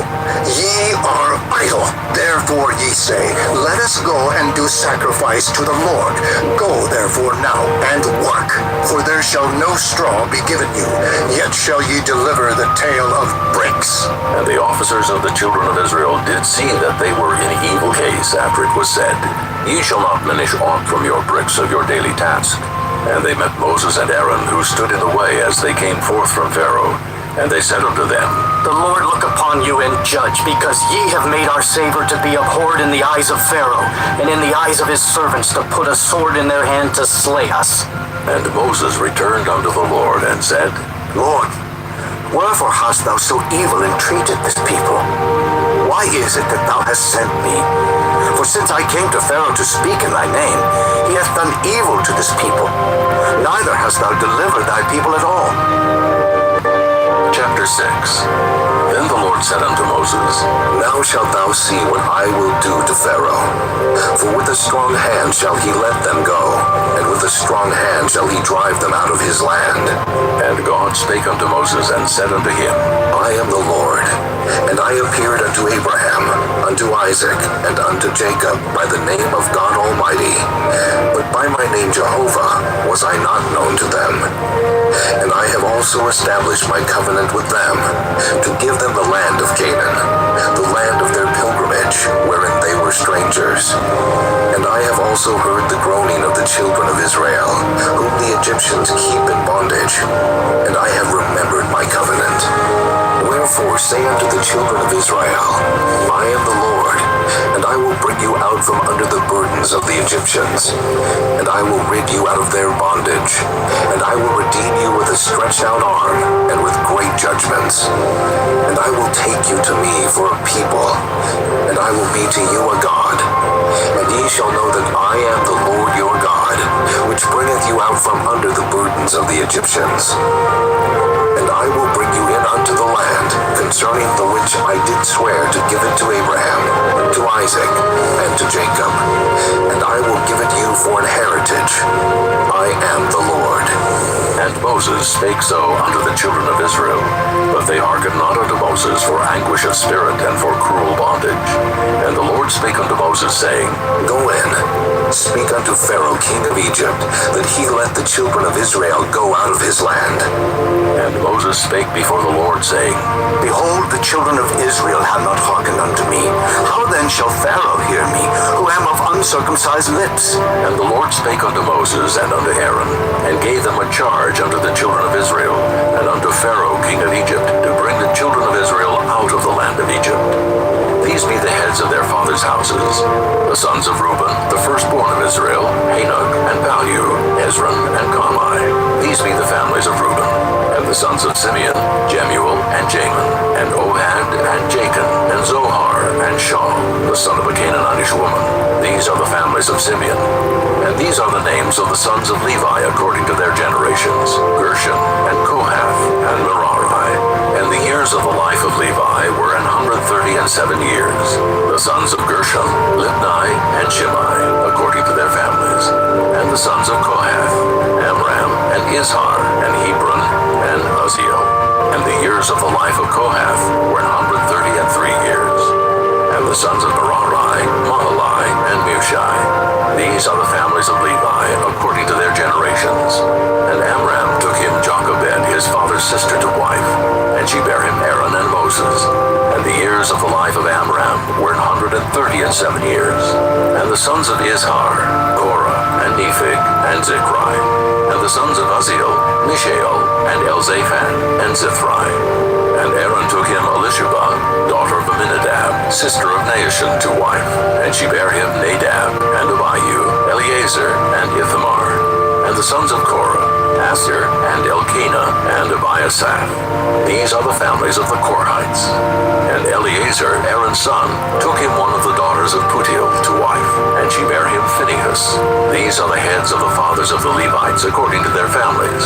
These are that Aaron and Moses to whom the Lord said, Bring out the children of Israel from the land of Egypt, according to their armies. These are they which spake to Pharaoh king of Egypt to bring out the children of Israel from Egypt. These are that Moses and Aaron. And it came to pass on the day when the Lord spake unto Moses in the land of Egypt, that the Lord spake unto Moses, saying, I am the Lord. Speak thou unto Pharaoh king of Egypt all that I say unto thee. And Moses said before the Lord, Behold, I am of uncircumcised lips, and how shall Pharaoh hearken unto me? Chapter 7. And the Lord said unto Moses, See, I have made thee a god to Pharaoh, and Aaron thy brother shall be thy prophet.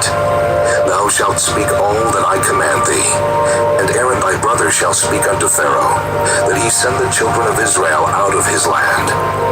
And I will harden Pharaoh's heart, and multiply my signs and my wonders in the land of Egypt. But Pharaoh shall not hearken unto you, that I may lay my hand upon Egypt, and bring forth mine armies, and my people, the children of Israel, out of the land of Egypt by great judgments.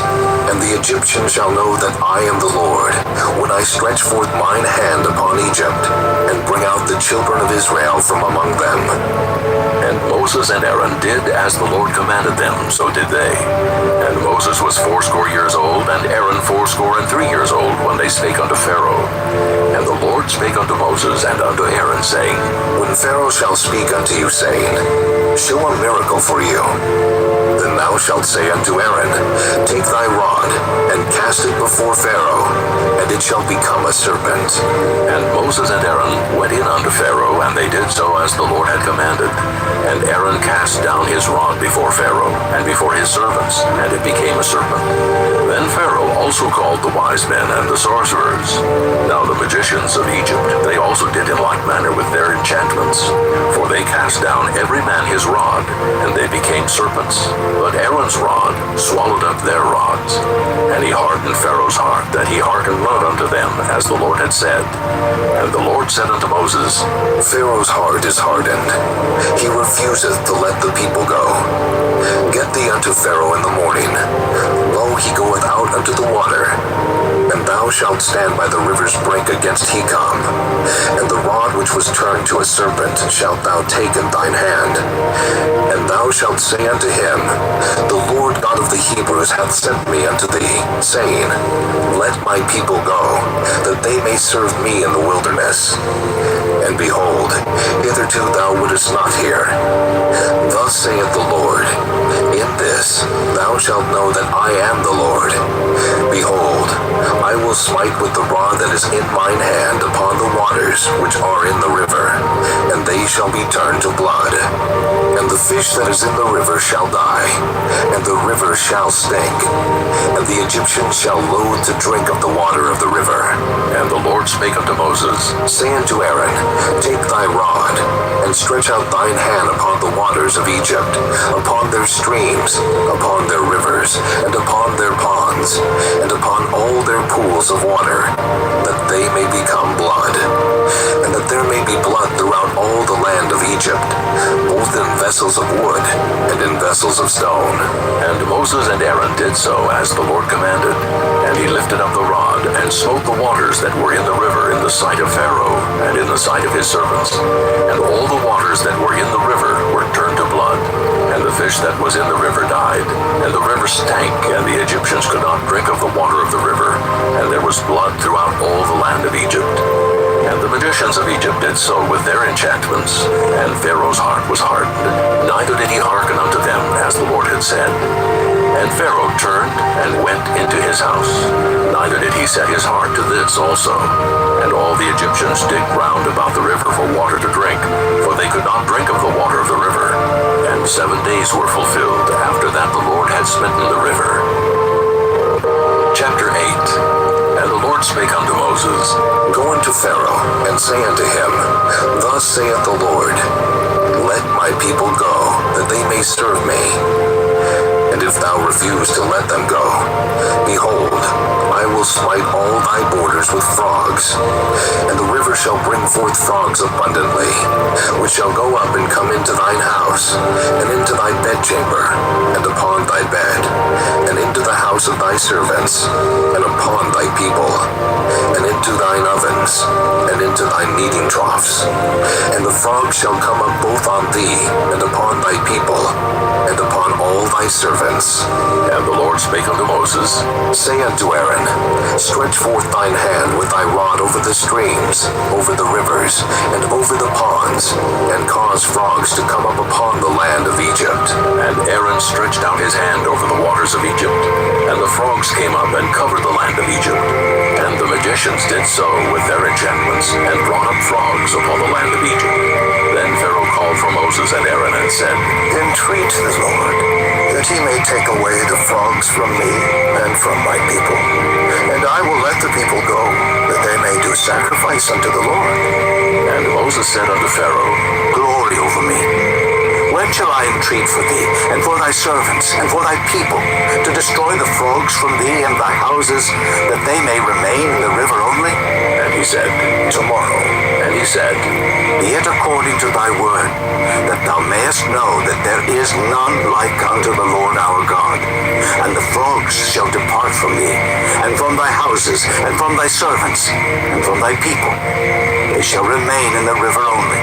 And Moses and Aaron went out from Pharaoh, and Moses cried unto the Lord because of the frogs which he had brought against Pharaoh. And the Lord did according to the word of Moses, and the frogs died out of the houses, out of the villages, and out of the fields. And they gathered them together upon heaps, and the land stank. But when Pharaoh saw that there was respite, he hardened his heart, and hearkened not unto them as the Lord had said. And the Lord said unto Moses, Say unto Aaron, Stretch out thy rod, and smite the dust of the land, that it may become lice throughout all the land of Egypt. And they did so. For Aaron stretched out his hand with his rod, and smote the dust of the earth, and it became lice in man and in beast. All the dust of the land became lice throughout all the land of Egypt. And the magicians did so with their enchantments to bring forth lice, but they could not. So there were lice upon man and upon beast. Then the magicians said unto Pharaoh, This is the finger of God. And Pharaoh's heart was hardened, and he hearkened not unto them as the Lord had said. And the Lord said unto Moses, Rise up early in the morning, and stand before Pharaoh. Lo, he cometh forth to the water, and say unto him, Thus saith the Lord, Let my people go, that they may serve me.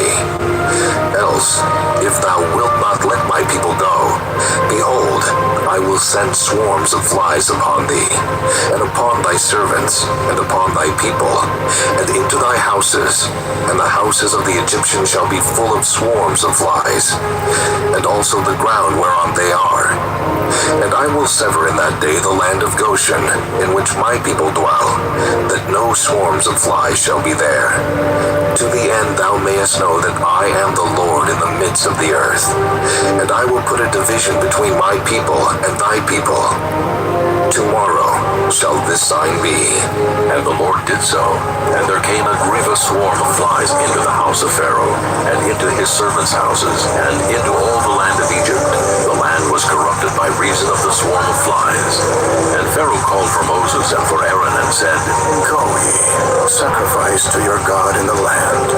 And Moses said, It is not meet so to do, for we shall sacrifice the abomination of the Egyptians to the Lord our God. Lo, shall we sacrifice the abomination of the Egyptians before their eyes, and will they not stone us? We will go 3 days' journey into the wilderness, and sacrifice to the Lord our God, as he shall command us. And Pharaoh said, I will let you go, that ye may sacrifice to the Lord your God in the wilderness. Only ye shall not go very far away. Entreat for me. And Moses said, Behold, I go out from thee, and I will entreat the Lord that the swarms of flies may depart from Pharaoh, from his servants, and from his people tomorrow. But let not Pharaoh deal deceitfully any more in not letting the people go to sacrifice to the Lord. And Moses went out from Pharaoh and entreated the Lord. And the Lord did according to the word of Moses, and he removed the swarms of flies from Pharaoh, from his servants, and from his people. There remained not one. And Pharaoh hardened his heart at this time also, neither would he let the people go. Chapter 9. Then the Lord said unto Moses, Go in unto Pharaoh, and tell him, Thus saith the Lord God of the Hebrews, Let my people go, that they may serve me. For if thou refuse to let them go, and wilt hold them still, behold, the hand of the Lord is upon thy cattle, which is in the field, upon the horses, upon the asses, upon the camels, upon the oxen, and upon the sheep. There shall be a very grievous murrain. And the Lord shall sever between the cattle of Israel and the cattle of Egypt, and there shall nothing die of all that is the children's of Israel. And the Lord appointed a set time, saying, Tomorrow the Lord shall do this thing in the land. And the Lord did that thing on the morrow, and all the cattle of Egypt died, but of the cattle of the children of Israel died not one. And Pharaoh sent, and behold, there was not one of the cattle of the Israelites dead. And the heart of Pharaoh was hardened, and he did not let the people go. And the Lord said unto Moses and unto Aaron, Take to you handfuls of ashes of the furnace, and let Moses sprinkle it toward the heaven in the sight of Pharaoh. And it shall become small dust in all the land of Egypt, and shall be a boil breaking forth with blains upon man, and upon beast throughout all the land of Egypt. And they took ashes of the furnace, and stood before Pharaoh, and Moses sprinkled it up toward heaven, and it became a boil breaking forth with blains upon man and upon beast. And the magicians could not stand before Moses because of the boils, for the boil was upon the magicians and upon all the Egyptians. And the Lord hardened the heart of Pharaoh, and he hearkened not unto them, as the Lord had spoken unto Moses. And the Lord said unto Moses, Rise up early in the morning, and stand before Pharaoh, and say unto him, Thus saith the Lord God of the Hebrews, Let my people go, that they may serve me. For I will at this time send all my plagues upon thine heart, and upon thy servants, and upon thy people, that thou mayest know that there is none like me in all the earth. For now I will stretch out my hand, that I may smite thee and thy people with pestilence, and thou shalt be cut off from the earth. And in very deed for this cause have I raised thee up, for to show in thee my power, and that my name may be declared throughout all the earth. As yet exaltest thou thyself against my people, that thou wilt not let them go? Behold, tomorrow about this time, I will cause it to rain a very grievous hail, such as hath not been in Egypt since the foundation thereof even until now. Send therefore now, and gather thy cattle, and all that thou hast in the field. For upon every man and beast which shall be found in the field, and shall not be brought home, the hail shall come down upon them, and they shall die. He that feared the word of the Lord among the servants of Pharaoh made his servants and his cattle flee into the houses.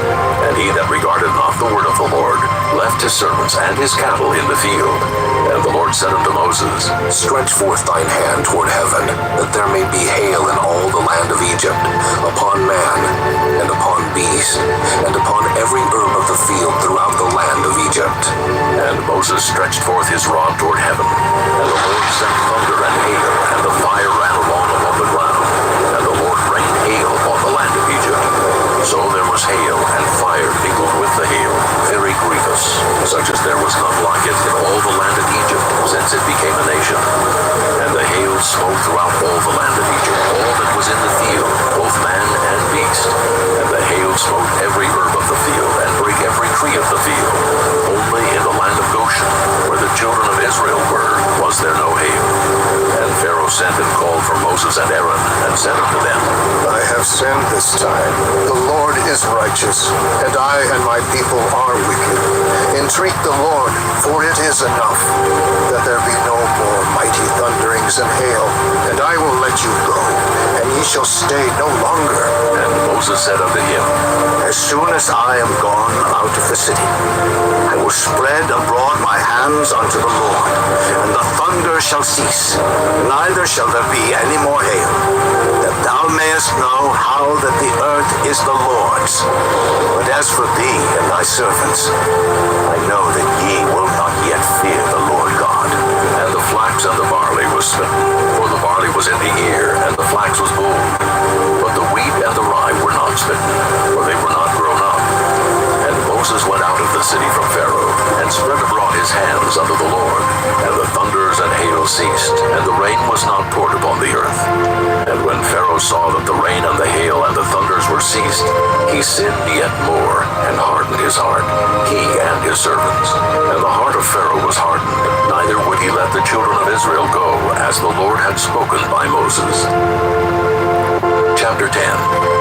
And the Lord said unto Moses, Go in unto Pharaoh, for I have hardened his heart and the heart of his servants, that I might show these my signs before him, and that thou mayest tell in the ears of thy son, and of thy son's son, what things I have wrought in Egypt, and my signs which I have done among them, that ye may know how that I am the Lord. And Moses and Aaron came in unto Pharaoh, and said unto him, Thus saith the Lord God of the Hebrews, How long wilt thou refuse to humble thyself before me? Let my people go, that they may serve me. Else, if thou refuse to let my people go, behold, tomorrow will I bring the locusts into thy coast, and they shall cover the face of the earth, that one cannot be able to see the earth. And they shall eat the residue of that which is escaped, which remaineth unto you from the hail, and shall eat every tree which groweth for you out of the field. And they shall fill thy houses, and the houses of all thy servants, and the houses of all the Egyptians, which neither thy fathers nor thy fathers' fathers have seen, since the day that they were upon the earth unto this day. And he turned himself, and went out from Pharaoh. And Pharaoh's servants said unto him, How long shall this man be a snare unto us? Let the men go, that they may serve the Lord their God. Knowest thou not yet that Egypt is destroyed? And Moses and Aaron were brought again unto Pharaoh, and he said unto them, Go, serve the Lord your God. But who are they that shall go? And Moses said, We will go with our young and with our old, with our sons and with our daughters, with our flocks and with our herds will we go. For we must hold a feast unto the Lord. And he said unto them, Let the Lord be so with you, as I will let you go, and your little ones. Look to it, for evil is before you. Not so. Go now, ye that are men, and serve the Lord, for that ye did desire. And they were driven out from Pharaoh's presence.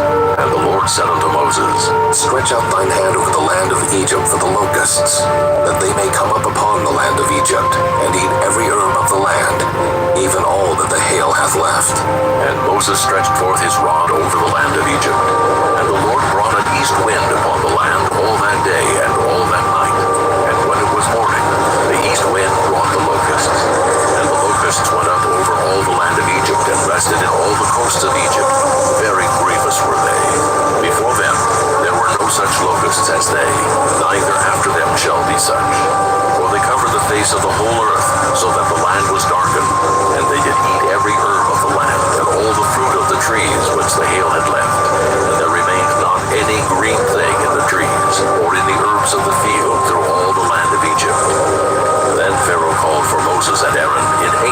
he said, I have sinned against the Lord your God and against you. Now therefore forgive, I pray thee, my sin only this once, and entreat the Lord your God that he may take away from me this death only. And he went out from Pharaoh and entreated the Lord. And the Lord turned a mighty strong west wind, which took away the locusts and cast them into the Red Sea. There remained not one locust in all the coasts of Egypt. But the Lord hardened Pharaoh's heart, so that he would not let the children of Israel go. And the Lord said unto Moses, Stretch out thine hand toward heaven, that there may be darkness over the land of Egypt, even darkness which may be felt. And Moses stretched forth his hand toward heaven, and there was a thick darkness in all the land of Egypt 3 days. They saw not one another, neither rose any from his place for 3 days, but all the children of Israel had light in their dwellings. And Pharaoh called unto Moses and said, Go ye, serve the Lord. Only let your flocks and your herds be stayed. Let your little ones also go with you. And Moses said, Thou must give us also sacrifices and burnt offerings, that we may sacrifice unto the Lord our God. Our cattle also shall go with us. There shall not an hoof be left behind, for thereof must we take to serve the Lord our God. And we know not with what we must serve the Lord until we come thither. But the Lord hardened Pharaoh's heart, and he would not let them go. And Pharaoh said unto him, Get thee from me. Take heed to thyself. See my face no more, for in that day thou seest my face, thou shalt die. And Moses said, Thou hast spoken well. I will see thy face again no more. Chapter 11. And the Lord said unto Moses, Yet will I bring one plague more upon Pharaoh and upon Egypt. Afterwards, he will let you go hence. When he shall let you go, he shall surely thrust you out hence altogether. Speak now in the ears of the people, and let every man borrow of his neighbor, and every woman of her neighbor, jewels of silver and jewels of gold. And the Lord gave the people favor in the sight of the Egyptians. Moreover, the man Moses was very great in the land of Egypt, in the sight of Pharaoh's servants, and in the sight of the people. And Moses said, Thus saith the Lord, About midnight will I go out into the midst of Egypt, and all the firstborn in the land of Egypt shall die, from the firstborn of Pharaoh that sitteth upon his throne, even unto the firstborn of the maidservant that is behind the mill, and all the firstborn of beasts. And there shall be a great cry throughout all the land of Egypt, such as there was none like it, nor shall be like it any more. But against any of the children of Israel shall not a dog move his tongue, against man or beast, that ye may know how that the Lord doth put a difference between the Egyptians and Israel. And all these thy servants shall come down unto me, and bow down themselves unto me, saying, Get thee out, and all the people that follow thee. And after that I will go out. And he went out from Pharaoh in a great anger. And the Lord said unto Moses, Pharaoh shall not hearken unto you, that my wonders may be multiplied in the land of Egypt. And Moses and Aaron did all these wonders before Pharaoh. And the Lord hardened Pharaoh's heart, so that he would not let the children of Israel go out of his land. Chapter 12. And the Lord spake unto Moses and Aaron in the land of Egypt, saying, This month shall be unto you the beginning of months. It shall be the first month of the year to you. Speak ye unto all the congregation of Israel, saying, In the 10th day of this month they shall take to them every man a lamb, according to the house of their fathers, a lamb for an house. And if the household be too little for the lamb, let him and his neighbor next unto his house take it according to the number of the souls. Every man according to his eating shall make your count for the lamb. Your lamb shall be without blemish, a male of the first year. Ye shall take it out from the sheep or from the goats, and ye shall keep it up until the 14th day of the same month. And the whole assembly of the congregation of Israel shall kill it in the evening. And they shall take of the blood, and strike it on the 2 side posts, and on the upper doorpost of the houses, wherein they shall eat it. And they shall eat the flesh in that night, roast with fire and unleavened bread, and with bitter herbs they shall eat it. Eat not of it raw, nor nor sodden at all with water, but roast with fire his head with his legs, and with the purtenance thereof. And ye shall let nothing of it remain until the morning. And that which remaineth of it until the morning ye shall burn with fire. And thus shall ye eat it, with your loins girded, your shoes on your feet, and your staff in your hand. And ye shall eat it in haste. It is the Lord's Passover. For I will pass through the land of Egypt this night, and will smite all the firstborn in the land of Egypt, both man and beast. And against all the gods of Egypt I will execute judgment. I am the Lord. And the blood shall be to you for a token upon the houses where ye are. And when I see the blood, I will pass over you, and the plague shall not be upon you to destroy you when I smite the land of Egypt. And this day shall be unto you for a memorial, and ye shall keep it a feast to the Lord throughout your generations. Ye shall keep it a feast by an ordinance forever. 7 days shall ye eat unleavened bread. Even the first day ye shall put away leaven out of your houses. For whosoever eateth leavened bread from the first day until the 7th day, that soul shall be cut off from Israel. And in the first day there shall be an holy convocation, and in the 7th day there shall be an holy convocation to you. No manner of work shall be done in them, save that which every man must eat, that only may be done of you. And ye shall observe the feast of unleavened bread. For in this selfsame day have I brought your armies out of the land of Egypt. Therefore shall ye observe this day in your generations by an ordinance forever. In the first month, on the 14th day of the month at even, ye shall eat unleavened bread until the 21st day of the month at even. 7 days shall there be no leaven found in your houses. For whosoever eateth that which is leavened, even that soul shall be cut off from the congregation of Israel, whether he be a stranger or born in the land. Ye shall eat nothing leavened. In all your habitations shall ye eat unleavened bread. Then Moses called for all the elders of Israel and said unto them, Draw out and take you a lamb according to your families, and kill the Passover. And ye shall take a bunch of hyssop, and dip it in the blood that is in the basin, and strike the lintel and the 2 side posts with the blood that is in the basin. And none of you shall go out at the door of his house until the morning.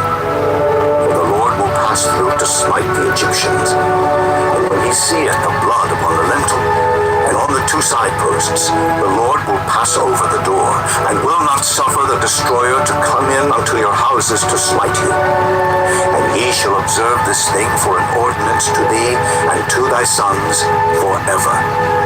And it shall come to pass, when ye be come to the land which the Lord will give you, according as he hath promised, that ye shall keep this service. And it shall come to pass, when your children shall say unto you, What mean ye by this service? That ye shall say, It is the sacrifice of the Lord's Passover, who passed over the houses of the children of Israel in Egypt, when he smote the Egyptians, and delivered our houses. And the people bowed the head and worshipped. And the children of Israel went away, and did as the Lord had commanded Moses and Aaron. So did they. And it came to pass that at midnight the Lord smote all the firstborn in the land of Egypt, from the firstborn of Pharaoh that sat on his throne, unto the firstborn of the captive that was in the dungeon, and all the firstborn of cattle. And Pharaoh rose up in the night, he and all his servants, and all the Egyptians. And there was a great cry in Egypt, for there was not a house where there was not one dead. And he called for Moses and Aaron by night, and said, Rise up, and get you forth from among my people, both ye and the children of Israel, and go, serve the Lord as ye have said. Also take your flocks and your herds, as ye have said, and be gone, and bless me also. And the Egyptians were urgent upon the people, that they might send them out of the land in haste, for they said, We be all dead men. And the people took their dough before it was leavened, their kneading troughs being bound up in their clothes upon their shoulders. And the children of Israel did according to the word of Moses. And they borrowed of the Egyptians jewels of silver and jewels of gold and raiment. And the Lord gave the people favor in the sight of the Egyptians, so that they lent unto them such things as they required. And they spoiled the Egyptians. And the children of Israel journeyed from Ramesses to Succoth, about 600,000 on foot, that were men, beside children. And a mixed multitude went up also with them, and flocks and herds, even very much cattle. And they baked unleavened cakes of the dough which they brought forth out of Egypt, for it was not leavened, because they were thrust out of Egypt, and could not tarry, neither had they prepared for themselves any victual. Now the sojourning of the children of Israel who dwelt in Egypt was 430 years. And it came to pass at the end of the 430 years, even the self same day it came to pass, that all the hosts of the Lord went out from the land of Egypt. It is a night to be much observed unto the Lord for bringing them out of the land of Egypt. This is that night of the Lord to be observed of all the children of Israel in their generations. And the Lord said unto Moses and Aaron, This is the ordinance of the Passover. There shall no stranger eat thereof, but every man's servant that is bought for money, when thou hast circumcised him, then shall he eat thereof. A foreigner and an hired servant shall not eat thereof. In one house shall it be eaten. Thou shalt not carry forth aught of the flesh of brought out of the house, neither shall ye break a bone thereof. All the congregation of Israel shall keep it. And when a stranger shall sojourn with thee, and will keep the Passover to the Lord, let all his males be circumcised, and then let him come near and keep it. And he shall be as one that is born in the land. For no uncircumcised person shall eat thereof. One law shall be to him that is homeborn, and unto the stranger that sojourneth among you.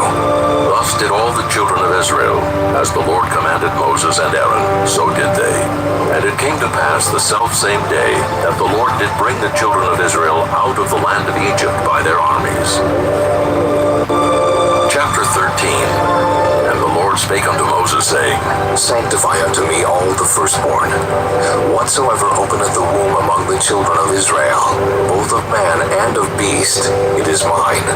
And Moses said unto the people, Remember this day, in which ye came out from Egypt, out of the house of bondage.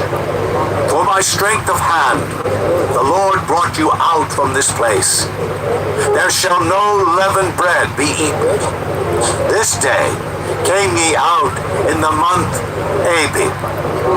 And it shall be, when the Lord shall bring thee into the land of the Canaanites, and the Hittites, and the Amorites, and the Hivites, and the Jebusites, which he sware unto thy fathers to give thee, a land flowing with milk and honey, that thou shalt keep this service in this month. 7 days thou shalt eat unleavened bread, and in the 7th day shall be a feast to the Lord. Unleavened bread shall be eaten 7 days, and there shall no leavened bread be seen with thee. Neither shall there be leaven seen with thee in all thy quarters. And thou shalt show thy son in that day, saying, This is done because of that which the Lord did unto me when I came forth out of Egypt. And it shall be for a sign unto thee upon thine hand, and for a memorial between thine eyes, that the Lord's law may be in thy mouth. For with a strong hand hath the Lord brought thee out of Egypt. Thou shalt therefore keep this ordinance in his season from year to year. And it shall be, when the Lord shall bring thee into the land of the Canaanites, as he sware unto thee and to thy fathers, and shall give it thee, that thou shalt set apart unto the Lord all that openeth the matrix, and every firstling that cometh of a beast which thou hast, the males shall be the Lord's. And every firstling of an ass thou shalt redeem with a lamb. And if thou wilt not redeem it, then thou shalt break his neck. And all the firstborn of man among thy children shalt thou redeem. And it shall be, when thy son asketh thee in time to come, saying, What is this? That thou shalt say unto him, By strength of hand the Lord brought us out from Egypt, from the house of bondage. And it came to pass, when Pharaoh would hardly let us go, that the Lord slew all the firstborn in the land of Egypt, both the firstborn of man and the firstborn of beast. Therefore I sacrifice to the Lord all that openeth the matrix, being males, but all the firstborn of my children I redeem. And it shall be for a token upon thine hand, and for frontlets between thine eyes. For by strength of hand the Lord brought us forth out of Egypt. And it came to pass, when Pharaoh had let the people go, that God led them not through the way of the land of the Philistines, although that was near. For God said, Lest peradventure the people repent when they see war, and they return to Egypt. But God led the people about through the way of the wilderness of the Red Sea. And the children of Israel went up harnessed out of the land of Egypt. And Moses took the bones of Joseph with him, for he had straitly sworn the children of Israel, saying, God will surely visit you, and ye shall carry up my bones away hence with you. And they took their journey from Succoth, and encamped in Etham, in the edge of the wilderness. And the Lord went before them by day in a pillar of cloud to lead them the way, and by night in a pillar of fire to give them light, to go by day and night. He took not away the pillar of the cloud by day, nor the pillar of fire by night from before the people. Chapter 14. And the Lord spake unto Moses, saying, Speak unto the children of Israel, that they turn and encamp before Pi-hahiroth, between Migdol and the sea, over against Baal-zephon. Before it shall ye encamp by the sea.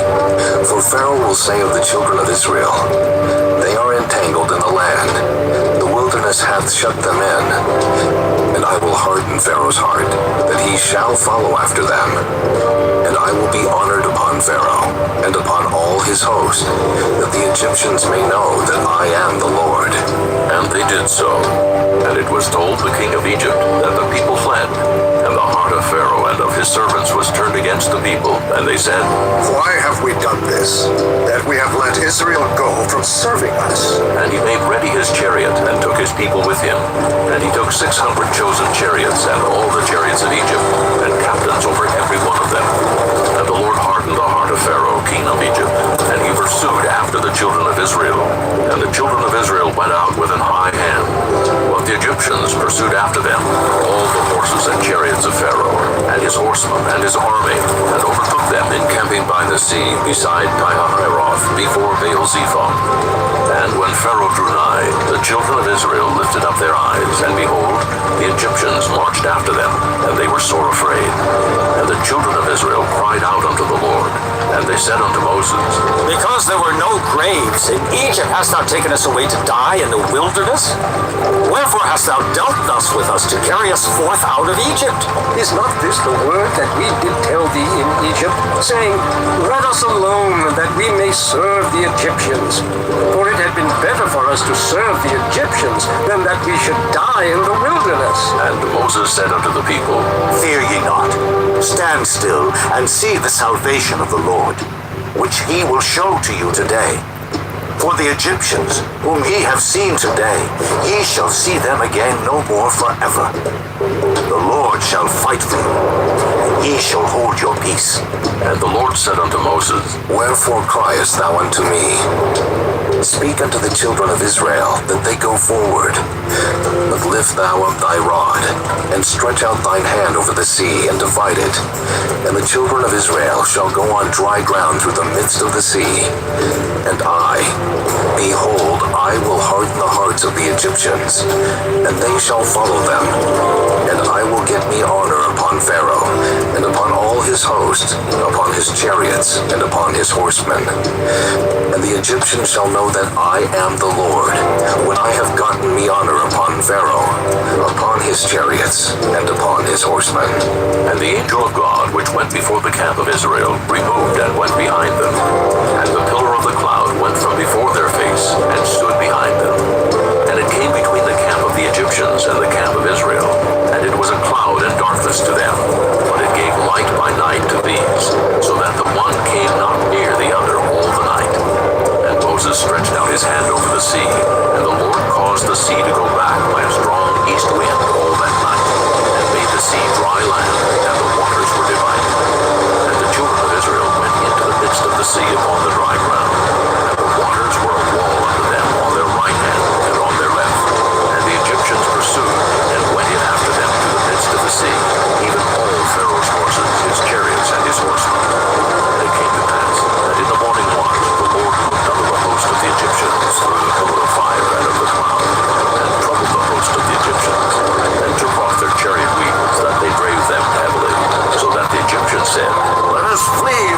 enemies of Israel, for the Lord fighteth for them against the Egyptians. And the Lord said unto Moses, Stretch out thine hand over the sea, that the waters may come again upon the Egyptians, upon their chariots, and upon their horsemen. And Moses stretched forth his hand over the sea, and the sea returned to his strength when the morning appeared. And the Egyptians fled against it, and the Lord overthrew the Egyptians in the midst of the sea. And the waters returned, and covered the chariots and the horsemen, and all the host of Pharaoh that came into the sea after them. There remained not so much as one of them. But the children of Israel walked upon dry land in the midst of the sea, and the waters were a wall unto them on their right hand and on their left. Thus the Lord saved Israel that day out of the hand of the Egyptians. And Israel saw the Egyptians dead upon the seashore. And Israel saw that great work which the Lord did upon the Egyptians. And the people feared the Lord, and believed the Lord and his servant Moses. Chapter 15. Then sang Moses and the children of Israel this song unto the Lord, and spake, saying, I will sing unto the Lord, for he hath triumphed gloriously. The horse and his rider hath he thrown into the sea. The Lord is my strength and song, and he is become my salvation. He is my God, and I will prepare him an habitation, my father's God, and I will exalt him. The Lord is a man of war. The Lord is his name. Pharaoh's chariots and his host hath he cast into the sea. His chosen captains also are drowned in the Red Sea. The depths have covered them. They sank into the bottom as a stone. Thy right hand, O Lord, is become glorious in power. Thy right hand, O Lord, hath dashed in pieces the enemy. And in the greatness of thine excellency, thou hast overthrown them that rose up against thee. Thou sentest forth thy wrath, which consumed them as stubble. And with the blast of thy nostrils, the waters were gathered together. The flood stood upright as an heap, and the depths were congealed in the heart of the sea. The enemy said, I will pursue, I will overtake, I will divide the spoil. My lust shall be satisfied upon them. I will draw my sword, my hand shall destroy them. Thou didst blow with thy wind, the sea covered them. They sank as lead in the mighty waters. Who is like unto thee, O Lord, among the gods? Who is like thee, glorious in holiness, fearful in praises, doing wonders? Thou stretchedst out thy right hand, the earth swallowed them. Thou in thy mercy hast led forth the people which thou hast redeemed. Thou hast guided them in thy strength unto thy holy habitation. The people shall hear and be afraid. Sorrow shall take hold on the inhabitants of Palestina. Then the dukes of Edom shall be amazed. The mighty men of Moab, trembling, shall take hold upon them. All the inhabitants of Canaan shall melt away. Fear and dread shall fall upon them. By the greatness of thine arm, they shall be as still as a stone, till thy people pass over, O Lord, till the people pass over which thou hast purchased. Thou shalt bring them in, and plant them in the mountain of thine inheritance, in the place, O Lord, which thou hast made for thee to dwell in the sanctuary, O Lord, which thy hands have established. The Lord shall reign forever and ever. For the horse of Pharaoh went in with his chariots and with his horsemen into the sea, and the Lord brought again the waters of the sea upon them. But the children of Israel went on dry land in the midst of the sea. And Miriam the prophetess, the sister of Aaron, took a timbrel in her hand, and all the women went out after her with timbrels and with dances. And Miriam answered them, Sing ye to the Lord, for he hath triumphed gloriously. The horse and his rider hath he thrown into the sea. So Moses brought Israel from the Red Sea, and they went out into the wilderness of Shur. And they went 3 days in the wilderness and found no water. And when they came to Marah, they could not drink of the waters of Marah, for they were bitter. Therefore the name of it was called Marah. And the people murmured against Moses, saying, What shall we drink? And he cried unto the Lord. And the Lord showed him a tree, which when he had cast into the waters were made sweet.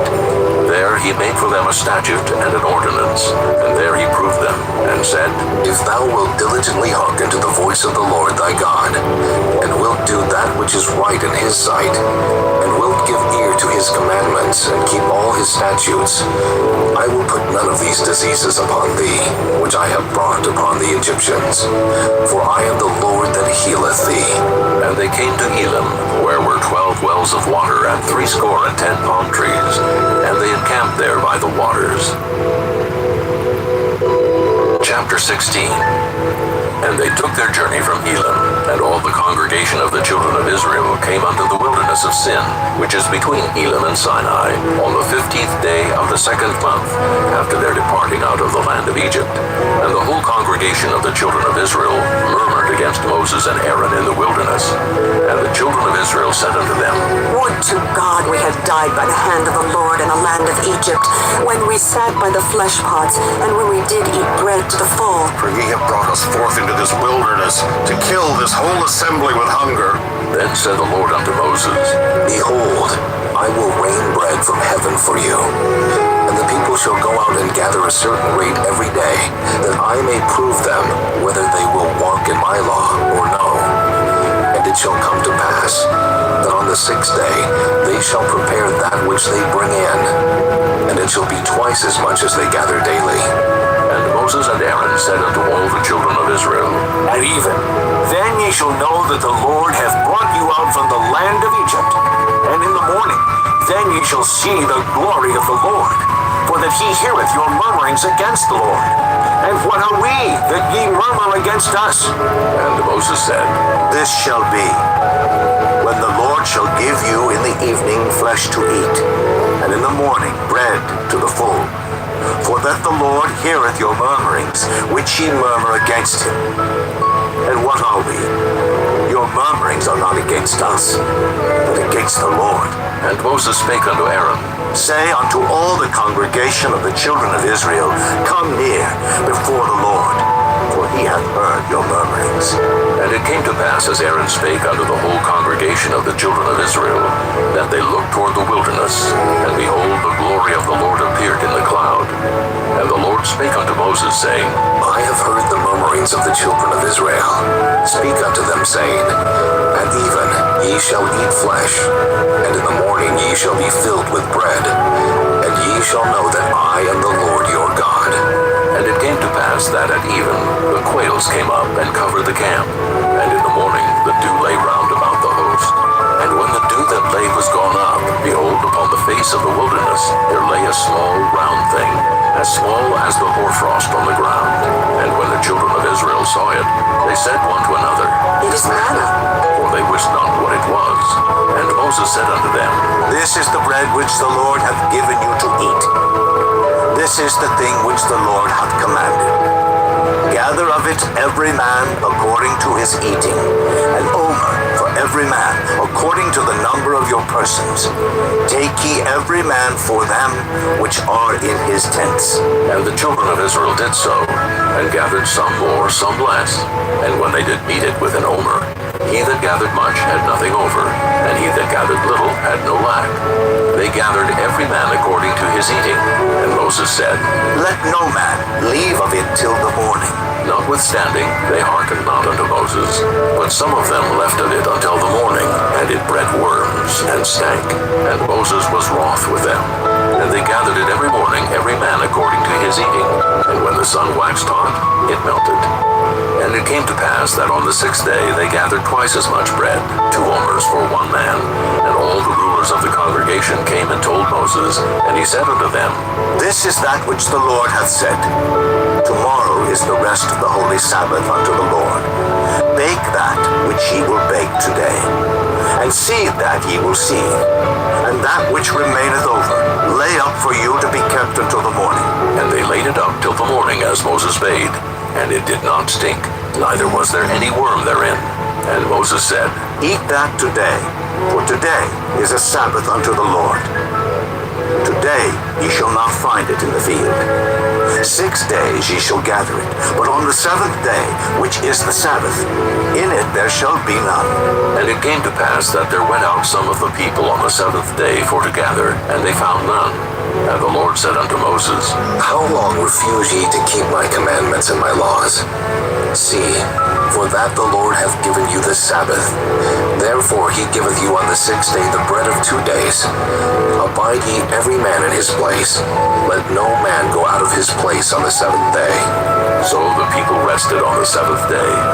And the house of Israel called the name thereof manna, and it was like coriander seed, white, and the taste of it was like wafers made with honey. And Moses said, This is the thing which the Lord commanded.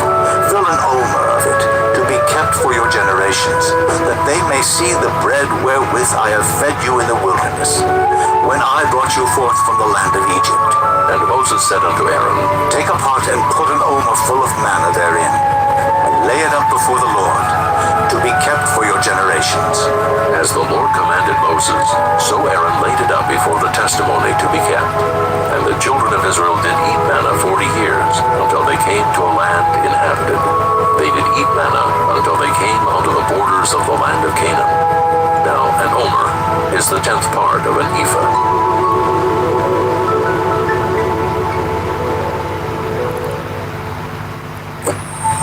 Chapter 17. And all the congregation of the children of Israel journeyed from the wilderness of Sin, after their journeys according to the commandment of the Lord, and pitched in Rephidim. And there was no water for the people to drink. Wherefore the people did chide with Moses, and said, Give us water that we may drink. And Moses said unto them, Why chide ye with me?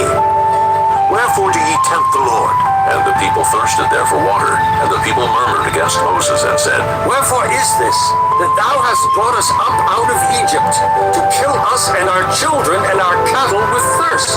And Moses cried unto the Lord, saying, What shall I do unto this people? They be almost ready to stone me. And the Lord said unto Moses, Go on before the people, and take with thee of the elders of Israel, and thy rod wherewith thou smotest the river, take in thine hand, and go. Behold, I will stand before thee there upon the rock in Horeb, and thou shalt smite the rock, and there shall come water out of it, that the people may drink. And Moses did so in the sight of the elders of Israel. And he called the name of the place Massah and Meribah, because of the chiding of the children of Israel, and because they tempted the Lord, saying, Is the Lord among us, or not? Then came Amalek and fought with Israel in Rephidim. And Moses said unto Joshua, Choose us out, men, and go out, fight with Amalek. Tomorrow I will stand on the top of the hill with the rod of God in mine hand. So Joshua did as Moses had said to him, and fought with Amalek. And Moses, Aaron, and Hur went up to the top of the hill. And it came to pass when Moses held up his hand, that Israel prevailed. And when he let down his hand, Amalek prevailed. But Moses' hands were heavy, and they took a stone and put it under him, and he sat thereon. And Aaron and Hur stayed up his hands, the one on the one side, and the other on the other side. And his hands were steady until the going down of the sun. And Joshua discomfited Amalek and his people with the edge of the sword. And the Lord said unto Moses, Write this for a memorial in a book, and rehearse it in the ears of Joshua. For I will utterly put out the remembrance of Amalek from under heaven. And Moses built an altar, and called the name of it Jehovah Nissi. For he said, Because the Lord hath sworn that the Lord will have war with Amalek from generation to generation. Chapter 18. When Jethro, the priest of Midian, Moses' father-in-law, heard of all that God had done for Moses and for Israel his people, and that the Lord had brought Israel out of Egypt, then Jethro, Moses' father-in-law, took Zipporah, Moses' wife, after he had sent her back, and her 2 sons, of which the name of the one was Gershom. For he said, I have been an alien in a strange land. And the name of the other was Eliezer, for the God of my father, said he, was my help, and delivered me from the sword of Pharaoh. And Jethro, Moses' father-in-law, came with his sons and his wife unto Moses into the wilderness, where he encamped at the mount of God. And he said unto Moses, I, thy father-in-law Jethro, am come unto thee, and thy wife and her 2 sons with her. And Moses went out to meet his father-in-law, and did obeisance, and kissed him. And they asked each other of their welfare, and they came into the tent. And Moses told his father-in-law all that the Lord had done unto Pharaoh and to the Egyptians for Israel's sake, and all the travail that had come upon them by the way, and how the Lord delivered them. And Jethro rejoiced for all the goodness which the Lord had done to Israel, whom he had delivered out of the hand of the Egyptians. And Jethro said, Blessed be the Lord, who hath delivered you out of the hand of the Egyptians, and out of the hand of Pharaoh, who hath delivered the people from under the hand of the Egyptians. Now I know that the Lord is greater than all gods, for in the thing wherein they dealt proudly he was above them. And Jethro, Moses' father-in-law, took a burnt offering sacrifices for God. And Aaron came and all the elders of Israel to eat bread with Moses' father-in-law before God. And it came to pass on the morrow that Moses sat to judge the people. And the people stood by Moses from the morning unto the evening. And when Moses' father-in-law saw all that he did to the people, he said, What is this thing that thou doest to the people? Why sittest thou thyself alone, and all the people stand by thee from morning unto even? And Moses said unto his father-in-law, Because the people come unto me to inquire of God. When they have a matter, they come unto me, and I judge between one and another. And I do make them know the statutes of God and his laws. And Moses' father-in-law said unto him, The thing that thou doest is not good. Thou wilt surely wear away both thou and this people that is with thee. For this thing is too heavy for thee. Thou art not able to perform it thyself alone. Hearken now unto my voice. I will give thee counsel, and God shall be with thee. Be thou for the people to Godward, that thou mayest bring the causes unto God. And thou shalt teach them ordinances and laws, and shalt show them the way wherein they must walk, and the work they must do.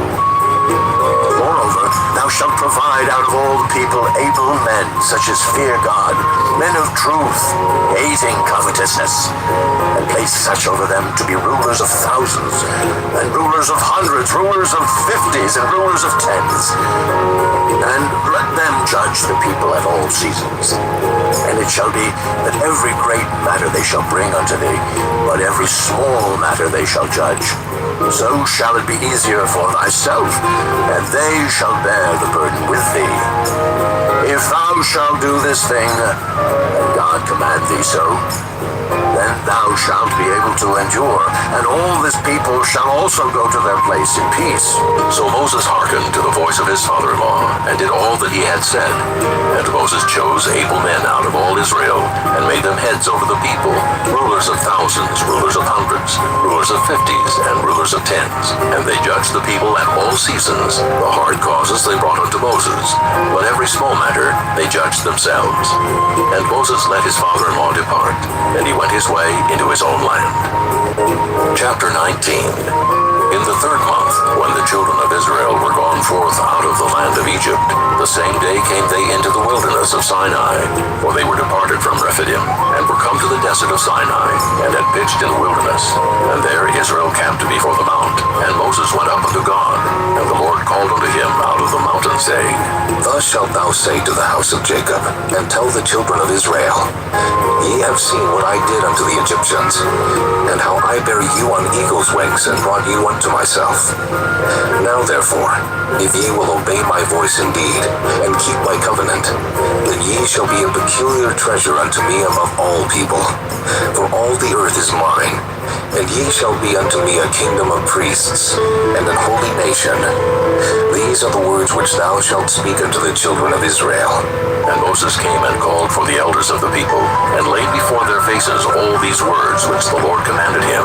And all the people answered together and said, All that the Lord hath spoken we will do. And Moses returned the words of the people unto the Lord. And the Lord said unto Moses, Lo, I come unto thee in a thick cloud, that the people may hear when I speak with thee, and believe thee forever. And Moses told the words of the people unto the Lord.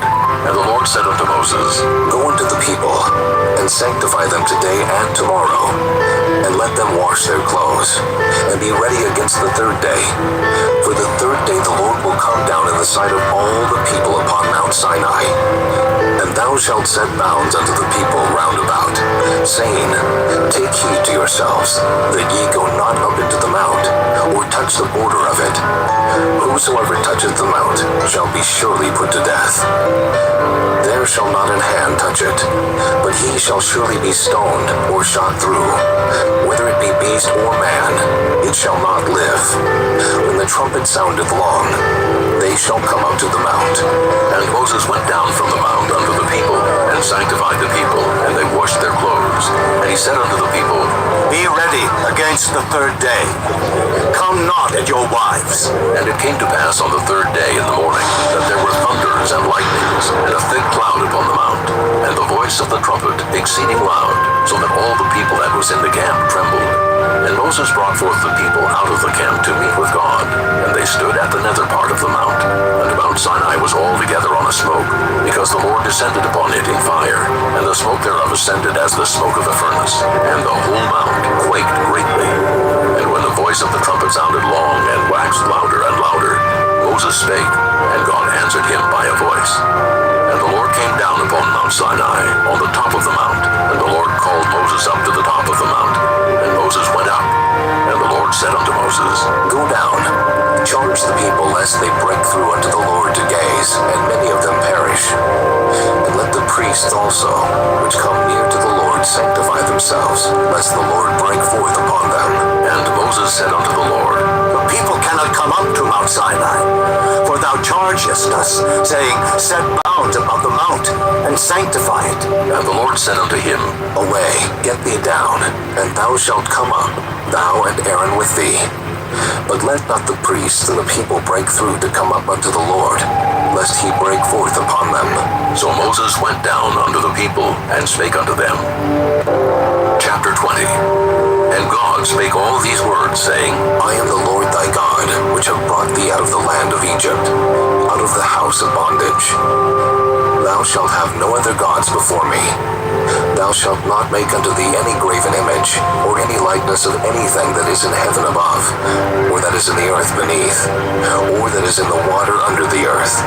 Thou shalt not bow down thyself to them, nor serve them. For I, the Lord thy God, am a jealous God, visiting the iniquity of the fathers upon the children unto the third and fourth generation of them that hate me, and showing mercy unto thousands of them that love me, and keep my commandments. Thou shalt not take the name of the Lord thy God in vain, for the Lord will not hold him guiltless that taketh his name in vain. Remember the Sabbath day to keep it holy. 6 days shalt thou labor and do all thy work, but the seventh day is the Sabbath of the Lord thy God. In it thou shalt not do any work, thou, nor thy son, nor thy daughter, thy manservant, nor thy maidservant, nor thy cattle, nor thy stranger that is within thy gates. For in 6 days the Lord made heaven and earth, the sea, and all that in them is, and rested the seventh day. Wherefore the Lord blessed the Sabbath day, and hallowed it. Honor thy father and thy mother, that thy days may be long upon the land which the Lord thy God giveth thee. Thou shalt not kill. Thou shalt not commit adultery. Thou shalt not steal. Thou shalt not bear false witness against thy neighbor. Thou shalt not covet thy neighbor's house. Thou shalt not covet thy neighbor's wife, nor his manservant, nor his maidservant, nor his ox, nor his ass, nor anything that is thy neighbor's. And all the people saw the thunderings and the lightnings and the noise of the trumpet and the mountain smoking. And when the people saw it, they removed and stood afar off. And they said unto Moses, Speak thou with us, and we will hear. But let not God speak with us, lest we die. And Moses said unto the people, Fear not, for God is come to prove you, and that his fear may be before your faces, that ye sin not. And the people stood afar off. And Moses drew near unto the thick darkness where God was. And the Lord said unto Moses, Thus thou shalt say unto the children of Israel, Ye have seen that I have talked with you from heaven. Ye shall not make with me gods of silver, neither shall ye make unto you gods of gold. An altar of earth thou shalt make unto me, and shalt sacrifice thereon thy burnt offerings, and thy peace offerings, thy sheep, and thine oxen. In all places where I record my name, I will come unto thee, and I will bless thee. And if thou wilt make me an altar of stone, thou shalt not build it of hewn stone, for if thou lift up thy tool upon it, thou hast polluted it. Neither shalt thou go up by steps unto mine altar, that thy nakedness be not discovered thereon. Chapter 21. Now these are the judgments which thou shalt set before them. If thou buy an Hebrew servant, 6 years he shall serve, and in the 7th he shall go out free for nothing. If he came in by himself, he shall go out by himself. If he were married, then his wife shall go out with him. If his master have given him a wife, and she hath borne him sons or daughters, the wife and her children shall be her master's, and he shall go out by himself. And if the servant shall plainly say, I love my master, my wife, and my children, I will not go out free, then his master master shall bring him unto the judges. He shall also bring him to the door, or unto the doorpost, and his master shall bore his ear through with an awl, and he shall serve him forever. And if a man sell his daughter to be a maidservant, she shall not go out as the men servants do. If she please not her master, who hath betrothed her to himself, then shall he let her be redeemed. To sell her unto a strange nation, he shall have no power, seeing he hath dealt deceitfully with her. And if he have betrothed her unto his son, he shall deal with her after the manner of daughters. If he take him another wife, her food, her raiment, and her duty of marriage shall he not diminish. And if he do not these three unto her, then shall she go out free without money. He that smiteth a man so that he die, shall be surely put to death. And if a man lie not in wait, but God deliver him into his hand, then I will appoint thee a place whither he shall flee. But if a man come presumptuously upon his neighbor to slay him with guile, thou shalt take him from mine altar, that he may die. And he that smiteth his father or his mother shall be surely put to death. And he that stealeth a man and selleth him, or if he be found in his hand, he shall surely be put to death. And he that curseth his father or his mother shall surely be put to death. And if men strive together, and one smite another with a stone or with his fist, and he die not, but keepeth his bed, if he rise again, and walk abroad upon his staff, then shall he that smote him be quit. Only he shall pay for the loss of his time, and shall cause him to be thoroughly healed. And if a man smite his servant or his maid with a rod, and he die under his hand, he shall be surely punished. Notwithstanding, if he continue a day or two, he shall not be punished, for he is his money. If men strive and hurt a woman with child, so that her fruit depart from her, and yet no mischief follow, he shall be surely punished, according as the woman's husband will lay upon him, and he shall pay as the judges determine. And if any mischief follow, then thou shalt give life for life, eye for eye, tooth for tooth, hand for hand, foot for foot, burning for burning, wound for wound, stripe for stripe. And if a man smite the eye of his servant, or the eye of his maid, that it perish, he shall let him go free for his eye's sake.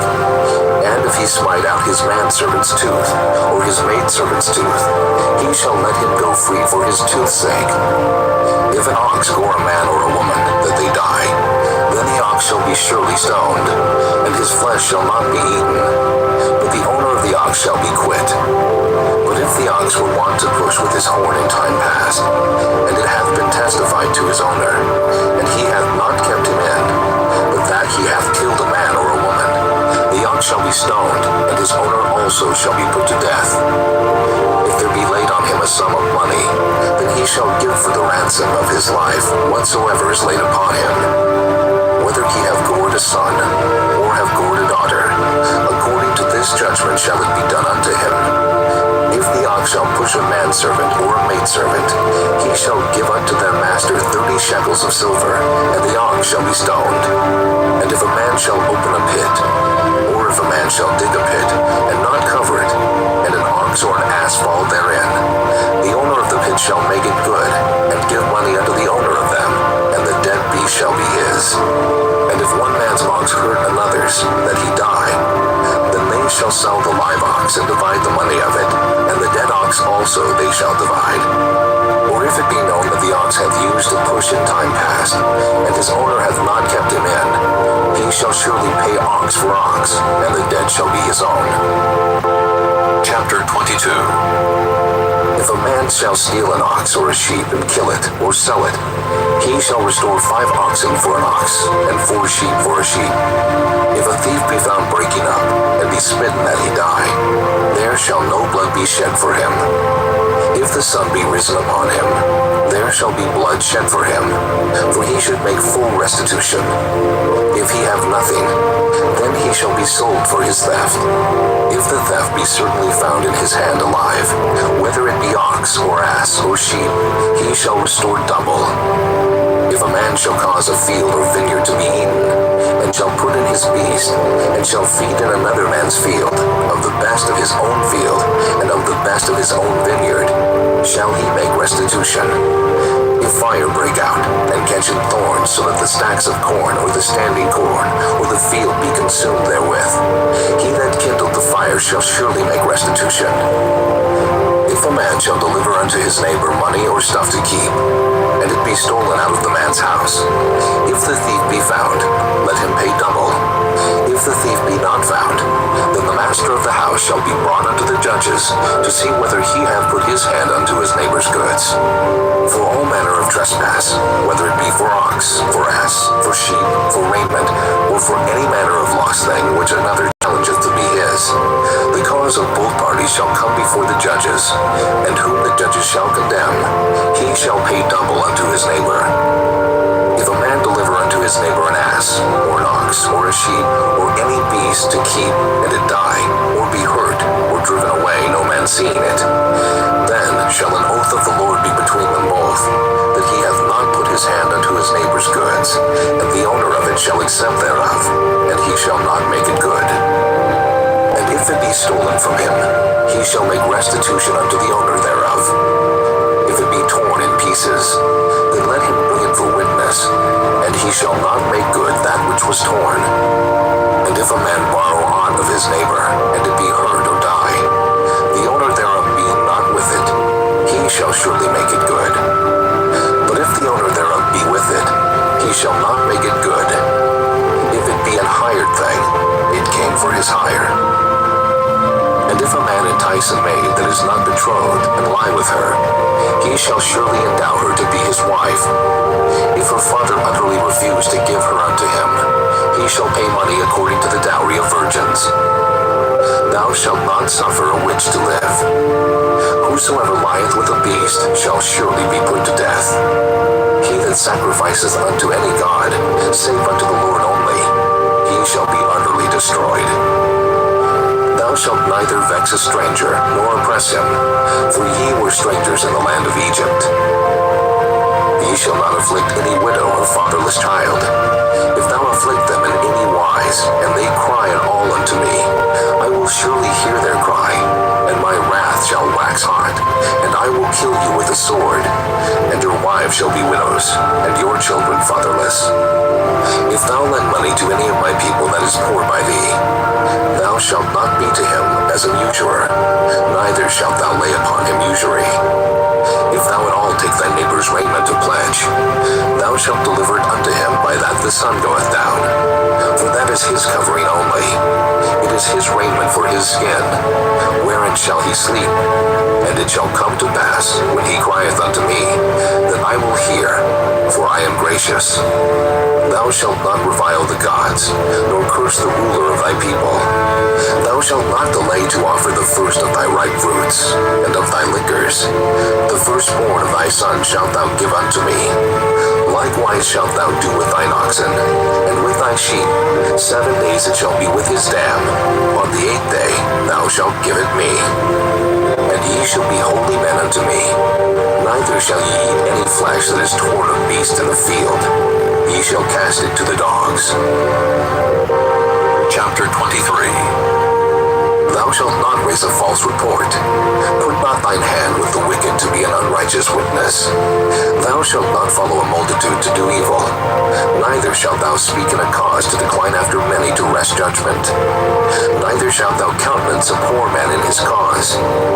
If thou meet thine enemy's ox, or his ass going astray, thou shalt surely bring it back to him again. If thou see the ass of him that hateth thee, lying under his burden, and wouldest forbear to help him, thou shalt surely help with him. Thou shalt not wrest the judgment of thy poor in his cause. Keep thee far from a false matter, and the innocent and righteous slay thou not, for I will not justify the wicked. And thou shalt take no gift, for the gift blindeth the wise, and perverteth the words of the righteous.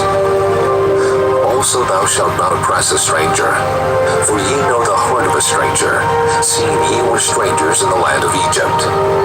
And in 6 years thou shalt sow thy land, and shalt gather in the fruits thereof. But the 7th year thou shalt let it rest and lie still, that the poor of thy people may eat, and what they leave the beasts of the field shall eat. In like manner thou shalt deal with thy vineyard, and with thy oliveyard. 6 days thou shalt do thy work, and on the 7th day thou shalt rest, that thine ox and thine ass may rest, and the son of thy handmaid, and the stranger may be refreshed. And in all things that I have said unto you, be circumspect, and make no mention of the name of other gods, neither let it be heard out of thy mouth. 3 times thou shalt keep a feast unto me in the year. Thou shalt keep the feast of unleavened bread.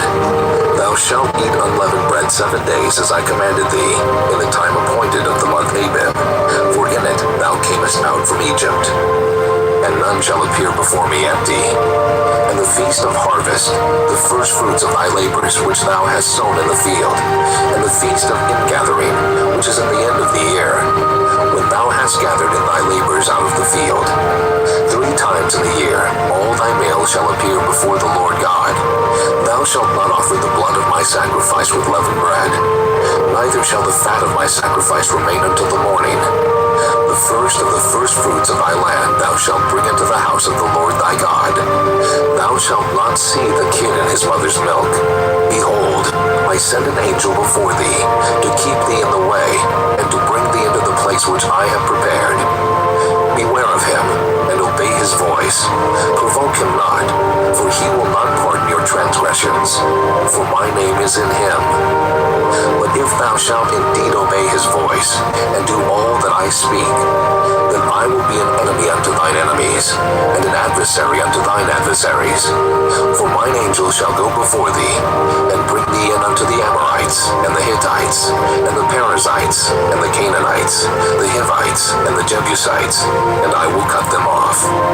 Thou shalt not bow down to their gods, nor serve them, nor do after their works, but thou shalt utterly overthrow them, and quite break down their images. And ye shall serve the Lord your God, and he shall bless thy bread and thy water, and I will take sickness away from the midst of thee.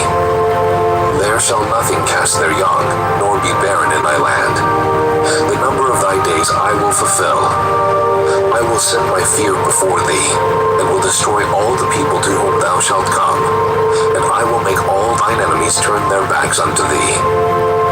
And I will send hornets before thee, which shall drive out the Hivite, the Canaanite, and the Hittite from before thee. I will not drive them out from before thee in 1 year, lest the land become desolate, and the beast of the field multiply against thee. By little and little I will drive them out from before thee, until thou be increased and inherit the land. And I will set thy bounds from the Red Sea, even unto the sea of the Philistines, and from the desert unto the river. For I will deliver the inhabitants of the land into your hand, and thou shalt drive them out before thee. Thou shalt make no covenant with them, nor with their gods. They shall not dwell in thy land, lest they make thee sin against me. For if thou serve their gods, it will surely be a snare unto thee. Chapter 24. And he said unto Moses, Come up unto the Lord, thou, and Aaron, Nadab, and Abihu, and 70 of the elders of Israel, and worship ye afar off. And Moses alone shall come near the Lord, but they shall not come nigh, neither shall the people go up with him. And Moses came and told the people all the words of the Lord, and all the judgments. And all the people answered with one voice and said, All the words which the Lord hath said will we do. And Moses wrote all the words of the Lord, and rose up early in the morning, and builded an altar under the hill, and 12 pillars according to the 12 tribes of Israel. And he sent young men of the children of Israel, which offered burnt offerings, and sacrificed peace offerings of oxen unto the Lord. And Moses took half of the blood, and put it in basins, and half of the blood he sprinkled on the altar. And he took the book of the covenant, and read it in the audience of the people, and they said, All that the Lord hath said will we do, and be obedient. And Moses took the blood, and sprinkled it on the people, and said, Behold, the blood of the covenant, which the Lord hath made with you concerning all these words. Then went up Moses and Aaron, Nadab and Abihu, and 70 of the elders of Israel. And they saw the God of Israel. And there was under his feet as it were a paved work of a sapphire stone, and as it were the body of heaven in his clearness. And upon the nobles of the children of Israel he laid not his hand. Also they saw God, and did eat and drink. And the Lord said unto Moses, Come up to me into the mount, and be there, and I will give thee tables of stone, and a law and commandments which I have written, that thou mayest teach them. And Moses rose up, and his minister Joshua. And Moses went up into the mount of God, and he said unto the elders, Tarry ye here for us, until we come again unto you. And behold, Aaron and Hur are with you. If any man have any matters to do, let him come unto them. And Moses went up into the mount, and the cloud covered the mount. And the glory of the Lord abode upon Mount Sinai, and the cloud covered it 6 days. And the 7th day he called unto Moses out of the midst of the cloud. And the sight of the glory of the Lord was like devouring fire on the top of the mount in the eyes of the children of Israel. And Moses went into the midst of the cloud, and gat him up into the mount. And Moses was in the mount 40 days and 40 nights. Chapter 25. And the Lord spake unto Moses, saying, Speak unto the children of Israel, that they bring me an offering. Of every man that giveth it willingly, with his heart ye shall take my offering. And this is the offering which ye shall take of them: gold, and silver, and brass, and blue, and purple, and scarlet, and fine linen, and goat's hair, and ram skins dyed red, and badger skins, and shittim wood, oil for the light, spices for anointing oil, and for sweet incense, onyx stones, and stones to be set in the ephod, and in the breastplate. And let them make me a sanctuary, that I may dwell among them, according to all that I show thee, after the pattern of the tabernacle, and the pattern of all the instruments thereof. Even so shall ye make it. And they shall make an ark of shittim wood. 2 cubits and a half shall be the length thereof, and 1 cubit and a half the breadth thereof, and 1 cubit and a half the height thereof. And thou shalt overlay it with pure gold. Within and without shalt thou overlay it, and shalt make upon it a crown of gold round about. And thou shalt cast 4 rings of gold for it, and put them in the 4 corners thereof. And 2 rings shall be in the one side of it, and 2 rings in the other side of it. And thou shalt make staves of shittim wood, and overlay them with gold. And thou shalt put the staves into the rings by the sides of the ark, that the ark may be borne with them. The staves shall be in the rings of the ark, they shall not be taken from it. And thou shalt put into the ark the testimony which I shall give thee. And thou shalt make a mercy seat of pure gold. 2 cubits and a half shall be the length thereof, and 1 cubit and a half the breadth thereof. And thou shalt make 2 cherubims of gold. Of beaten work shalt thou make them in the 2 ends of the mercy seat. And make 1 cherub on the one end, and the other cherub on the other end. Even of the mercy seat shall ye make the cherubims on the 2 ends thereof. And the cherubim shall stretch forth their wings on high, covering the mercy seat with their wings, and their faces shall look one to another. Toward the mercy seat shall the faces of the cherubims be. And thou shalt put the mercy seat above upon the ark, and in the ark thou shalt put the testimony that I shall give thee. And there I will meet with thee, and I will commune with thee from above the mercy seat, from between the 2 cherubims which are upon the ark of the testimony, of all things which I will give thee in commandment unto the children of Israel. Thou shalt also make a table of shittim wood. 2 cubits shall be the length thereof, and 1 cubit the breadth thereof, and 1 cubit and a half the height thereof. And thou shalt overlay it with pure gold, and make thereto a crown of gold round about. And thou shalt make unto it a border of an handbreadth round about. And thou shalt make a golden crown to the border thereof round about. And thou shalt make for it 4 rings of gold, and put the rings in the 4 corners that are on the 4 feet thereof. Over against the border shall the rings be for places of the staves to bear the table.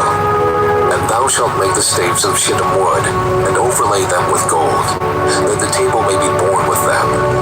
And thou shalt make the dishes thereof, and spoons thereof, and covers thereof, and bowls thereof, to cover withal. Of pure gold shalt thou make them.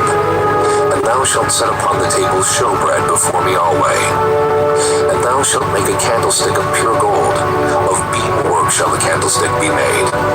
His shaft and his branches, his bowls, his knops, and his flowers shall be of the same. And 6 branches shall come out of the sides of it, 3 branches of the candlestick out of the one side, and 3 branches of the candlestick out of the other side. 3 bowls made like unto almonds, with a knop and a flower in one branch, and 3 bowls made like almonds in the other branch, with a knop and a flower. So in the 6 branches that come out of the candlestick, and in the candlestick shall be 4 bowls made like unto almonds, with their knops and their flowers. And there shall be a knop under 2 branches of the same, and a knop under 2 branches of the same, and a knop under 2 branches of the same, according to the 6 branches that proceed out of the candlestick. Their knops and their branches shall be of the same. All it shall be one beaten work of pure gold. And thou shalt make the 7 lamps thereof, and they shall light the lamps thereof, that they may give light over against it. And the tongs thereof, and the snuff dishes thereof shall be of pure gold. Of a talent of pure gold shall he make it, with all these vessels. And look that thou make them after their pattern, which was showed thee in the mount. Chapter 26. Moreover, thou shalt make the tabernacle with 10 curtains of fine twined linen, and blue, and purple, and scarlet. With cherubims of cunning work shalt thou make them. The length of one curtain shall be 28 cubits, and the breadth of one curtain 4 cubits. And every one of the curtains shall have one measure. The 5 curtains shall be coupled together, one to another, and other 5 curtains shall be coupled one to another. And thou shalt make loops of blue upon the edge of the one curtain, from the selvage and the coupling. And likewise shalt thou make in the uttermost edge of another curtain, in the coupling of the second. 50 loops shalt thou make in the one curtain, and 50 loops shalt thou make in the edge of the curtain that is in the coupling of the second, that the loops may take hold one of another. And thou shalt make 50 tacks of gold, and couple the curtains together with the tacks, and it shall be one tabernacle. And thou shalt make curtains of goat's hair to be a covering upon the tabernacle. 11 curtains shalt thou make. The length of one curtain shall be 30 cubits, and the breadth of one curtain 4 cubits. And the 11 curtains shall be all of one measure. And thou shalt couple 5 curtains by themselves, and 6 curtains by themselves, and shalt double the 6th curtain in the forefront of the tabernacle. And thou shalt make 50 loops on the edge of the one curtain that is outmost in the coupling, and 50 loops in the edge of the curtain which coupleth the second. And thou shalt make 50 tacks of brass, and put the tacks into the loops, and couple the tent together, that it may be one. And the remnant that remaineth of the curtains of the tent, the half curtain that remaineth, shall hang over the backside of the tabernacle. And a cubit on the one side, and a cubit on the other side of that which remaineth in the length of the curtains of the tent. It shall hang over the sides of the tabernacle, on this side and on that side to cover it. And thou shalt make a covering for the tent of ram skins dyed red, and a covering above of badger skins. And thou shalt make boards for the tabernacle of shittim wood standing up. 10 cubits shall be the length of a board, and a cubit and a half shall be the breadth of one board.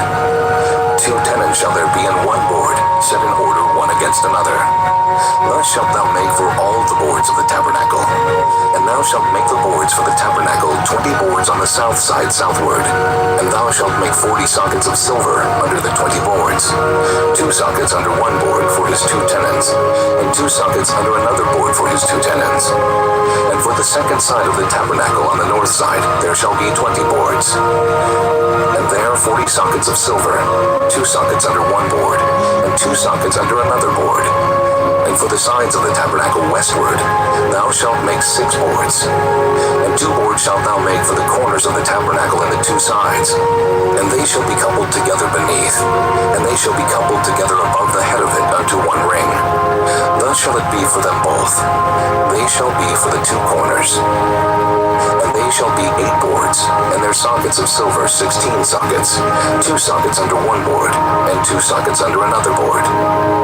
And thou shalt make bars of shittim wood, 5 for the boards of the one side of the tabernacle, and 5 bars for the boards of the other side of the tabernacle, and 5 bars for the boards of the side of the tabernacle, for the 2 sides westward. And the middle bar in the midst of the board shall reach from end to end. And thou shalt overlay the boards with gold, and make their ring rings of gold for places for the bars, and thou shalt overlay the bars with gold. And thou shalt rear up the tabernacle according to the fashion thereof, which was showed thee in the mount. And thou shalt make a veil of blue, and purple, and scarlet, and fine twined linen of cunning work. With cherubim shall it be made. And thou shalt hang it upon 4 pillars of shittim wood overlaid with gold. Their hooks shall be of gold upon the 4 sockets of silver. And thou shalt hang up the veil under the tacks, that thou mayest bring in thither within the veil the ark of the testimony. And the veil shall divide unto you between the holy place and the most holy. And thou shalt put the mercy seat upon the ark of the testimony in the most holy place. And thou shalt set the table without the veil, and the candlestick over against the table on the side of the tabernacle toward the south. And thou shalt put the table on the north side. And thou shalt make an hanging for the door of the tent, of blue and purple and scarlet, and fine twined linen, wrought with needlework. And thou shalt make for the hanging 5 pillars of shittim wood, and overlay them with gold, and their hooks shall be of gold. And thou shalt cast 5 sockets of brass for them. Chapter 27. And thou shalt make an altar of shittim wood, 5 cubits long, and 5 cubits broad. The altar shall be 4 square, and the height thereof shall be 3 cubits.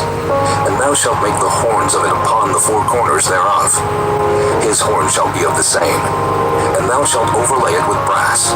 And thou shalt make his pans to receive his ashes, and his shovels, and his basins, and his flesh hooks, and his fire pans. All the vessels thereof thou shalt make of brass. And thou shalt make for it a grate of network of brass.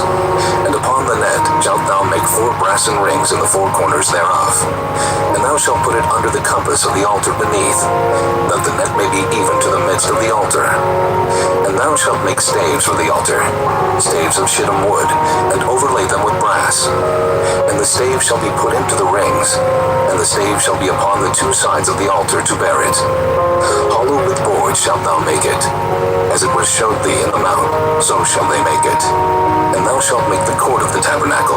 For the south side southward there shall be hangings for the cord of fine twined linen, of 100 cubits long for one side. And the 20 pillars thereof, and their 20 sockets shall be of brass. The hooks of the pillars, and their fillets shall be of silver.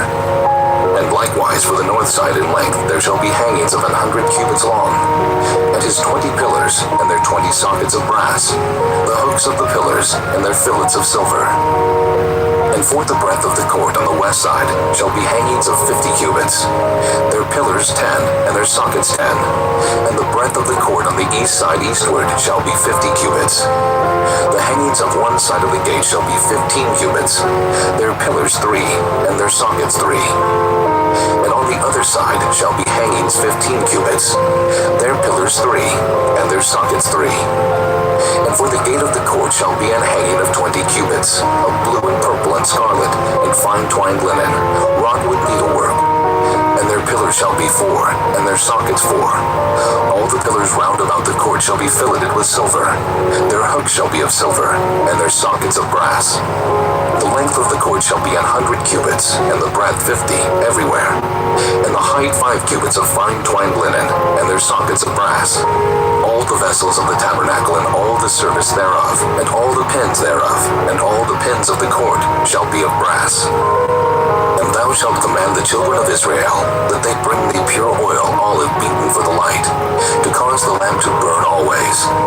In the tabernacle of the congregation without the veil, which is before the testimony, Aaron and his sons shall order it from evening to morning before the Lord. It shall be a statute forever unto their generations on the behalf of the children of Israel. Chapter 28. And take thou unto thee Aaron thy brother, and his sons with him, from among the children of Israel, that he may minister unto me in the priest's office, even Aaron, Nadab, and Abihu, Eleazar, and Ithamar, Aaron's sons. And thou shalt make holy garments for Aaron thy brother, for glory and for beauty. And thou shalt speak unto all that are wise-hearted, whom I have filled with the spirit of wisdom, that they may make Aaron's garments to consecrate him, that he may minister unto me in the priest's office. And these are the garments which they shall make: a breastplate, and an ephod, and a robe, and a broidered coat, a mitre, and a girdle. And they shall make holy garments for Aaron thy brother and his sons, that he may minister unto me in the priest's office. And they shall take gold and blue, and purple and scarlet, and fine linen. And they shall make the ephod of gold, of blue, and of purple, of scarlet, and fine twined linen with cunning work. It shall have the two shoulder pieces thereof joined at the two edges thereof, and so it shall be joined together. And the curious girdle of the ephod, which is upon it, shall be of the same according to the work thereof, even of gold, of blue and purple, and scarlet, and fine twined linen. And thou shalt take 2 onyx stones, and grave on them the names of the children of Israel, 6 of their names on one stone, and the other 6 names of the rest on the other stone according to their birth. With the work of an engraver in stone, like the engravings of a signet, shalt thou engrave the 2 stones with the names of the children of Israel. Thou shalt make them to be set in ouches of gold. And thou shalt put the 2 stones upon the shoulders of the ephod for stones of memorial unto the children of Israel. And Aaron shall bear their names before the Lord upon his 2 shoulders for a memorial. And thou shalt make ouches of gold, and 2 chains of pure gold at the ends, of wreathen work shalt thou make them, and fasten the wreathen chains to the ouches. And thou shalt make the breastplate of judgment with cunning work. After the work of the ephod thou shalt make it. Of gold, of blue, and of purple, and of scarlet, and of fine twined linen shalt thou make it. 4 it shall be beam doubled. A span shall be the length thereof, and a span shall be the breadth thereof. And thou shalt set in it settings of stones, even 4 rows of stones. The first row shall be a sardius, a topaz, and a carbuncle. This shall be the first row. And the second row shall be an emerald, a sapphire, and a diamond. And the third row, a ligure, an agate, and an amethyst. And the fourth row, a beryl, and an onyx, and a jasper. They shall be set in gold in their enclosings. And the stones shall be with the names of the children of Israel, 12 according to their names, like the engravings of a signet. Every one with his name shall they be according to the 12 tribes. And thou shalt make upon the breastplate chains at the ends of wreathen work of pure gold. And thou shalt make upon the breastplate 2 rings of gold, and shalt put the 2 rings on the 2 ends of the breastplate. And thou shalt put the 2 wreathen chains of gold in the 2 rings which are on the ends of the breastplate. And the other 2 ends of the 2 wreathen chains thou shalt fasten in the 2 ouches, and put them on the shoulder pieces of the ephod before it. And thou shalt make 2 rings of gold, and thou shalt put them upon the 2 ends of the breastplate in the border thereof, which is in the side of the ephod inward. And 2 other rings of gold thou shalt make, and shalt put them on the 2 sides of the ephod underneath, toward the forepart thereof, over against the other coupling thereof, above the curious girdle of the ephod.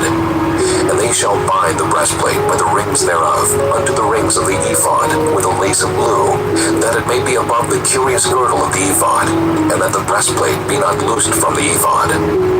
And Aaron shall bear the names of the children of Israel in the breastplate of judgment upon his heart, when he goeth in unto the holy place, for a memorial before the Lord continually.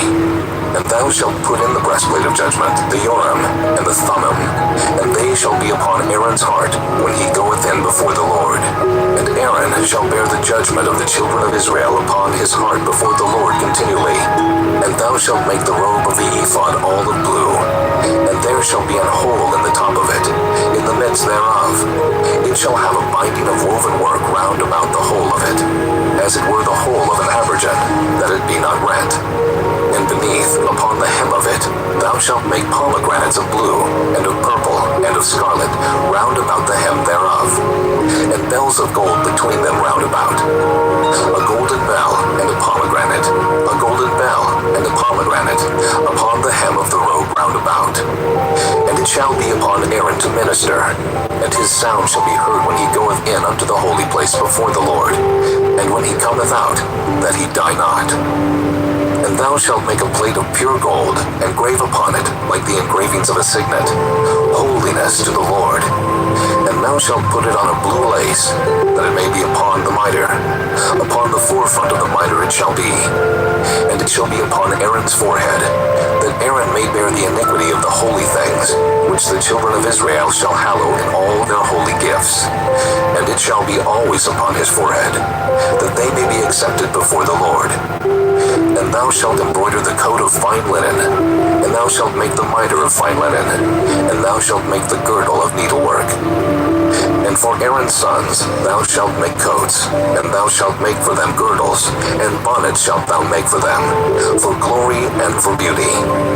And thou shalt put them upon Aaron thy brother, and his sons with him, and shalt anoint them, and consecrate them, and sanctify them, that they may minister unto me in the priest's office. And thou shalt make them linen breeches to cover their nakedness. From the loins even unto the thighs they shall reach. And they shall be upon Aaron and upon his sons, when they come in unto the tabernacle of the congregation, or when they come near unto the altar to minister in the holy place, that they bear not iniquity and die. It shall be a statute forever unto him and his seed after him. Chapter 29. And this is the thing that thou shalt do unto them, to hallow them, to minister unto me in the priest's office. Take 1 young bullock, and 2 rams without blemish, and unleavened bread, and cakes unleavened tempered with oil, and wafers unleavened anointed with oil. Of wheaten flour shalt thou make them. And thou shalt put them into 1 basket, and bring them in the basket with the bullock and the 2 rams. And Aaron and his sons thou shalt bring unto the door of the tabernacle of the congregation, and shalt wash them with water. And thou shalt take the garments, and put upon Aaron the coat, and the robe of the ephod, and the ephod, and the breastplate, and gird him with the curious girdle of the ephod. And thou shalt put the mitre upon his head, and put the holy crown upon the mitre. Then shalt thou take the anointing oil, and pour it upon his head, and anoint him. And thou shalt bring his sons, and put coats upon them. And thou shalt gird them with girdles, Aaron and his sons, and put the bonnets on them. And the priest's office shall be theirs for a perpetual statute. And thou shalt consecrate Aaron and his sons. And thou shalt cause a bullock to be brought before the tabernacle of the congregation. And Aaron and his sons shall put their hands upon the head of the bullock. And thou shalt kill the bullock before the Lord, by the door of the tabernacle of the congregation. And thou shalt take of the blood of the bullock, and put it upon the horns of the altar with thy finger, and pour all the blood beside the bottom of the altar. And thou shalt take all the fat that covereth the inwards, and the caul that is about the liver, and the 2 kidneys, and the fat that is upon them, and burn them upon the altar. But the flesh of the bullock, and his skin, and his dung, shalt thou burn with fire without the camp. It is a sin offering. Thou shalt also take 1 ram, and Aaron and his sons shall put their hands upon the head of the ram. And thou shalt slay the ram. And thou shalt take his blood, and sprinkle it round about upon the altar. And thou shalt cut the ram in pieces, and wash the inwards of him, and his legs, and put them unto his pieces, and unto his head. And thou shalt burn the whole ram upon the altar. It is a burnt offering unto the Lord. It is a sweet savor, an offering made by fire unto the Lord. And his sons shall put their hands upon the head of the ram.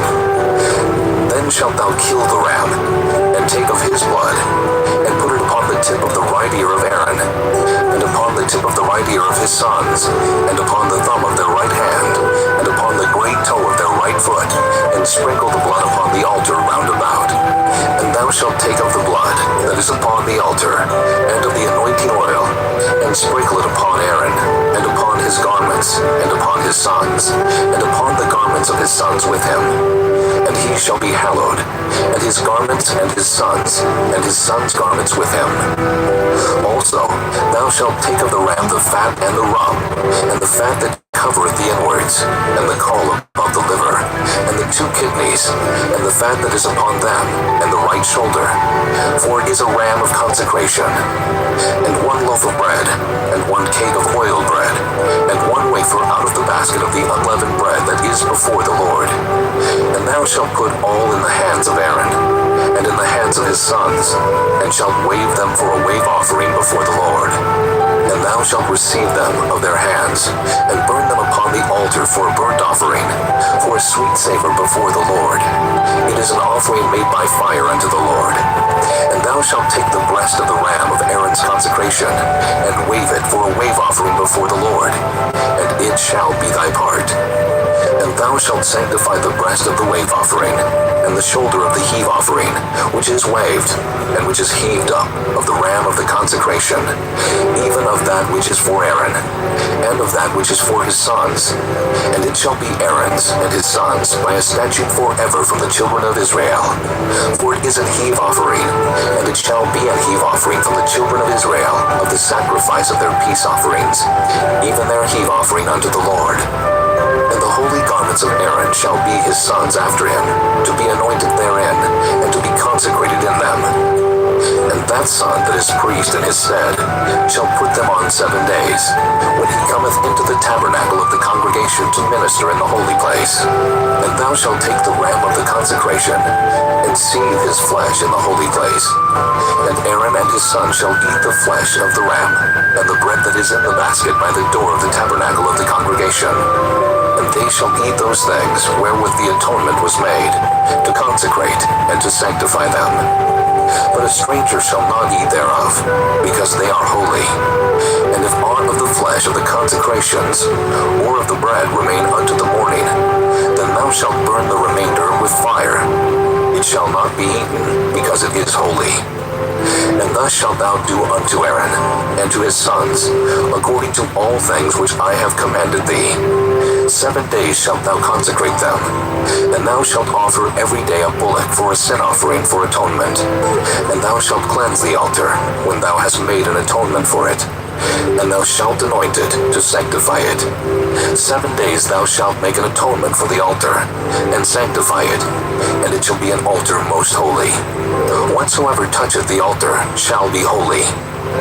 Now, this is that which thou shalt offer upon the altar: 2 lambs of the first year, day by day continually.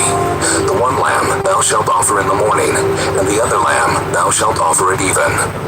And with the one lamb, a 10th deal of flour mingled with the 4th part of an hin of beaten oil, and the 4th part of an hin of wine for a drink offering. And the other lamb thou shalt offer at even, and shalt do thereto according to the meat offering of the morning, and according to the drink offering thereof, and for a sweet savor, an offering made by fire unto the Lord.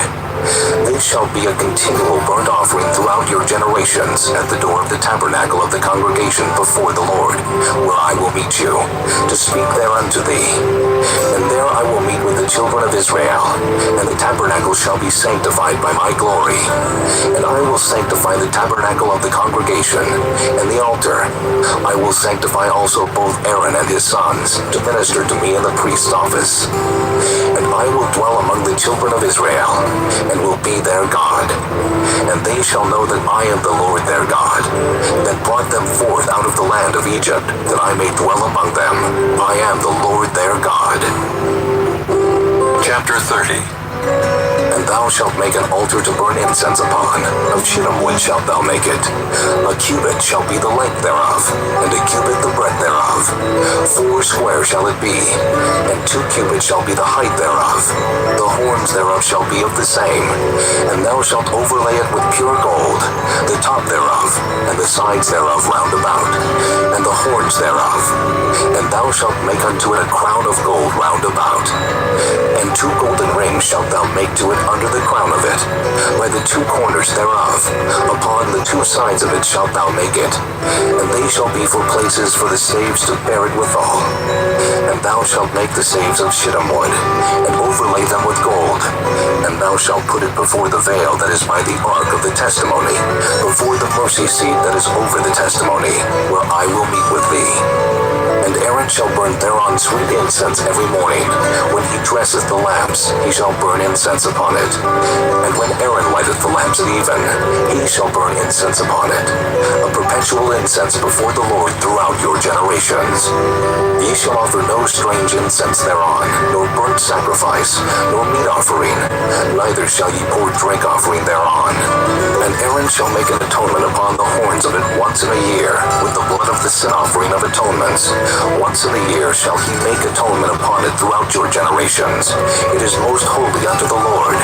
And the Lord spake unto Moses, saying, When thou takest the sum of the children of Israel after their number, then shall they give every man a ransom for his soul unto the Lord, when thou numberest them, that there be no plague among them when thou numberest them. this they shall give, every one that passeth among them that are numbered, half a shekel, after the shekel of the sanctuary. A shekel is 20 gerahs, and half shekel shall be the offering of the Lord. Every one that passeth among them that are numbered, from 20 years old and above, shall give an offering unto the Lord. The rich shall not give more, and the poor shall not give less than half a shekel, when they give an offering unto the Lord to make an atonement for your souls. And thou shalt take the atonement money of the children of Israel, and shalt appoint it for the service of the tabernacle of the congregation, that it may be a memorial unto the children of Israel before the Lord, to make an atonement for your souls. And the Lord spake unto Moses, saying, Thou shalt also make a laver of brass, and his foot also of brass, to wash withal. And thou shalt put it between the tabernacle of the congregation and the altar, and thou shalt put water therein. For Aaron and his sons shall wash their hands and their feet thereat. When they go into the tabernacle of the congregation, they shall wash with water, that they die not. Or when they come near to the altar to minister, to burn offering made by fire unto the Lord, so they shall wash their hands and their feet, that they die not. And it shall be a statute forever to them, even to him and to his seed throughout their generations. Moreover, the Lord spake unto Moses, saying, Take thou also unto thee principal spices of pure myrrh, 500 shekels, and of sweet cinnamon half so much, even 250 shekels, and of sweet calamus 250 shekels, and of cassia 500 shekels, after the shekel of the sanctuary, and of oil olive and hin. And thou shalt make it an oil of holy ointment, an ointment compound after the art of the apothecary. It shall be an holy anointing oil. And thou shalt anoint the tabernacle of the congregation therewith, and the ark of the testimony, and the table, and all his vessels, and the candlestick, and his vessels, and the altar of incense, and the altar of burnt offering with all his vessels, and the laver, and his foot. And thou shalt sanctify them, that they may be most holy. Whatsoever toucheth them shall be holy. And thou shalt anoint Aaron and his sons, and consecrate them, that they may minister unto me in the priest's office. And thou shalt speak unto the children of Israel, saying, This shall be an holy anointing oil unto me throughout your generations. Upon man's flesh shall it not be poured, neither shall ye make any other like it after the composition of it. It is holy, and it shall be holy unto you. Whosoever compoundeth any like it, or whosoever putteth any of it upon a stranger, shall even be cut off from his people. And the Lord said unto Moses, Take unto these sweet spices, stacte, and onycha, and galbanum. These sweet spices with pure frankincense, of each shall there be a like weight. And thou shalt make it a perfume, a confection after the art of the apothecary, tempered together, pure and holy. And thou shalt beat some of it very small, and put of it before the testimony in the tabernacle of the congregation, where I will meet with thee. It shall be unto you most holy. And as for the perfume which thou shalt make, ye shall not make to yourselves according to the composition thereof. It shall be unto thee holy for the Lord. Whosoever shall make like unto that, to smell thereto, shall even be cut off from his people. Chapter 31. And the Lord spake unto Moses, saying, See, I have called by name Bezaleel, the son of Uri, the son of Hur,